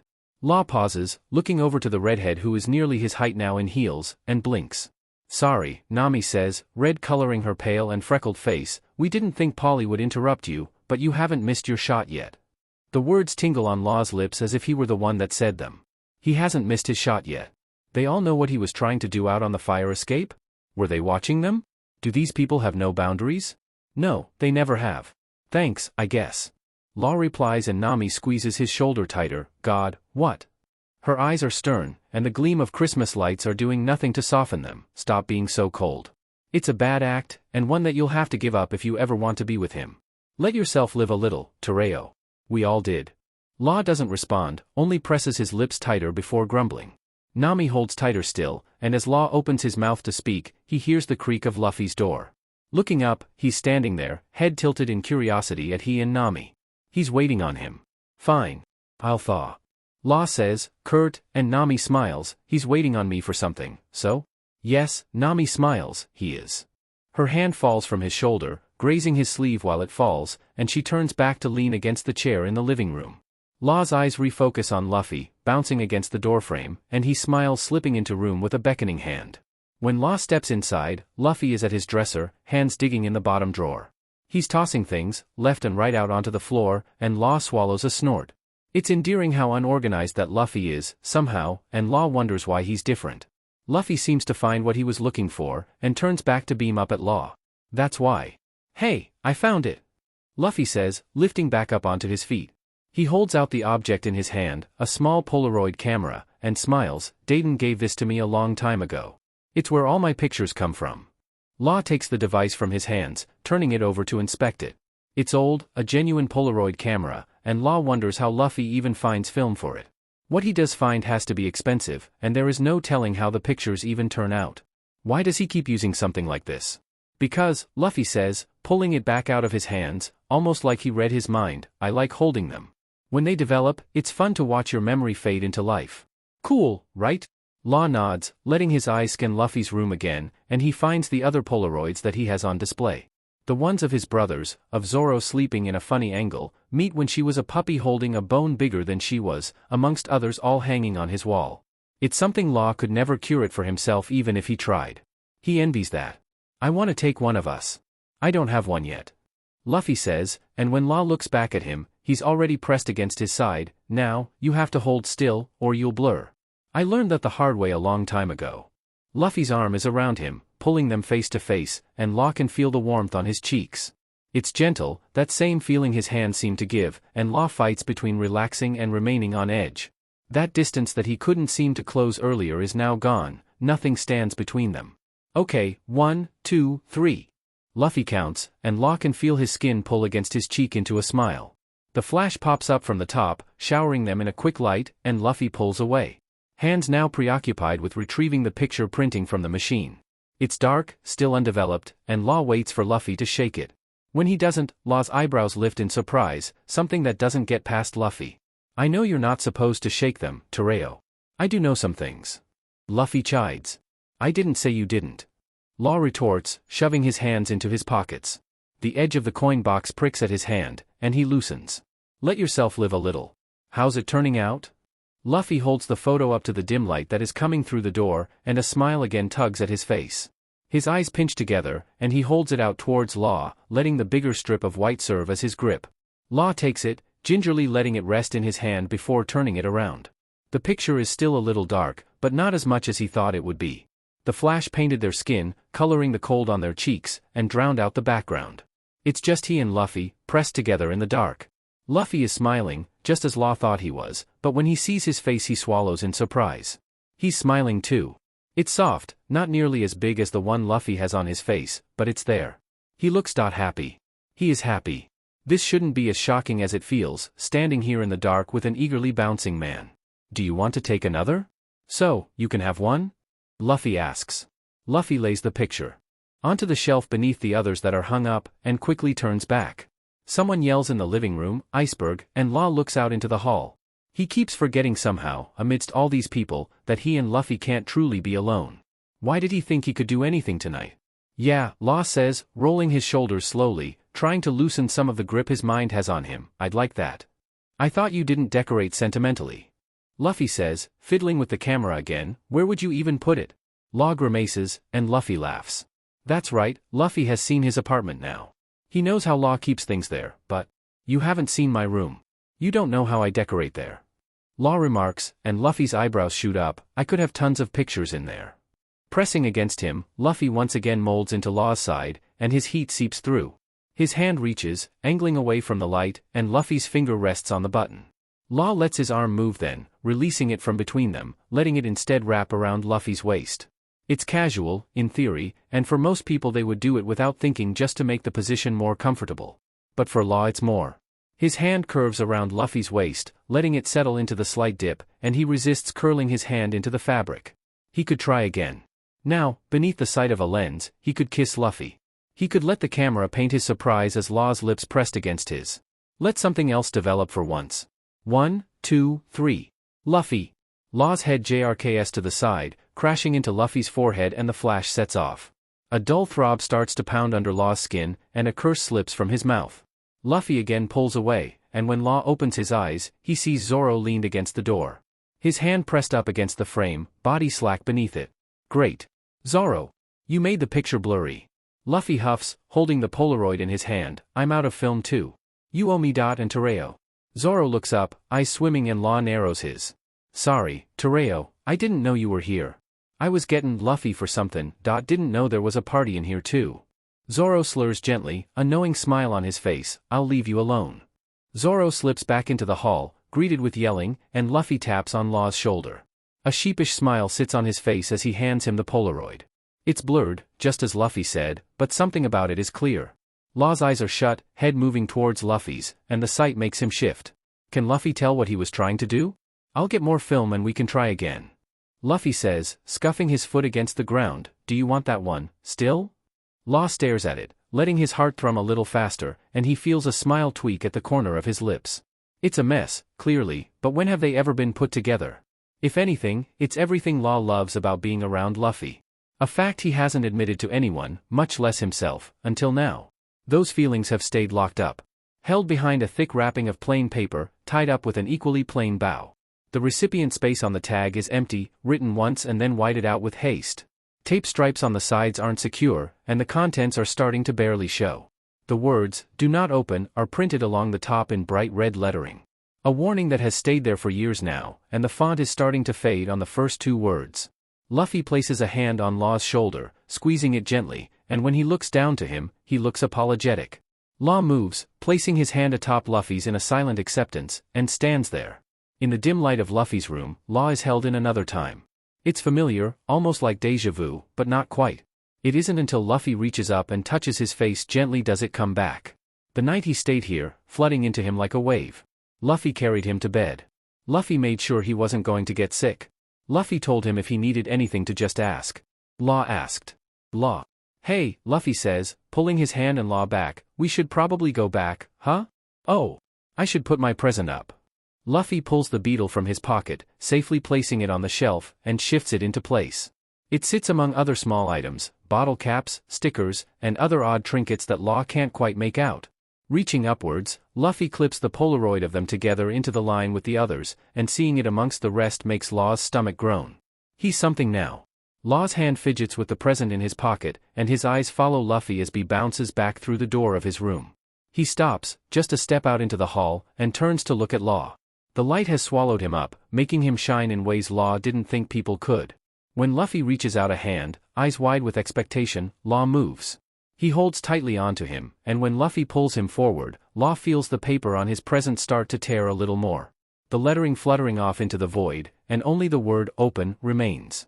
Law paces back and forth across the floor in front of his bed, and Beepo watches as he goes. A pattern, 5 steps there, 5 steps back.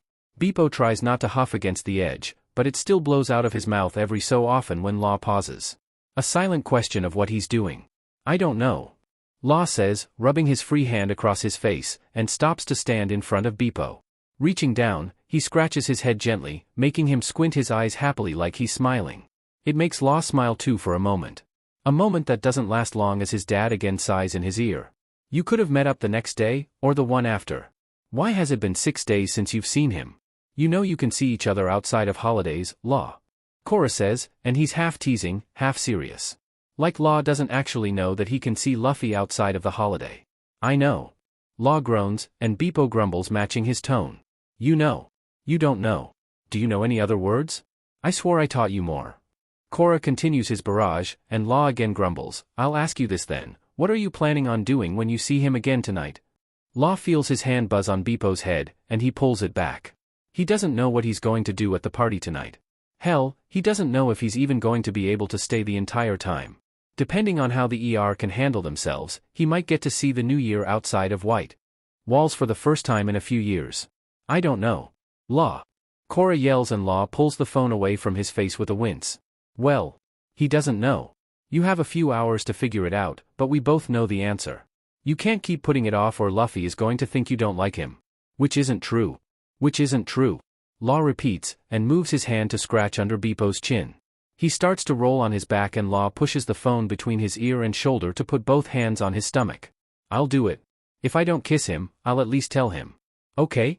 No. No? Law asks, moving his hand slower, causing Beepo's back leg to start to thump against the bed. Why not? It's New Year's Eve, you know what happens at midnight. You have to. Cora says, and it's nearly a whine from his dad's lips. I know it's cliché or whatever, but if you're not gone by then you have to. Promise me or I'll come over every other weekend for the next year. Law hums and Cora huffs on the other side. Fine. If I'm not gone already I'll do the stupid countdown kiss, and make it unspecial, and we'll have to remember it was because of tradition instead of us wanting to, for as long as we're together. A heavy beat of silence is held between them, leaving only the low noise of the city in Law's ear. When you say it like that, Cora trails off, and Law's phone starts to buzz beneath his ear. Pulling it back, he sees Luffy's name on the screen and swallows. What could he need? I'm not supposed to head over for another hour. Maybe they need me to grab something? Hey Dad, it's Luffy, I gotta let you go. Kiss him. I love you, have fun, and don't get thrown up on. Cora says before hanging up, and Law switches the phone call over. The line connects, and before he can question it and a screech immediately comes over the receiver. He pulls away and Beepo gives a low howl. Is something dying over there? Hey! Tereo! Luffy yells, and the screech behind him fades. Sorry, Frankie is having issues with the speakers. Could you do me a favor? Sure.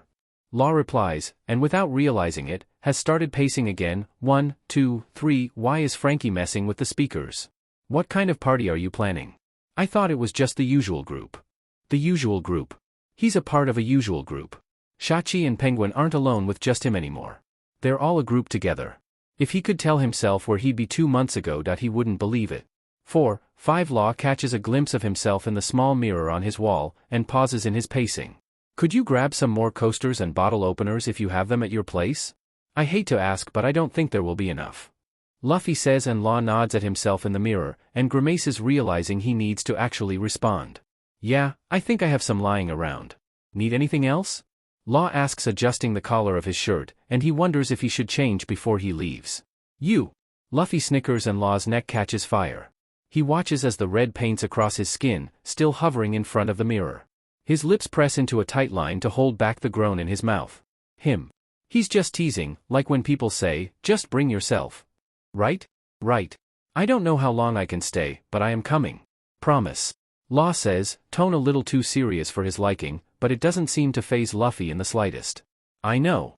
Just getting to see you at all is good. I'd hate to end the year without seeing you again. Luffy snickers, and Law can see that pinching grin on his face. Head over whenever, you're always welcome, you know. Law does know. It's not anything he would ever take him up on normally, but the offer standing is nice.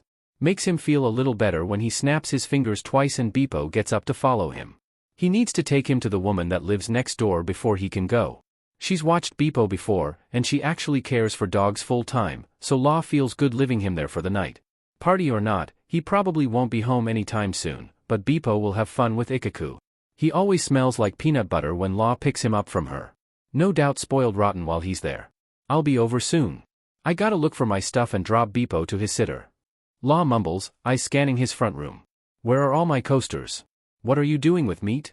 Luffy hums on the other end and a gentle bark comes through. I think she's fine here. She doesn't like the fireworks people set off, or too many people around her, so usually we let her stay in Usopp and Brook's room since it's quieter.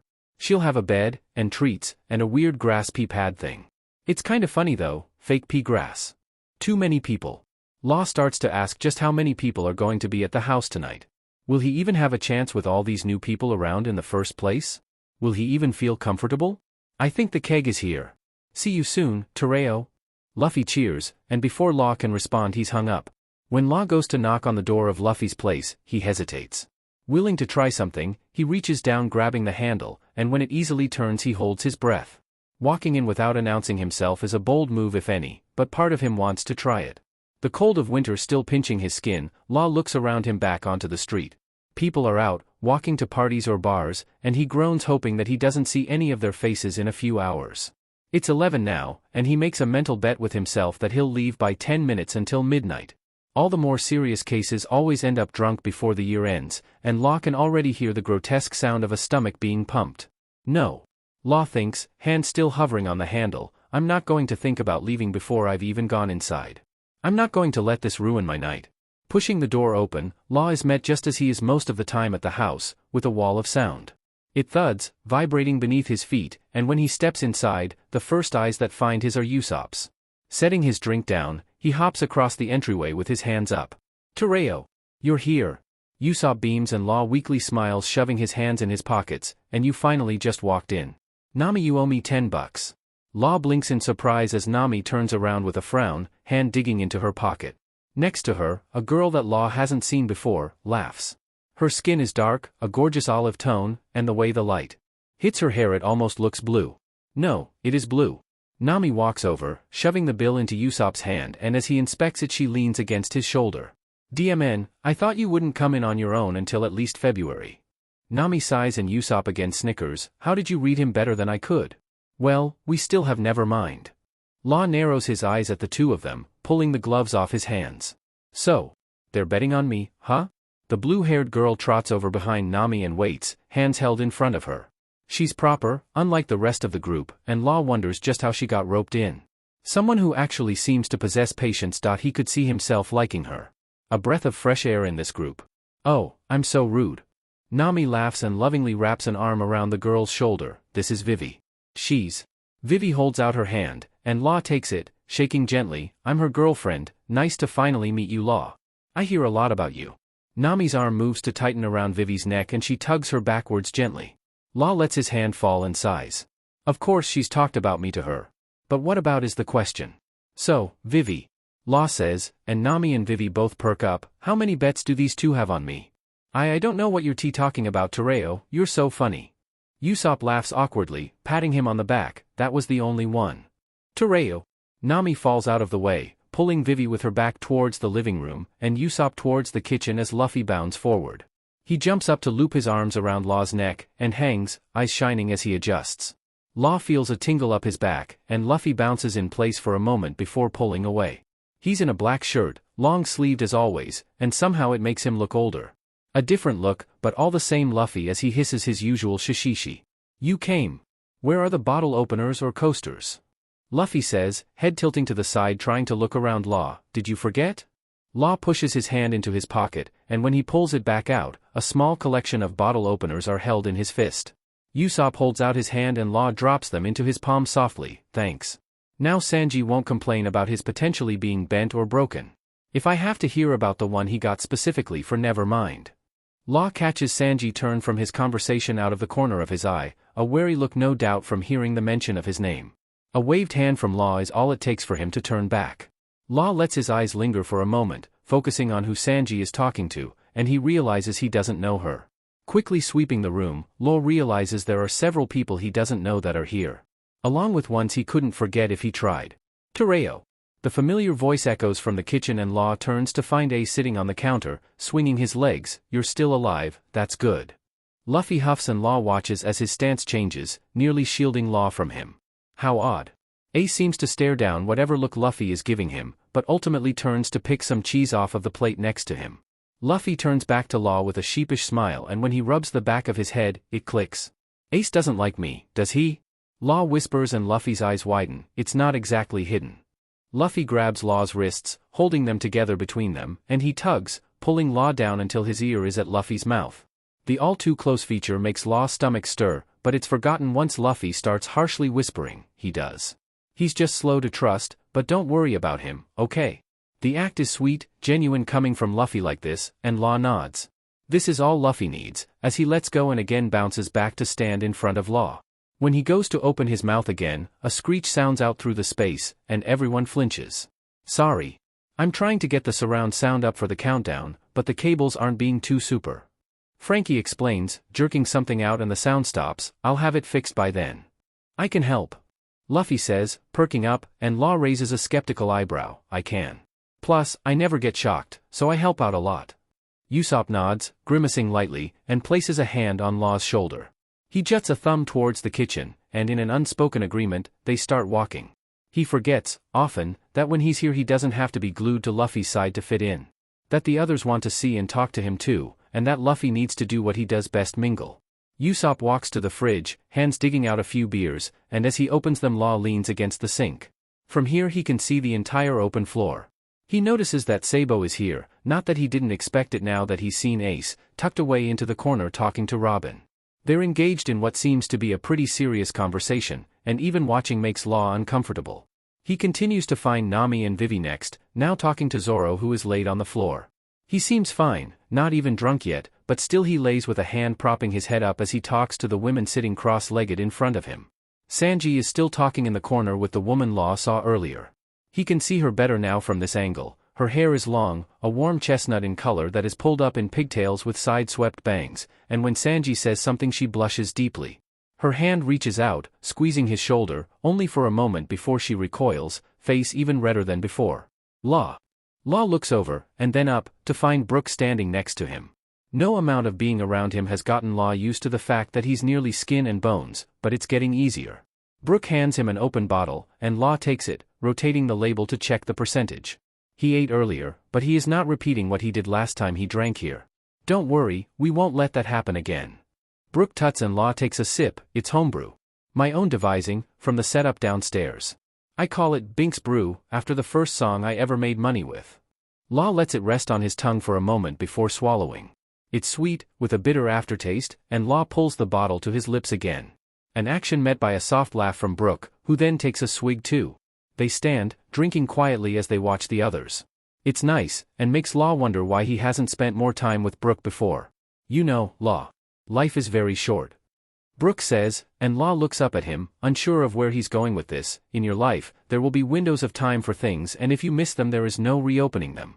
So, take them while you can. Somewhere in the living room someone drops something, and Nami groans loudly. Law doesn't turn to look, he just takes another sip of beer. It's getting more bitter than it was before, but not in a bad way. Sour. That was very cryptic. Law finally replies, after letting the thought turn over in his head a few times. Well, when you're as old as I am, everything is cryptic, even me. Yo-ho-ho-ho. Brook laughs, and places a hand on Law's shoulder. It's light, almost frail, but the weight of the action is heavy. Loud blaring comes from the living room, screech once again filling the air, and everyone's hands go up to their ears. Frankie is now fumbling trying to get it to stop, and when Law looks to find Luffy, he's no longer beside him. He's instead hovering at the entrance of the hallway, usual red hoodie pulled on, with eyes searching until they land on Law. He tilts his head backwards with a wince, giving a silent plea, and disappears into the dark. I think you better follow him, Brook sighs, and slowly pulls his hand away. Trust me, Law. Don't miss that window. It pieces together then, and the beer churns in his stomach. He knows exactly what Brook is saying now.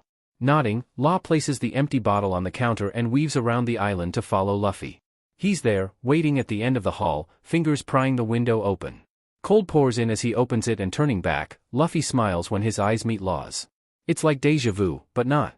Without a word, he moves quickly through the window, a flash of red and blue slipping out into the dark of night. His body moving on its own, Law ducks through the frame to follow. The metal creaking of the escape dulled beneath him from inches of snow, now deeper than the last time he was out here. The last time. Not even a week ago, they sat on the edge with their legs swinging above the street. They exchanged gifts, nothing more. Law hopes Frankie gave Polly a hard enough time for him, or he'll have to the next time he sees him. Come on. It's safe. Luffy calls, and Law looks up to see him climbing up the stairs. The same small glass lights twist around the railing upwards, but now covered partially with ice, leaving them to crack gently beneath Law's hand. They're still here from Christmas, and while the glow was nice last time he saw them, seeing them light Luffy from below is far different. The gentle touch of white on his skin and clothes makes him near ethereal. An angel that managed to stick around past the 25th. What? Are you scared? Luffy teases, and for them it's nothing new, but Law wants to answer yes. His heart still trying to break out of his rib cage with every thump. Throat closing with every breath. How did he end up out here? Why did he choose now? No. Law's warbled reply is soft, and before Luffy can dare taunt him, again he pushes forward. His eyes cast out into the alley while the lights burn at his hands, searching for anyone who could possibly be down there. Time is moving so slow now, it feels like, if not stopped entirely. Luffy skips the last step, feet landing on the next level with a ringing thud. Metal bowing loudly back into place, Law's hand tightens around the railing. A laugh bursts from Luffy's mouth as snow falls off the sides into the air before hitting the ground of the alley below. It's a sound Law would rather drown out with the crunch of snow beneath his own feet, but even they're betraying him. Luffy's head is tilted back, trying to catch snow on his tongue, making his breath puff into a cloud around him. A low awe coming from his mouth as he holds it open. When Law reaches the next level, letting himself rest with a foot still behind him with hesitation like he may run, his face is nearly white. It's here. He knows this now, standing on this fire escape again, with the soft wailing of sirens surrounding them. Sorry about the sound inside, Luffy says, leaning his head back up and digging his hands into his pockets. His smile is sheepish, like he's not actually sorry at all, but Law blows out into the air in acceptance. I didn't know when he was messing with them earlier that they'd still be broken. Weird. Law thinks back to earlier, watching Frankie struggle with the cords. So out of character for the man that can fix anything, yeah, weird. Luffy rocks on his heels, his trademark move, and snickers at the cascade of crunching beneath his sandals. A steady pop pop pop pop as they roll, compacting the snow against the ledge. His sandals. Law makes a mental note to buy Luffy actual shoes as a late Christmas present, if he doesn't push him away after this. His dad's voice echoes in his head again, a subtle comforting reminder that Luffy feels the same way that he does. He does. Luffy. Law says, word caught in his throat and he coughs, causing Luffy's eyes to widen as he steps closer. Hand poised and ready to do what, Law isn't sure. Can we talk about something? While we're alone. That sounded stupid. I said it wrong. Neither of these thoughts seem to ring true as Luffy steps even closer, barely nodding. He's captured completely in Law's attention, and the smile that is starting to grow on his face says more than words ever could. Sure, Tereo. This seems to be our spot to talk anyways. It said teasingly, but there is truth behind it that Law can hear. Luffy is waiting on something, no, not something. Law. What's up? A car siren sets off down the street, and neither man says anything. It just rings, over and over while they stare each other down, slow collecting on their hair. White against the black and blue strands, all before it melts. When the car stops, Law feels himself move. Hands now on Luffy's shoulders, he stops short, uncertainty holding him in place. A bookmark lost in the fold of time. His fingers feeling like pure fire as they dig harder into Luffy's sweatshirt. The snow is now drifting down on his body and God Law wishes it was enough to cool him down. Every other moment of his life is cold, a constant chill laid upon him all those years ago, but not now. He's engulfed. Lit brighter than a fresh match, but burning just as quickly, and the flame is nearly visible looking into Luffy's eyes. Those deep understanding eyes that have been more than patient. Law hopes at least, it's patience that has kept Luffy from making a move. Instead of something worse, something akin to disinterest. No. I know he feels the same. Law argues to himself as the match burns closer to its end. His fingers stinging while they hold on to the dwindling stick for dear life. I can't wait anymore. Law says, a strangle of a whisper. Lips quivering from far more than the cold. Then don't. Luffy smiles. So simple, said plain as if it were the most obvious thing in the world. Said just how he thought Luffy would. Luffy leans, toes pressing himself up to Law's height, and suddenly his breath is more than just a cloud in front of Law's face. It's nearly palpable. A soft gray Law could thread between his fingers. He's here. They're here. When Law leans forward, it's like the world tilts beneath his feet. A culmination of everything he's felt since the day Luffy first landed on him. Like the script they were supposed to follow burned up a long time ago, leaving them to figure it out themselves. Now, as Law's lips press against Luffy's, it all makes sense. He can feel Luffy's smile fade against him, trading instead for pressure in return, and Law feels his entire body tighten. Luffy is standing in his hold and kissing him back. Eagerly, not even just being polite, and Law's head swims when he pulls back for air. Only for a second before they're together again, this time molded comfortably against each other.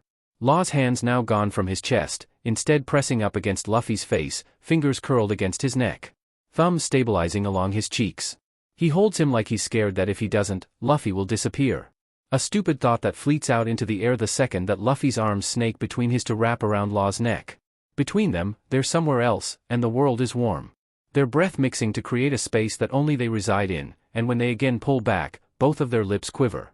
Not from cold, but from excitement. I knew it. Luffy says, relief coloring his tone, I knew you liked me, Tereo. Law blinks, heart still racing, and snow falls on his eyelashes making his vision blur. Not unlike how he feels right now, with every instinct begging him to kiss Luffy again. So, he does. He leans in again, and Luffy does the same, and their world returns. The match is now gone and burned to ash in Law's hand, but the flame is still burning there brighter than before.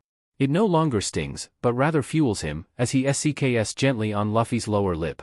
An act that had he considered it even 30 minutes ago would have sent him to the bathroom ready to be sick with nerves, but here and now it's perfect. Luffy hums, bringing Law back to focus, and he releases Luffy with a light pop. One loud enough that it makes him snicker, and Law's head reels. He opens his mouth to speak, but all words seem meaningless now.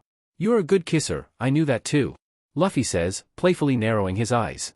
He releases his hold around Law's neck, falling back down to normal height and stuffs his hands into his pockets. "How was I?" "Fantastic." Law breathes without thought, a little too fast for his liking, but Luffy laughs. "I'm sorry." Luffy scoffs and kicks at the ground. Shaking his foot quickly when snow tucks beneath his toes, what would Tereo be sorry for? That was a great first kiss. For waiting so long. Luffy's mouth forms a small O of recognition before it falls away. Leaning forward, he presses up on his toes again to kiss Law's cheek, hovering next to his face. His nose is cold against Law's skin, red and nearly frozen, but he can't move. Luffy has him, entirely in his hands, just like always. "How long?" Law asks, and Luffy settles back in front of him with a concerned look. "How early did you know?" Luffy hums, tapping his foot gently, and starts to mumble to himself, maybe, no, Oh, I know. It was the party. The party.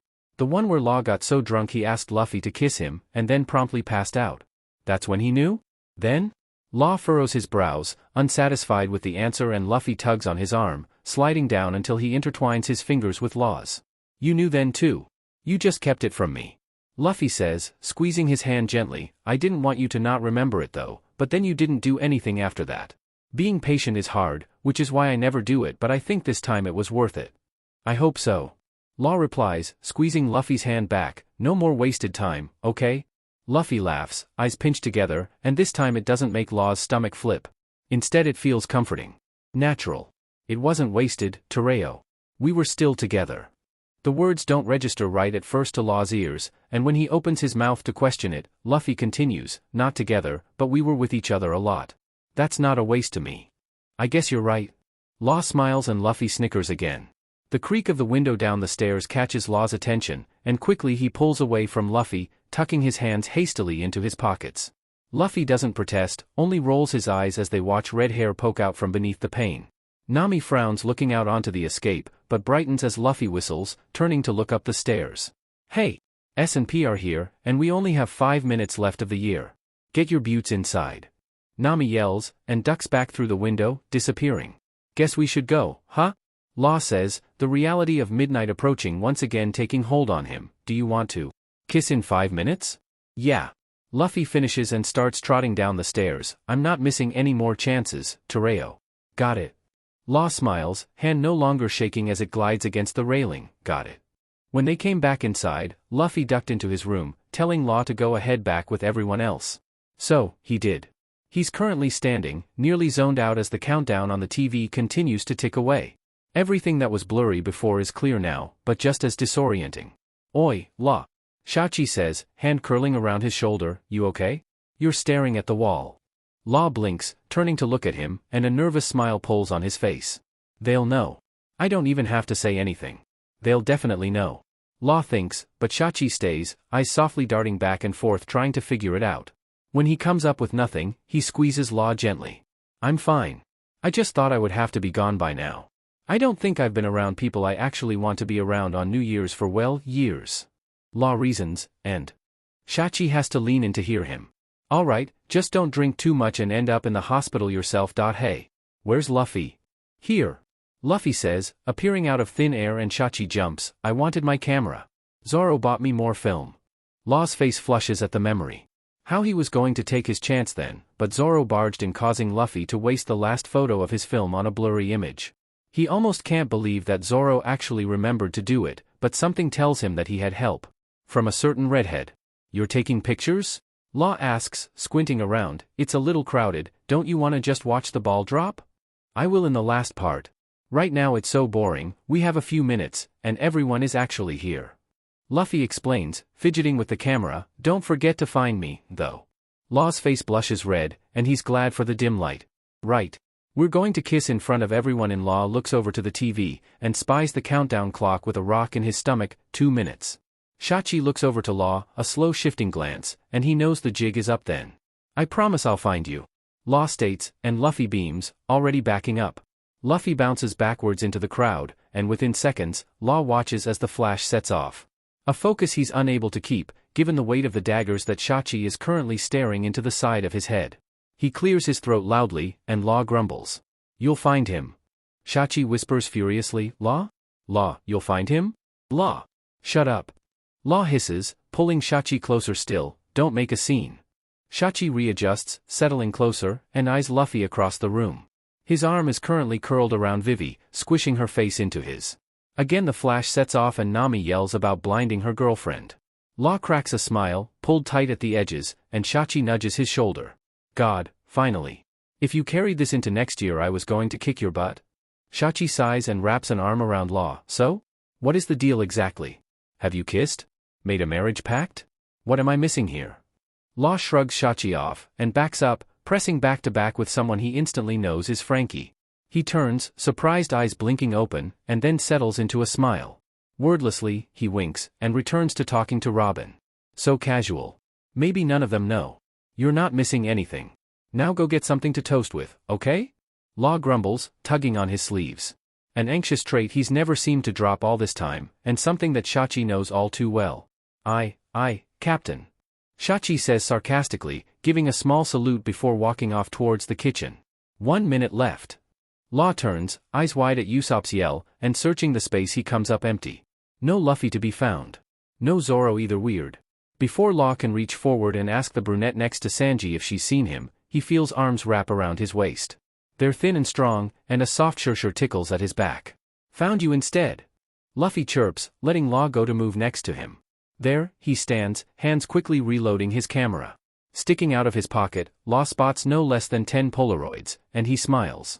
We have to take a picture too, since Zoro ruined the last one. The room starts counting then. 30, 29, 28, 27. Luffy leans up on his toes, pressing hard into Law's side, just as he did on Christmas. This time, the thrill racing through Law's body is different. It's no longer a tingle of uncertainty, mixed with doubt, and a helping of anxiety. No, he knows how Luffy feels now, and Luffy knows the same in return. This thrill is something new. 17, 16, 15, 14. I'm gonna catch it. Luffy says, eyes eagerly set on the TV, I'm gonna catch the new year. 11, 10, 9. You're going to what? Law asks, turning his attention down to Luffy. He's smiling, wide and unabashed, eyes glimmering with the light coming from the screen. How are you going to pull that off? 6, 5, 4. Like this. Luffy says, and holds the camera up in front of them. 3, 2. With his free hand, Luffy curls it beneath Law's chin, pulling him closer. When the clock strikes, the room explodes with noise, but Law hears none of it. He's held, lips pressed against Luffy's, and the moment they touch, his hands move. The flash goes off, barely seen in Law's nearly closed eyes, but even then he knows the picture wasn't clear. Luffy is melted against him, body slack against his own, and when he releases his lips everything comes back at once. The music. The lights. The cheering. Oh. The room is screaming, each and every voice pointed in their direction, and Law blinks, scared to look anywhere but Luffy's face. His beaming face, still held beneath his hand on his cheek. His shoulders are clutched, and he's turned all at once with Nami holding around his neck. She's crying, Law thinks, as she holds tightly to him, and he laughs. Genuine, it bubbles from his chest as she hangs off of him, and when he sits her back down, Luffy quickly takes her place. He jumps up, hovering in front of Law's face with his arms knotted around his neck, and again the sound of the room fades away. Drowned in the depth of Luffy's eyes locked on his. Pressing upwards, Luffy kisses him again. A short sweet peck that still drives Law's heart into an erratic rhythm of fluttering, and Law kisses him back just as quickly. Both of their lips pulled too tight into a smile to properly meet, and they part with a laugh.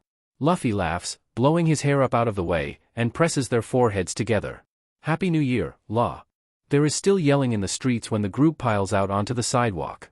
It's distant and uneven, with parties still clearly in full swing despite the ball dropping nearly 20 minutes ago.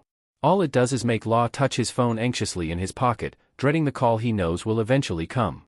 For now though, he's still here among the group who by unanimous decision decided on Whataburger. It's my birthday, okay? Ace says, hands locked behind his head while leading the group down the next stretch, all I want is my free biscuit and then I'll head back to the station. Luffy is next to him, skillfully walking backwards to keep in his eye range with a grin wide across his face. His adoration for his older brother is clear as day to anyone, but again it makes Law's chest hurt just a smidge. What if Ace never comes around to him? A heavy arm slings around Law's shoulder then, grabbing his arm with a tight hold. Hey, don't worry. I know Luffy already told you this, I'm sure, but really Ace just takes some time. He isn't gonna break you two up, Sabo says with a reassuring whisper. Break you two up? We're dating, Law says quietly, and Sabo barks a laugh out before shaking his shoulder. Oh. I would certainly hope so after this game of chicken you two have been playing for months. It's been driving everyone crazy. I thought the floor was gonna break from everyone finding out at midnight. You sneaky BSTRDS, Sabo says pulling Law in closer before freeing him. The group shuffles to a stop at a crosswalk, all huddled and bouncing to keep warm while the light sits a firm red. Robin is curled up against Frankie, held tightly under his massive arm, and he seems to be singing a song that is being written on the spot. They seem happy, stable. Law wonders if he and Luffy will ever be that way within the group. Looking ahead he sees Luffy swinging around the light pole, with Usopp and Brook chanting as he makes a third revolution without stopping. Luffy's eyes are bright when they find Law's, but disappear quickly as he continues to spin. If he wasn't leaned against the building corner, Law would swear he was also spinning.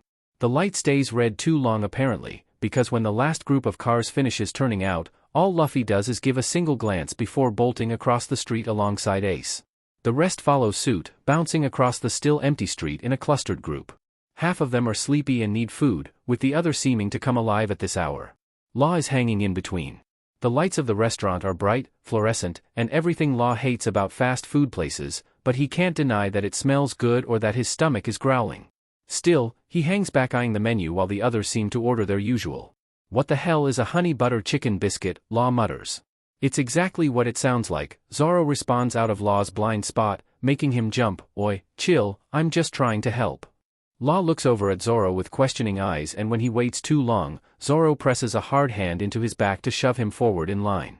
Vivi is currently at the register, finger pressed to her mouth in thought between each request with Nami hovering by her side. As soon as she finishes, Nami slaps down what looks like a small stack of coupons and the cashier audibly sighs. Nami, please, we're so hungry and it's going to take forever for him to ring those in, Usopp groans, but cuts off as Nami shoots him a look back. Fine. Save your money while we all waste away back here.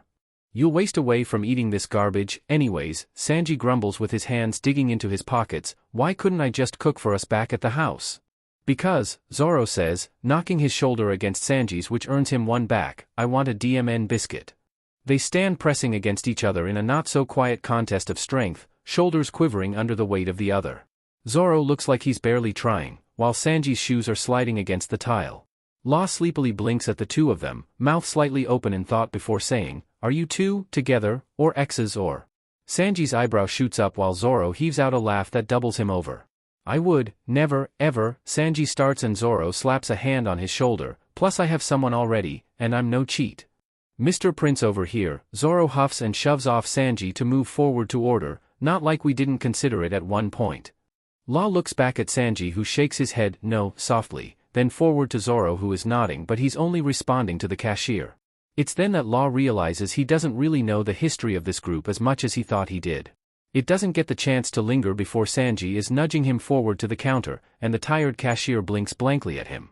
Oh, right, food. Can I get a large coffee? Law asks and starts to tug his wallet out, that's all. The cashier punches it in, pulling a large cup from beneath the counter to set on the edge. It still doesn't look big enough for what Law would prefer. He'll have to refill it before he leaves. All? Law jumps slightly as Luffy's voice fills his ear. Tereo, you have to eat something. Law looks back at Luffy with a grimace, and rather than argue he sighs, and a single hash brown. Luffy huffs at the small order, but doesn't say anything else because his own is ready down the counter, stealing his attention away. Law glances over and finds exactly what he would expect, the largest item on the menu, and what looks like extra hash browns. It's still probably not enough for him, Law thinks picking up his cup. Walking away, Luffy tilts his head towards the large group of tables they've commandeered. Everyone is lounging on the metal chairs, and the glint on everything makes time feel unreal. Like it's frozen between the doors and this space, leaving Law to again hang. It's more common than he'd like nowadays. Thankfully the scent of coffee wakes him up a little as it pours into his cup, and Law nearly sticks his face into the opening to stay there. It's rich, and far better than he thought he would get at a place like this. Tereo. Law looks over to the table and Ace has his hand thrown up into the air. Come sit down, why don't ya? A small tweak of uncertainty bites at Law's neck, but Sabo's words echo in his head again. He takes some time. When Law slides into the chair between Ace and Vivi, he waits for the questioning that they all tried to lay on him and Luffy earlier, but it doesn't come. Everyone is too busy with their own conversations and food, creating the low roar Law has come to appreciate. Across the table, Luffy is leaned forward taking a bite of Zoro's biscuit before falling back into his chair with a happy hum. His cheeks are still kissed red from the cold and Law feels his hands tighten around his cup a little harder. It's hard to dive into, Vivi says from Law's right, and when he turns to look at her she's placing her still folded napkin down. There's certainly a lot, but I don't have to tell you that. Just know that the difference in dating one of them is bigger than it seems. Not bad, just bigger if that makes sense? Law nods slowly bringing his cup up for another drink. He figured as much, seeing how hard it was even getting in to begin with, much less actually being with Luffy. If he can even manage to process the fact in the first place. I'm going to be honest, it still doesn't feel real, Law says, and Vivi's eyes soften with sympathy. She glances over to Nami next to her, who is leaned forward trying to grab something from Usopp on the other side of Brook. When does it? Vivi hums for a second, eyes scanning the table before landing back on her girlfriend. Honestly, it still doesn't. Doesn't what? Nami asks, settling back down. Her eyes sweep between Law and Vivi and they share a tight-lipped look. You better tell me, Tereo. Just that it's like a dream to be with you, Vivi supplies, leaning to kiss Nami on the side of her head. Nami's cheeks blush as her head falls into her hands with a sigh. Law is feeling a little disoriented is all. Law chokes on his coffee, waving a dismissing hand, but Vivi's gaze stays firm. Placing the cup down he blows out a held breath of argument and Nami laughs. It's okay, Tereo. You're fine. Law doesn't finish for the ring in his pocket is far louder than any excuse he was about to give. I'm being called in. The entire table looks back to him, and understanding all at once, they boo. Answering the call, Law nods with a hand pressing into his temples, eyes trying to look anywhere but Luffy's. They're telling him he has to go into the hospital just out of the city limits, because apparently they're short on hands. Driving on New Year's is just what he needs, but at least the team there is a lot nicer than his usual place. They're quieter too, and if it were any time then now he would be more than happy to help out with that location. But it is now, and Luffy isn't in his chair anymore. Law's head swivels trying to find him and when it swings to the right, his lips are captured without warning. Luffy is pressed into him, snicker light on his lips, and when he pulls back Law feels himself exhale the air that was unknowingly trapped in his lungs. Be safe, Tereo. I'm glad you could stay this long, though, Luffy says softly, pressing his forehead against Law's. Text me later, okay? Law nods gently and Luffy presses another quick kiss on his lips before the group groans in unison. Stop making out over my shoulder or else, Ace threatens and nudges Luffy up with his shoulder. Luffy presses his hand into Ace's head, and when Law lifts out of his chair, Luffy wraps his free arm around him in a quick side hug. One that Law wishes he could stay in a little longer, but he has to get there as soon as he can. There was something about a bottle rocket, and the rest is a little fuzzy. Happy birthday, by the way, Law says and Ace's head whips around to look at him. A grin splays wide on his face and Sabo elbows him with an unspoken demand. Alright, it's not actually my birthday. I mean, it's what's on my license and stuff, but Gramps said they just did that because it was what was easiest for the stupid government. I think he said it should actually be somewhere in April, Ace explains, hand floating in the air as he goes. Doesn't bother me too much though, get a lot of great deals on New Year's. Makes for a good one, I think. I don't know anything about any of you, do I? Law sighs, exhaustion slipping in a little more than he'd like because the table laughs in response. Another time, I guess. With a wave of a hand and a final gulp of his coffee, he bids the group a goodbye, and a smile lingers on his lips walking back out into the cold. When he gets into his car, the first thing Law does with shaking hands is crank the heat up as far as it will go. It whirs with a comforting low sound, and as he pulls out into the street he can feel it start to grow. Warmer and warmer it blows onto his face with each turn out of the city. The signs become less frequent and the road stretches longer, leaving the night empty before him. Law can feel the warmth start to dry out his face, making him smack his lips a little, and run his tongue across the winter-chapped skin. A taste of honey catches on his tongue. Just a kiss of it. With the wash of realization flooding over him, Law grips the steering wheel and grins harder than he has in a long time. The bottle rocket incident was apparently a pretty nasty burn, but nothing too life-threatening. In fact, by the time that he got there, the hospital nearly turned Law to go back home. He considered it, but he drove here, didn't he? He was going to get something done. Even if that meant dealing with stomach-pumped drunks in the ER. Trafalgar, a nurse says, clipping papers to clipboards by the front reception. Is that really you? Law looks over his shoulder into the hall he just came from, half playful, half confused. Yes, Wanda, it's me. I don't know about that, she says, placing another stack onto the counter. The Trafalgar I know never smiles, and boy, you haven't stopped grinning since you came through those doors tonight. Unless you suddenly found joy in pumping people's stomachs, something is up since I saw you last. A hand finds its way up against Law's face, and for the first time, he realizes the corners are a little sore. Has he really been smiling this whole time? It's nothing. Just had a good night is all. Law reasons and fights to wipe the grin off his face. Is it really so uncommon to see me smile? A snort of a response comes back and Law's eyes narrow in unamusement. You had a great night, honey. Don't try to hide it. Someone out there made your tight but smile, and that's a New Year's miracle, Wanda says with a look before turning back to the rest of the files. I think we're definitely set for now if you want to go back home to whatever has you so happy. Law's fingers curl anxiously in his pockets. Luffy is still probably awake, given how he typically is, and he did tell him to text him later. Still, the thought of it, letting his boyfriend know that he's made it back home. His boyfriend. Chest tightening a little more, Law fights the expression on his face to stay neutral. Why is this so hard? It's just Luffy, and this is what he wanted, right? Until next bottle rocket emergency, then, Law says, throwing a hand up, and Wanda laughs. Happy New Year. Happy New Year, Law. The words blend with Luffy's voice in his memory, and Law feels himself smile again. A Happy New Year indeed. Law awakens to the low groan of Beepo on the other side of his bedroom door. It's full of impatience, and the soft click of his nails against the hardwood only seemed to grow faster by the second. Smacking his hand out onto his side table, Law manages to curl a weak hand around his phone before pulling it up to his face. On the far too bright screen, he can barely make out the messages that fill it before letting it drop back onto his chest.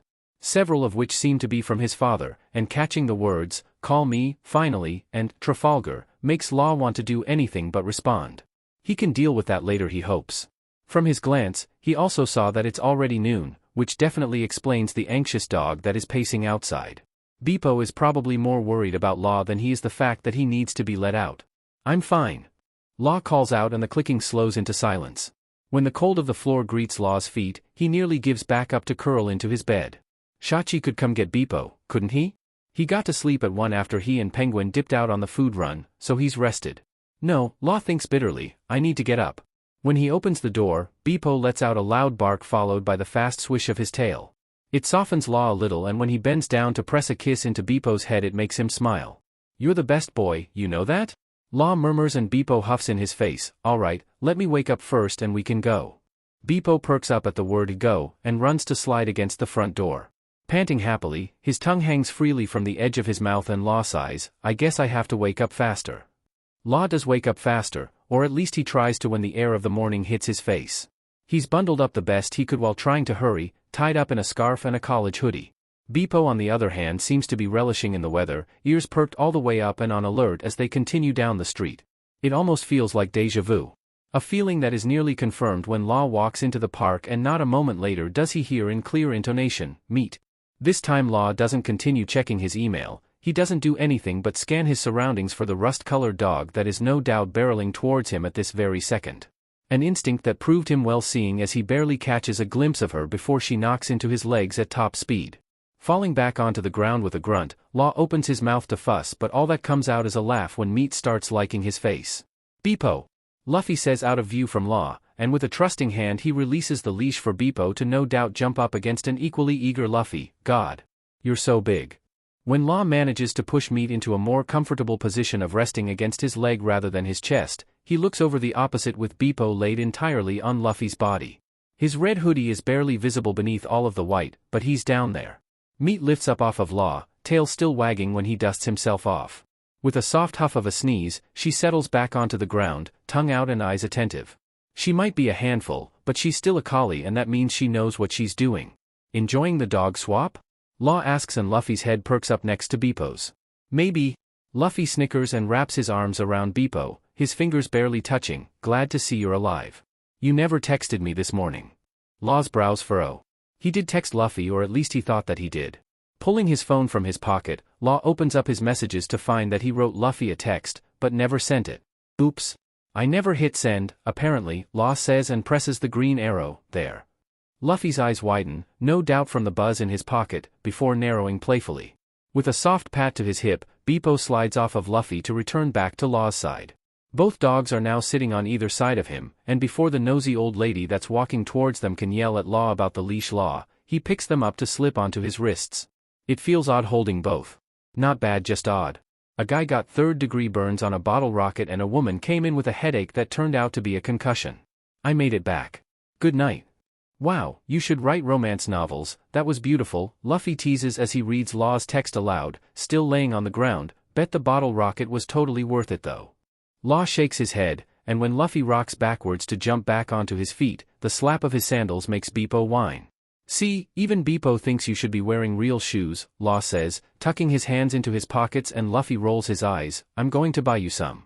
I should have done it for Christmas, along with some pants. Luffy holds out his hand and Law shakes the leash of his wrist to hand it back over. But instead of grabbing the multicolored material, he grabs Law's hand instead and pulls him forward. Pushing up onto his toes, Luffy presses a quick kiss onto Law's lips and smiles. Hi, Luffy whispers, and Law's hand clenches tighter around his before he again presses against him. Law's hand comes out of his pocket to cradle Luffy's chin, letting his lips slip between at the same time. Luffy hums, happy and low in his throat, and Law returns it when they pull apart.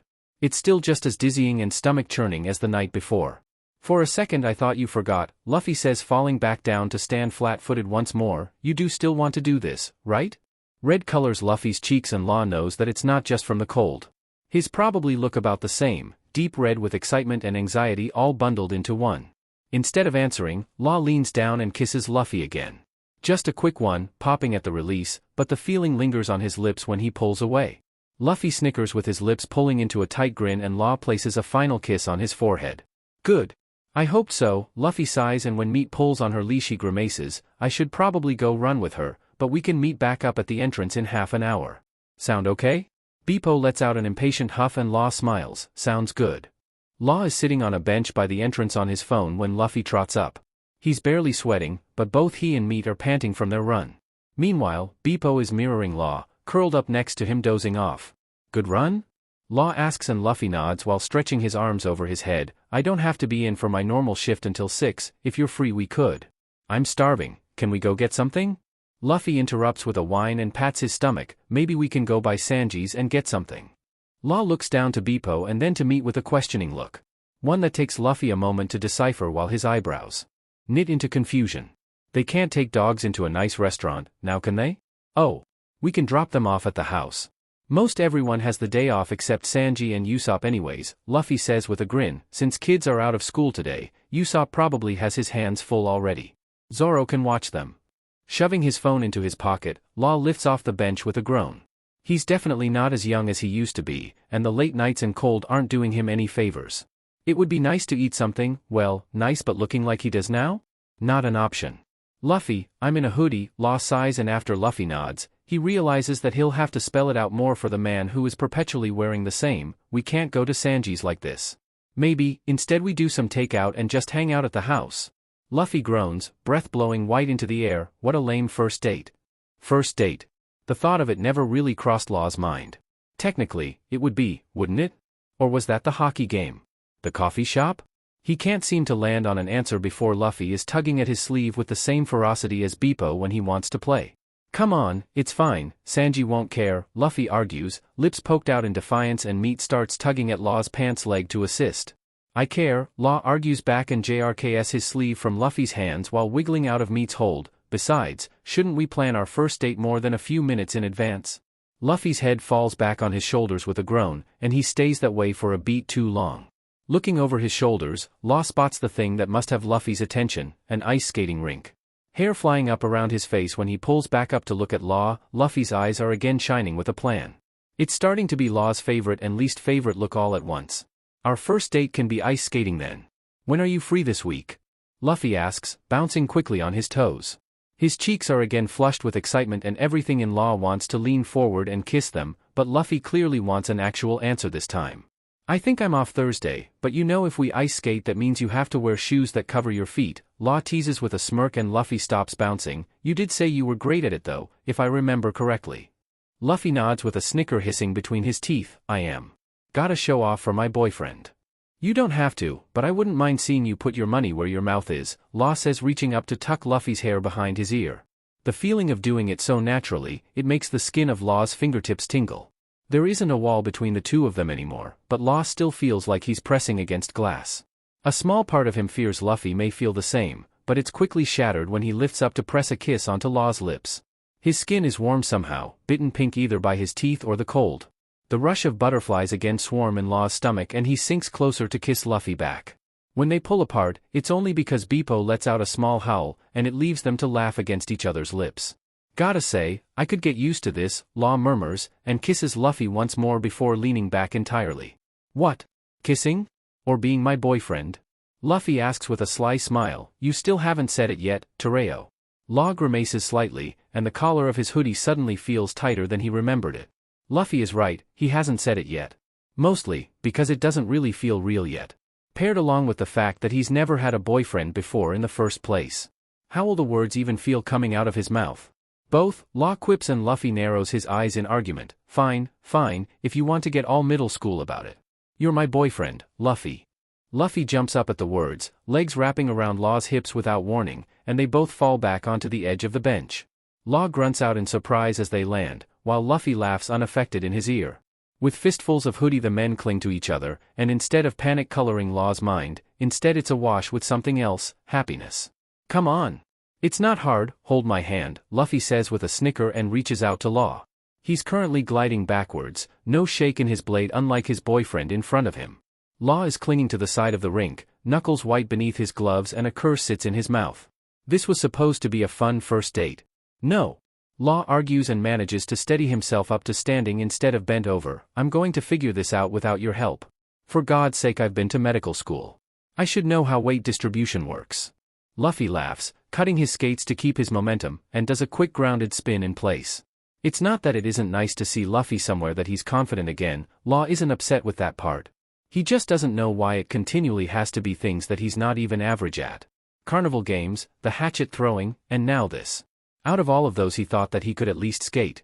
But seeing that he went with his dad each winter to somewhere far warmer, it's not really like he grew up with it like everyone else here. Tereo, you're so cute when you're angry, Luffy chides, gliding back to fall next to Law, but we don't have to keep doing this if you don't want to. It was just an idea for a date. I don't care if we just go hang out at the apartment. Law shoots Luffy a look beneath his hat. Luffy has been adamant about going over to his place since they got together, and while part of Law figures he knows why, the other half realizes that he's dealing with Luffy. To try to predict the man is a fool's errand. Luffy, please, just, Law pants, throwing out a hand and Luffy eagerly takes it with a soft snicker. You win, okay? We're holding hands now, and I've failed. A louder laugh bubbles from Luffy's throat and he tugs on Law's hand. You didn't fail, but now that you'll let me hold you we can get away from the wall with all the little kids. Did you just call me a child? Law hisses, nose red from far more than the cold now. Luffy doesn't respond, he simply keeps pulling them farther into the center. People skate far faster with grace that Law doesn't possess now, or possibly ever he assumes. At least not with Luffy anxiously tugging on him. With a deft press against his right skate, Luffy loops in front of Law and gathers his free hand. Argument tries to form against Law's lips, but it's lost in the gleam of Luffy's eyes beneath his toboggan. How he defuses things so quickly with a look feels criminal. I'll pull you along like this instead, so you can feel what it's like to balance better, okay? Luffy asks, kicking them backwards a little faster. I won't let you fall, Tereo. Heat creeps on Law's skin, making sweat start to form against his hands and he's again glad he's wearing gloves. The last thing he needs is Luffy knowing how much his instruction gets to him. It'll be like the hatchets all over again in more ways than one. At least his brothers aren't here. Oi! For the love of, Law groans at the voice, eyes flitting to the side of the rink. What are you doing here? The sound of ice crunches to their side, and before Law can think to explain, they have company. More than one company of course. They never really show up out of the pair, at least not as long as Law has known them. Eustace, Law mutters, here to make children cry?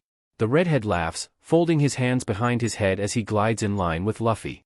Their shoulders brush, just barely, and Law feels like he wants to explode. A thought that has to be saved for another time as his shoulder is also touched. The pressure is focused so that he doesn't topple over, but it does make Law sway. Killer, Law says through clenched teeth, how are you? Killer shrugs, hands stuffing into his pockets as he kicks the ice with the toe of his boot, same old. Sad that I can't hand skate with this many brats around. Hand skate? Luffy gasps, eyes brimming with stars as he looks up at Killer, you can do that? Law shakes his head quickly while Killer nods, and Kid huffs out in agreement. This is the last thing Law needed on his first date with Luffy. But it's not like anything he wants ever goes the way he plans it. Why not go ahead and throw Kid and Killer into the mix? Good point. Why are you out before dark, Kid? I thought rats hide during the day, Law says, and when he JRKS on Luffy's hands for him to free him, Luffy holds tight. A quick look is shared between them, but with a JRK of his wrist he's free of both Luffy and his gloves. They slow until they're all standing in a cluster not quite to the side, and Law swallows as groups continue to race past them. F off, Trafalgar. Can't we have wintertime fun like everyone else in the city? Kid asks, hand floating out to the rest of the rink, it's not a law that we can't see each other. Killer raises his eyebrows, making a thoughtful noise, and Kid's mouth bends in exasperation. I know what restraining orders are, dumbass. I'm just saying Trafalgar never got one. That's his own fault. Law gives a quick glance back to Luffy, still holding his gloves, and his eyes are lost. Not that he can fault him. Reaching back out, Law takes a hold of one of Luffy's hands and tugs him to his left side. He follows willingly, but with an expression like he's got right now. Law has some explaining to do. How he wishes it didn't have to be right now. We're old, not friends, Law says, and Kid laughs, let's just say we have history. I thought you hadn't really dated men before, Luffy mumbles in confusion and Law's grip on his hand tightens, oh, not that kind. Kid glides to circle around in front of them, grin pulled wide against his cheeks and nods at their held hands. Law feels his face burn with more than the cold, but it isn't embarrassment. Luffy isn't what is wrong with this situation right now, and Law prays that he knows that. Wow, gone soft have you? Never thought I'd see the day, Kid TSKS, Killer, you seeing this? The old boy holding hands and drinking hot cocoa with little marshmallows. Law rolls his eyes, but spies a grin tug at Killer's lips. The two of them together are about as bad as it can be. Whatever they want, Law wishes they would just ask it already and leave. Last thing he needs is Kid spouting things off to Luffy. Luffy huffs, shaking his head, Tereo doesn't like marshmallows. Kid again laughs, a loud hearty bark, and wipes his eye. This is too good. Shame we gotta leave you, I would have loved to catch up more and learn about the rest of your preferences. Oh no, Law sighs in mock disappointment, please do stay longer next time. Nah, I think we're good here. Just couldn't pass up a chance to see you up. You understand, Kid almost purrs and it makes the hair stand up on the back of Law's neck, come on, Killer. It's too crowded to do anything fun here right now anyways. Like hand skating? Luffy chirps and Killer nods holding out his fist. Luffy bumps it eagerly with a grin and Killer returns it in kind. The trick is to spread your fingers out, Killer whispers to Luffy before breaking away back towards the rink wall, later. As the two jump back over the wall, Law feels the weight of two boulders fall off of him and he groans. He waits for Luffy to question him. To hear the entire drawn-out history of the three of them, stretching back into high school detention, but it never comes. Luffy just grins at him as if he's the only person here, and pulls them forwards. For the love of God, can I not go anywhere anymore? Law fusses, letting a sharp yell reverberate around the living room as he steps in. Luffy follows shortly in behind him, face sheepish as he watches water drip against the floor. Luffy didn't mean to pull Law where he did. He didn't know a car would come by and spray him with freezing cold slush. It was all an accident, but as Law knows by now, he's more than prone. At least you're home now, right? Luffy asks, hands still shoved into his pockets, you can change, and we can light the fireplace you have, but never seem to use. Why don't you use it? Law glances back sharply and gauges the distance between where he stands and the bathroom. Where he would usually just shirk off whatever is on him in the middle of the hall, he now finds pause in his step. He's not alone here. He has a guest. A guest that is more than just a guest that is his boyfriend. How on earth do I move? You okay, Tereo? Luffy asks, taking a step forward, are you too cold? Seriously, we should get those clothes off you. Especially your shirt. Law watches with curious eyes as Luffy reaches towards him. They're playing a game of chicken now, one with high-voltage electricity tied to either of their bodies, and Law knows when they touch he'll likely explode. Time slows to a near halt waiting for Luffy's fingers to curl around the bottom of the shirt. He pulls it upwards, loosening the low wet sound of fabric against skin. When he gets to Law's stomach, Law places his hands over Luffy's. I've got it, Law mumbles, but doesn't push Luffy's hands away. He simply folds over them, guiding upwards until his shirt is tugging past his head. A soft sound comes from Luffy's lips. Whether it's a gasp or a word, Law isn't sure, but when Luffy pulls out of his hold, Law's heart sinks. I took it too fast. That thought is both incorrect and fleeting when Luffy's fingertips brush against the ink that rests on Law's chest. He traces the lines softly as they bend into the heart-shaped symbol against his skin. It's NTMT, far more so than when Penguin does it when he's drunk. Right, Law says. He watches as Luffy loses himself in the curls that extend along his arms, and clears his throat as he leans closer still. You haven't seen all my tattoos before. Luffy doesn't look up, he only shakes his head as a response. Nerves tangle in Law everywhere. They rest in his abdomen, his chest, his neck, and tie his brain into knots. He didn't think much of the fact that his tattoos could be seen as something more than a brash decision made by an 18-year-old. Tereo, Luffy says, glancing up with wide eyes like he just remembered where he was, you should get warm and change, but, leave the shirt off? Law finishes, smirk daring to tug at his lips, didn't know you had a thing for tattoos. Luffy's eyes dilate before he takes a sudden step back. I don't, it's just, they're really cool and I'd like to see them a little more. If that's okay? Law has never seen Luffy this flustered. Not since the day they met. Oh, it is like that. Don't worry, I won't tell anyone, Law teases, letting his voice dip a little lower before turning to the bathroom. Feel free to turn on the TV, you know the drill. Luffy nods, foot dancing in a circle against the hardwood floor, but doesn't move towards the couch. He seems lost in a thought that Law can't find, which isn't uncommon, but for once he's dying to know what's going on in Luffy's head. For him to be so quiet, so focused, it's amusing if not interesting all the same. Law finally lets his gaze tear from Luffy's, but can feel eyes on his back until he shuts the door behind him. He stands there for a moment, focus pulled to the mirror above the sink. The black lines against his chest and arms have been there for so long he usually forgets that they're special. After all, everyone in his life has known about them since they were inked onto his skin. Why would he have thought to tell Luffy? If he knew Luffy would react like this, he would have shown him earlier. Law feels heat tear across his skin, prickling the hair on his arms, and before he can continue the thought, steps into the shower. The heat that falls on him there is different. It's softer and the sound drowns the rest of the world out a little more. Not enough, it seems, as Law hears a sharp clatter outside the door. His lips press together, hindering either a sigh or a laugh. He isn't sure and he reaches to turn off the water. Again, there is another clatter, but with no water covering the noise it's far louder and Law knows exactly where it's coming from. Luffy was touching the coin cases on his mantle. There is no other explanation. Not a moment later, silence falls with only soft clicks of rearranged shuffling breaking it in between. As Law towels off with a reaching ear, he tries hard to figure out just what Luffy is doing now. When he pulls his sweatpants on, hands going through the motions while his mind is focused away, his hand reaches for his shirt, but stills. Instead, his other reaches for the door handle, turning it before he can get a right mind to reconsider.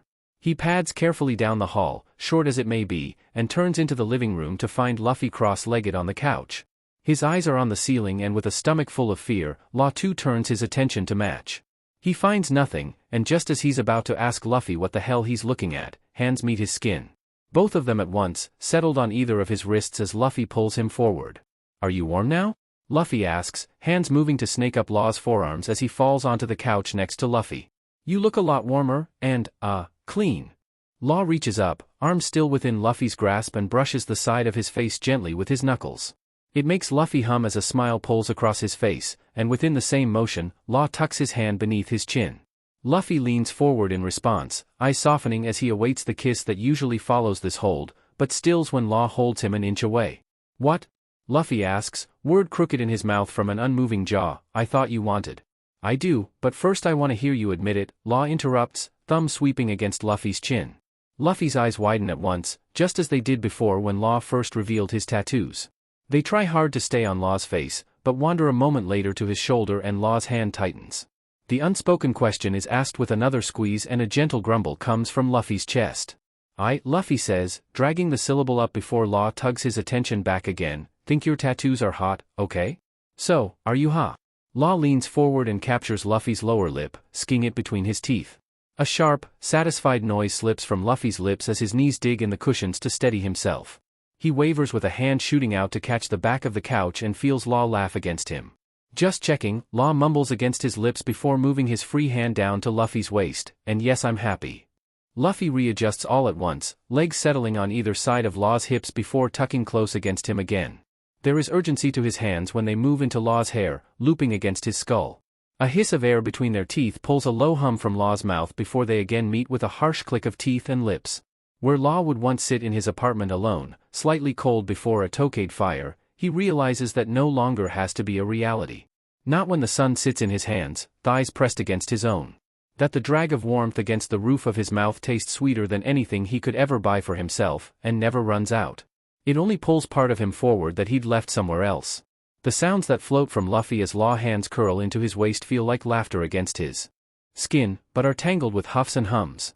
They kiss, pushing and pulling at each other with firm yet begging hands. With reddened lips, Law pulls back. His gasp is quick, if only to pull air back to his lungs, all before his lips press against Luffy's neck. "Can we come here more?" Luffy asks with a laugh, hands tracing the curls against Law's biceps. He trails up back into Law's hair, curling tighter as Law licks a strip of skin up to his ear. "Can you be shirtless more, too? Can you stop asking so many questions?" Law mutters against Luffy's ear before lowering to nip gently at the skin above his collar. "Yes. To all, Luffy." Luffy tugs on Law's chin to bring his eyes back to him, resting his forehead against Law's. His nose wrinkles with a smile before kissing the tip of Law's.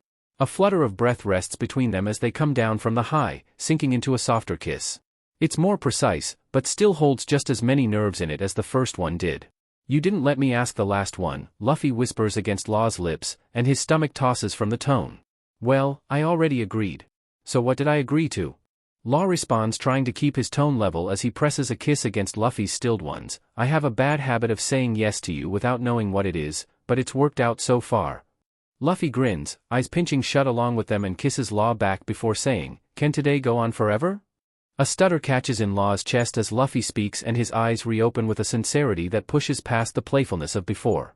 It scares him, not as much as it did a few weeks ago when he was still running from what was begging to be taken before him, but he just breathes in one slow breath as Luffy waits for an answer that was already given. "I'm glad I said yes." Law smiles and pulls Luffy's lower lip back between his own. Luffy strides ahead, sandals scuffing against the concrete as he skips, hands shoved deep into his hoodie pocket. Law promised him he could change after their dinner, and the second they got back into the car it was on. At least it's new, still unstained and a little crisp to the touch, unlike his other one. It sits in Luffy's room, worn on weekends when he doesn't feel like going anywhere, and that's fine. It's fine in part to how soft it is against Law's face as he sleepily blinks awake against Luffy's chest. He's been spending less time at Luffy's place and more at his own as of late, and it makes the pit in Law's stomach flip as they turn the corner. Regardless of how okay it is going to be according to Penguin and Shachi's ceaseless reassurance, Law is nervous. He hasn't been this nervous for a while now. Now that he's staring down a year at the end of the month since he and Luffy met. It seems wrong sometimes when the others recall the amount of time offhand, likely probing for what he's considering doing in just a few minutes. What do they know anyways? Making bets on their relationship isn't any sort of new thing, and Law wonders just how much Nami is going to win after tonight. She always wins. Tereo. Law looks up to see Luffy beaming, tipped back onto his heels with a laugh. "Look." Law looks up to see the billboard hanging just across the street. It's been changed from the old logo for Big Mom's Complex for the first time in years. Finally, he can walk down this street without being assaulted by that woman's face and her terrible mission. Taking over downtown and forcing people out just so she can call it a community. What a joke. Instead, blue now graces the sign, poured in waves around the image of a rather familiar friend. The word mayor feels far heavier when it's big and white sitting next to Vivi's head than when she mentioned it to them just last year. To think she's actually doing it, as young as she is, and Law knows she has a chance of actually winning. She looks great. "I bet Nami loves it," Law remarks, smacking the crosswalk button as Luffy tugs out his phone to take a picture. "Oh, she's definitely going to steal it one day," Luffy mutters around a grin. "She'll plaster it on her wall like a love-struck teen." Law laughs, picturing Vivi's dismay in walking into her girlfriend's room, only to see her face taking up most of the wall. Makes him glad that the singular picture that exists of him after he was given that shoddy award at the hospital is tucked away with his father. Not that it's unlikely he hasn't done the same with a spare room in the house. He should really check when they go next week. The crosswalk bleats its signal for them to cross, and Luffy tucks his arm into the crook of Law's. Every step they move closer, every tug of Luffy's arm against his own, drives the feeling deeper into Law's gut. He thought wine would help at dinner, but all it did was make him wish he hadn't. Now he's a little buzzed, full of nerves and a very nice Pinot Noir. Shame we don't have the dogs with us, Luffy sighs as they cross the last path. Law thought about it. He considered whether they should have dropped by the loft for them to really sink into the feeling of what he wanted to do, but decided it was probably better not to. It's far too dark out for him to take Bepo anywhere that isn't the small garden outside his place. He'd get panicked and whiny, leaving their night to be anything but what he wanted. We can come back soon. Maybe, Wednesday? Law asks, eyes begging to stay ahead as they walk into the park. The street lamps bleed against his coat, soaking away into the black, leaving nothing to reflect, while they do all but the opposite with the red against Luffy. He shines while Law stays shaded. Nothing is new. I think they'll probably open the rink back up again in a week or two as well. Luffy snickers, darting his eyes up and to the side trying to catch the red that is no doubt blooming against Law's cheeks. Yeah, and maybe this year you'll finally learn how to skate without teaching some little kid a new curse word. It was one time and I learned how to skate a year ago. Besides, that kid lives in the city. I can't be the first person who said motherfucker in front of them, Law mutters, turning to look out to where the rink sits closed. Probably not, but you might be the loudest. Luffy's mouth pulls into a smirk, recalling the memory, and twists to face Law while continuing to walk backwards. No one expects you to be loud, I think, until it happens. That's always fun. I love seeing that. Law's eyebrows furrow together and he juts his hands into his coat pockets. You make it sound like I'm some terrible person. You are. Luffy's eyebrows come together in a mirroring expression, save only for the smile still on his face. Tereo, you're the worst. Oh, wow, thank you, Law says dryly, giving a short and unenthused bow. I never thought I would win this award away from Kid. I'm honored, truly. Luffy laughs, skipping back a step before twisting to face ahead again. His hair was somewhat put together when they were at the restaurant, but the wind has pushed it back into the loving dishevelment that Law has come to adore. He's a mess, in every sense of the word, and where that used to tangle Law into knots as he tried to follow, it's now easier just to watch. Watch as his partner dances to a silent tune that only he can hear, with a smile that rivals the light he floats beneath. You're the worst and the best all at once, which is a hard thing to do. It's like magic, Luffy reasons, hopping up to walk against a bench before dropping back down at the end of it. I am not magic. I am not Buggy the Clown coming to a sad birthday party near you, Law huffs into the air, creating a half-hearted cloud that fades quickly back into the dark of night. I cannot believe that man knows your family. Rather, that you all know him and continue to see and talk to him. Your family is weird, Luffy. Why are they so weird? Luffy shrugs. Him and Shanks go way back, almost like brothers, and Shanks is my uncle. Not literally though, right?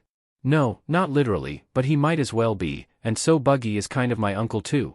If uncles make balloon animals only to pop them in front of you when you're little and make you cry, maybe Buggy is the worst. Luffy stops at the bend in the path, hand now tucked around his chin, in thought. Would you ever make a kid a balloon monkey and then poke it so it slowly shrivels up into nothing? Law stops next to Luffy, tucking an arm around his neck before sighing, absolutely. A sharp exhale of laughter pushes from Luffy as he struggles to get free, but ultimately fails as Law holds on tighter. He grunts out, arms swinging against Law's body as he yells, "You tie! You tie, you tie, you tie!" Releasing his hold, Law walks forward with a smile daring to crawl on his face. This is good. This makes his stomach not hurt so much as they walk closer and closer to his awaited destination. It makes him not want to hurl himself into the water of the pond as he unfurls the blanket he's held beneath his arm onto the ground. Makes it easier to look at Luffy rather than the sky when they sit with no more than an inch between them on the ground.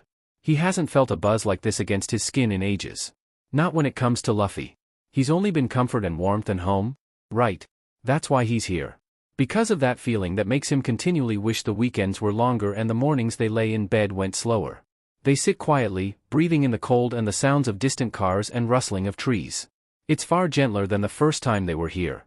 Luffy tucks his head against his knees, humming for a moment before saying, I can't believe it's been a year. Law hums back in agreement, uncertain of whether or not his voice will shake when he speaks. With a cautious hand, he pushes his fingers into the small divot in his jeans. They touch metal and with it he feels a sharp bolt run through his arm as if it had the means of conducting his anxiety into a physical form. Yeah. A year and I still haven't gotten some life-ruining disease from the water. I guess I can delete your number from my phone since I don't need to sue you anymore, Law smirks, free hand miming to pull his phone out before Luffy's hand clutches his wrist. I thought you were only going to sue me if it was a broken tailbone, Luffy says wryly, pulling Law's hand up to kiss the top of it before dropping it back in his lap. You can't delete my number, or get rid of me, not that easily. Law presses his lips together to keep them from bending into a smile. Right. About that. Once playful eyes drop quickly as Luffy's head pps to the side in confusion. You sound weird. Is something okay? You didn't old dog me, did you? Law's hand releases its hold before tightly winding again in his pocket as his mind races. It comes up with nothing conclusive to what Luffy just said, and so he too tilts his head. What the hell is old dog, and I'm almost positive it isn't what I'm doing. You know. When a dog is super old and it lived a great life. You loved it so much, but now it has to die, so you take it to the park and give it a great last dinner. Old dog. Luffy explains, volume growing with each sentence until he's almost yelling before dropping all at once to a near whisper, "Are you breaking up with me, Tereo?" Luffy. Law gasps out a laugh, both at the explanation and the conclusion. No, I'm not old dogging you. I took you to dinner because it was something nice to do, and we're at the park because, he pauses, tugging his hand out of his pocket while pulling Luffy's to him with his other. Peeling his fingers back from a fist, Law places a single silver key against Luffy's palm. Tereo, I have a key to your place, what is this a key for? Luffy asks, rolling it forward to pinch between two fingers before inspecting it closer under what little light they have. Our place. Luffy's eyes dart back up to Law's at once, mouth forming a small O. He blinks slowly, mind no doubt racing in a circle trying to get to where Law just ran off to. Getting there all at once, Luffy pushes forwards, capturing Law's lips in a bruising kiss. As the sigh of relief leaves Law's mouth, Luffy drinks it in and takes the chance to deepen it, threading his fingers against the base of his head. He pulls back, giving a rapid set of short and sharp kisses against Law's mouth before moving to place them against his cheek. Where? Where is it? What does it look like? Can we go right now? Luffy asks, each question punctuated with a kiss, and Law simply sits waiting for him to slow. It's not far, we can go right now if you want. You're not mad I got it without telling you? That you have to move from the others? Law asks, breathless as Luffy finally pulls away. This is the part he was actually dreading. Not the key or the idea of the place at all, but rather being prepared that Luffy would likely say no. That he wouldn't be willing to leave the others. Luffy sinks back onto his heels, balanced as he considers the questions. Well, we knew it was going to happen sometime. Chopper already took Sanji's place when he moved out, and Nami already moved in with Vivi. I don't know how the landlord hasn't figured out that she doesn't live there anymore, but it's been nice to keep the low rent anyways. But yeah. I would live in a cardboard box on the corner if it meant I got to see you more. It's not a cardboard box though, is it? No. I did not give you a key to a cardboard box, Luffy, Law says, successfully releasing a swarm of butterflies free from his chest. Good. Then let's go. Luffy grins, rocking once before jumping up onto his feet. He shakes his head, pushing the key back and forth across his fingers in his hand. To think, you weren't old dogging me. Law scoffs softly, jerking the blanket off the ground. No one says that, Luffy. Where did you get that from? Looking up, Law spies the very thing that did him in a year ago, a wide, snickering grin, with eyes pinched shut in happiness, but far drier than before. This is what has brought him this far and will take him even further to places he isn't sure he ever thought he would see. To more Thanksgivings, held within their own place, and holidays with lights that take hours to untangle because Luffy was too impatient the year before. These are all things they'll push forward to, and for once Law feels okay. Ace, duh. You're taking too long, just order, Law grumbles, curling his hands around the solid white mug. Solid white probably aren't the right words for the discoloration that only years and thousands of dishwasher cycles can give, but it's close enough. You know what they have. You know what you like. Luffy himself grumbles, twisting his mouth up in thought.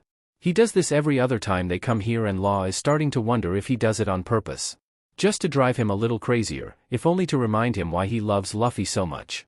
I will take the pastrami on rye, but make it a triple-decker, Luffy hums, smacking the menu back onto the table with a grin, extra mustard. The waitress smiles, motioning towards Law to hold his cup out so she can refill it before taking the order back to the kitchen.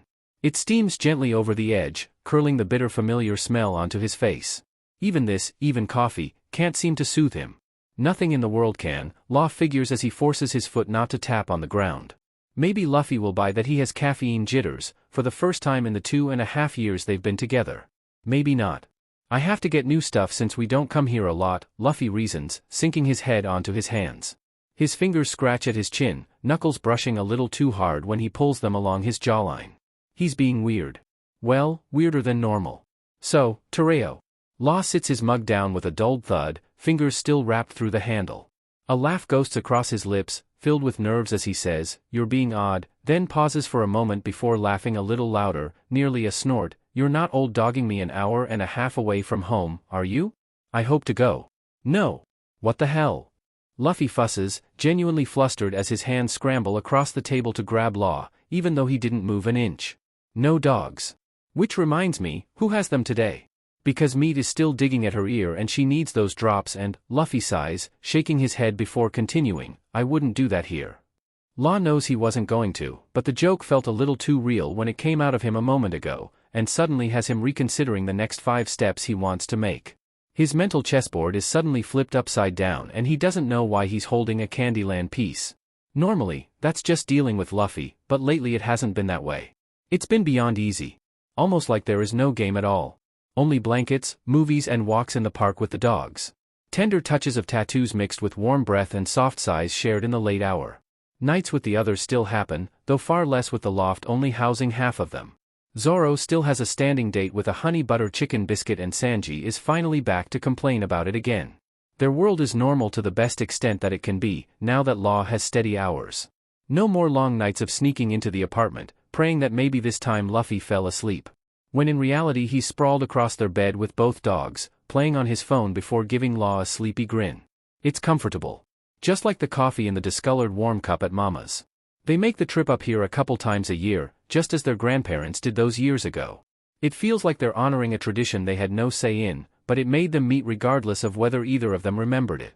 The worn seats are bent beneath them from years of others that have done the same. People sitting together, just spending a moment in time. So? Luffy asks, hands threading together to fidget gently before dipping back below the table. He huffs once, eyes scanning the ceiling before hastily pushing a hand into his pocket. Law, I love you. You know that, right? Law smiles at both the affection and his name, but it's a confused one that makes his eyes narrow. Yes? I love you too, Luffy, please, just say whatever it is. His hand slams onto the table, making the coffee slosh against the side of Law's mug. It threatens to spill but settles as Luffy clenches tighter on the object in his hand. With softening eyes, he releases it all at once, revealing a small black box sitting square in the space between them. Nami told me how to do this, but I didn't like her way. Luffy starts, but as he breathes in a sharp laugh comes from Law. What? You won't? No, Law digs in his own pocket before placing a near matching box next to Luffy's. Both men stare at the boxes between them. They know what sits inside either of them, or at least they're almost certain. A heavy beat passes before Luffy reaches out, snatching Law's from the middle and pulls it open. Inside sits a hammered sterling band with a single red line through the center. Not taking his eyes off of it, Luffy blindly pushes his box another inch towards Law, silently urging him to take it.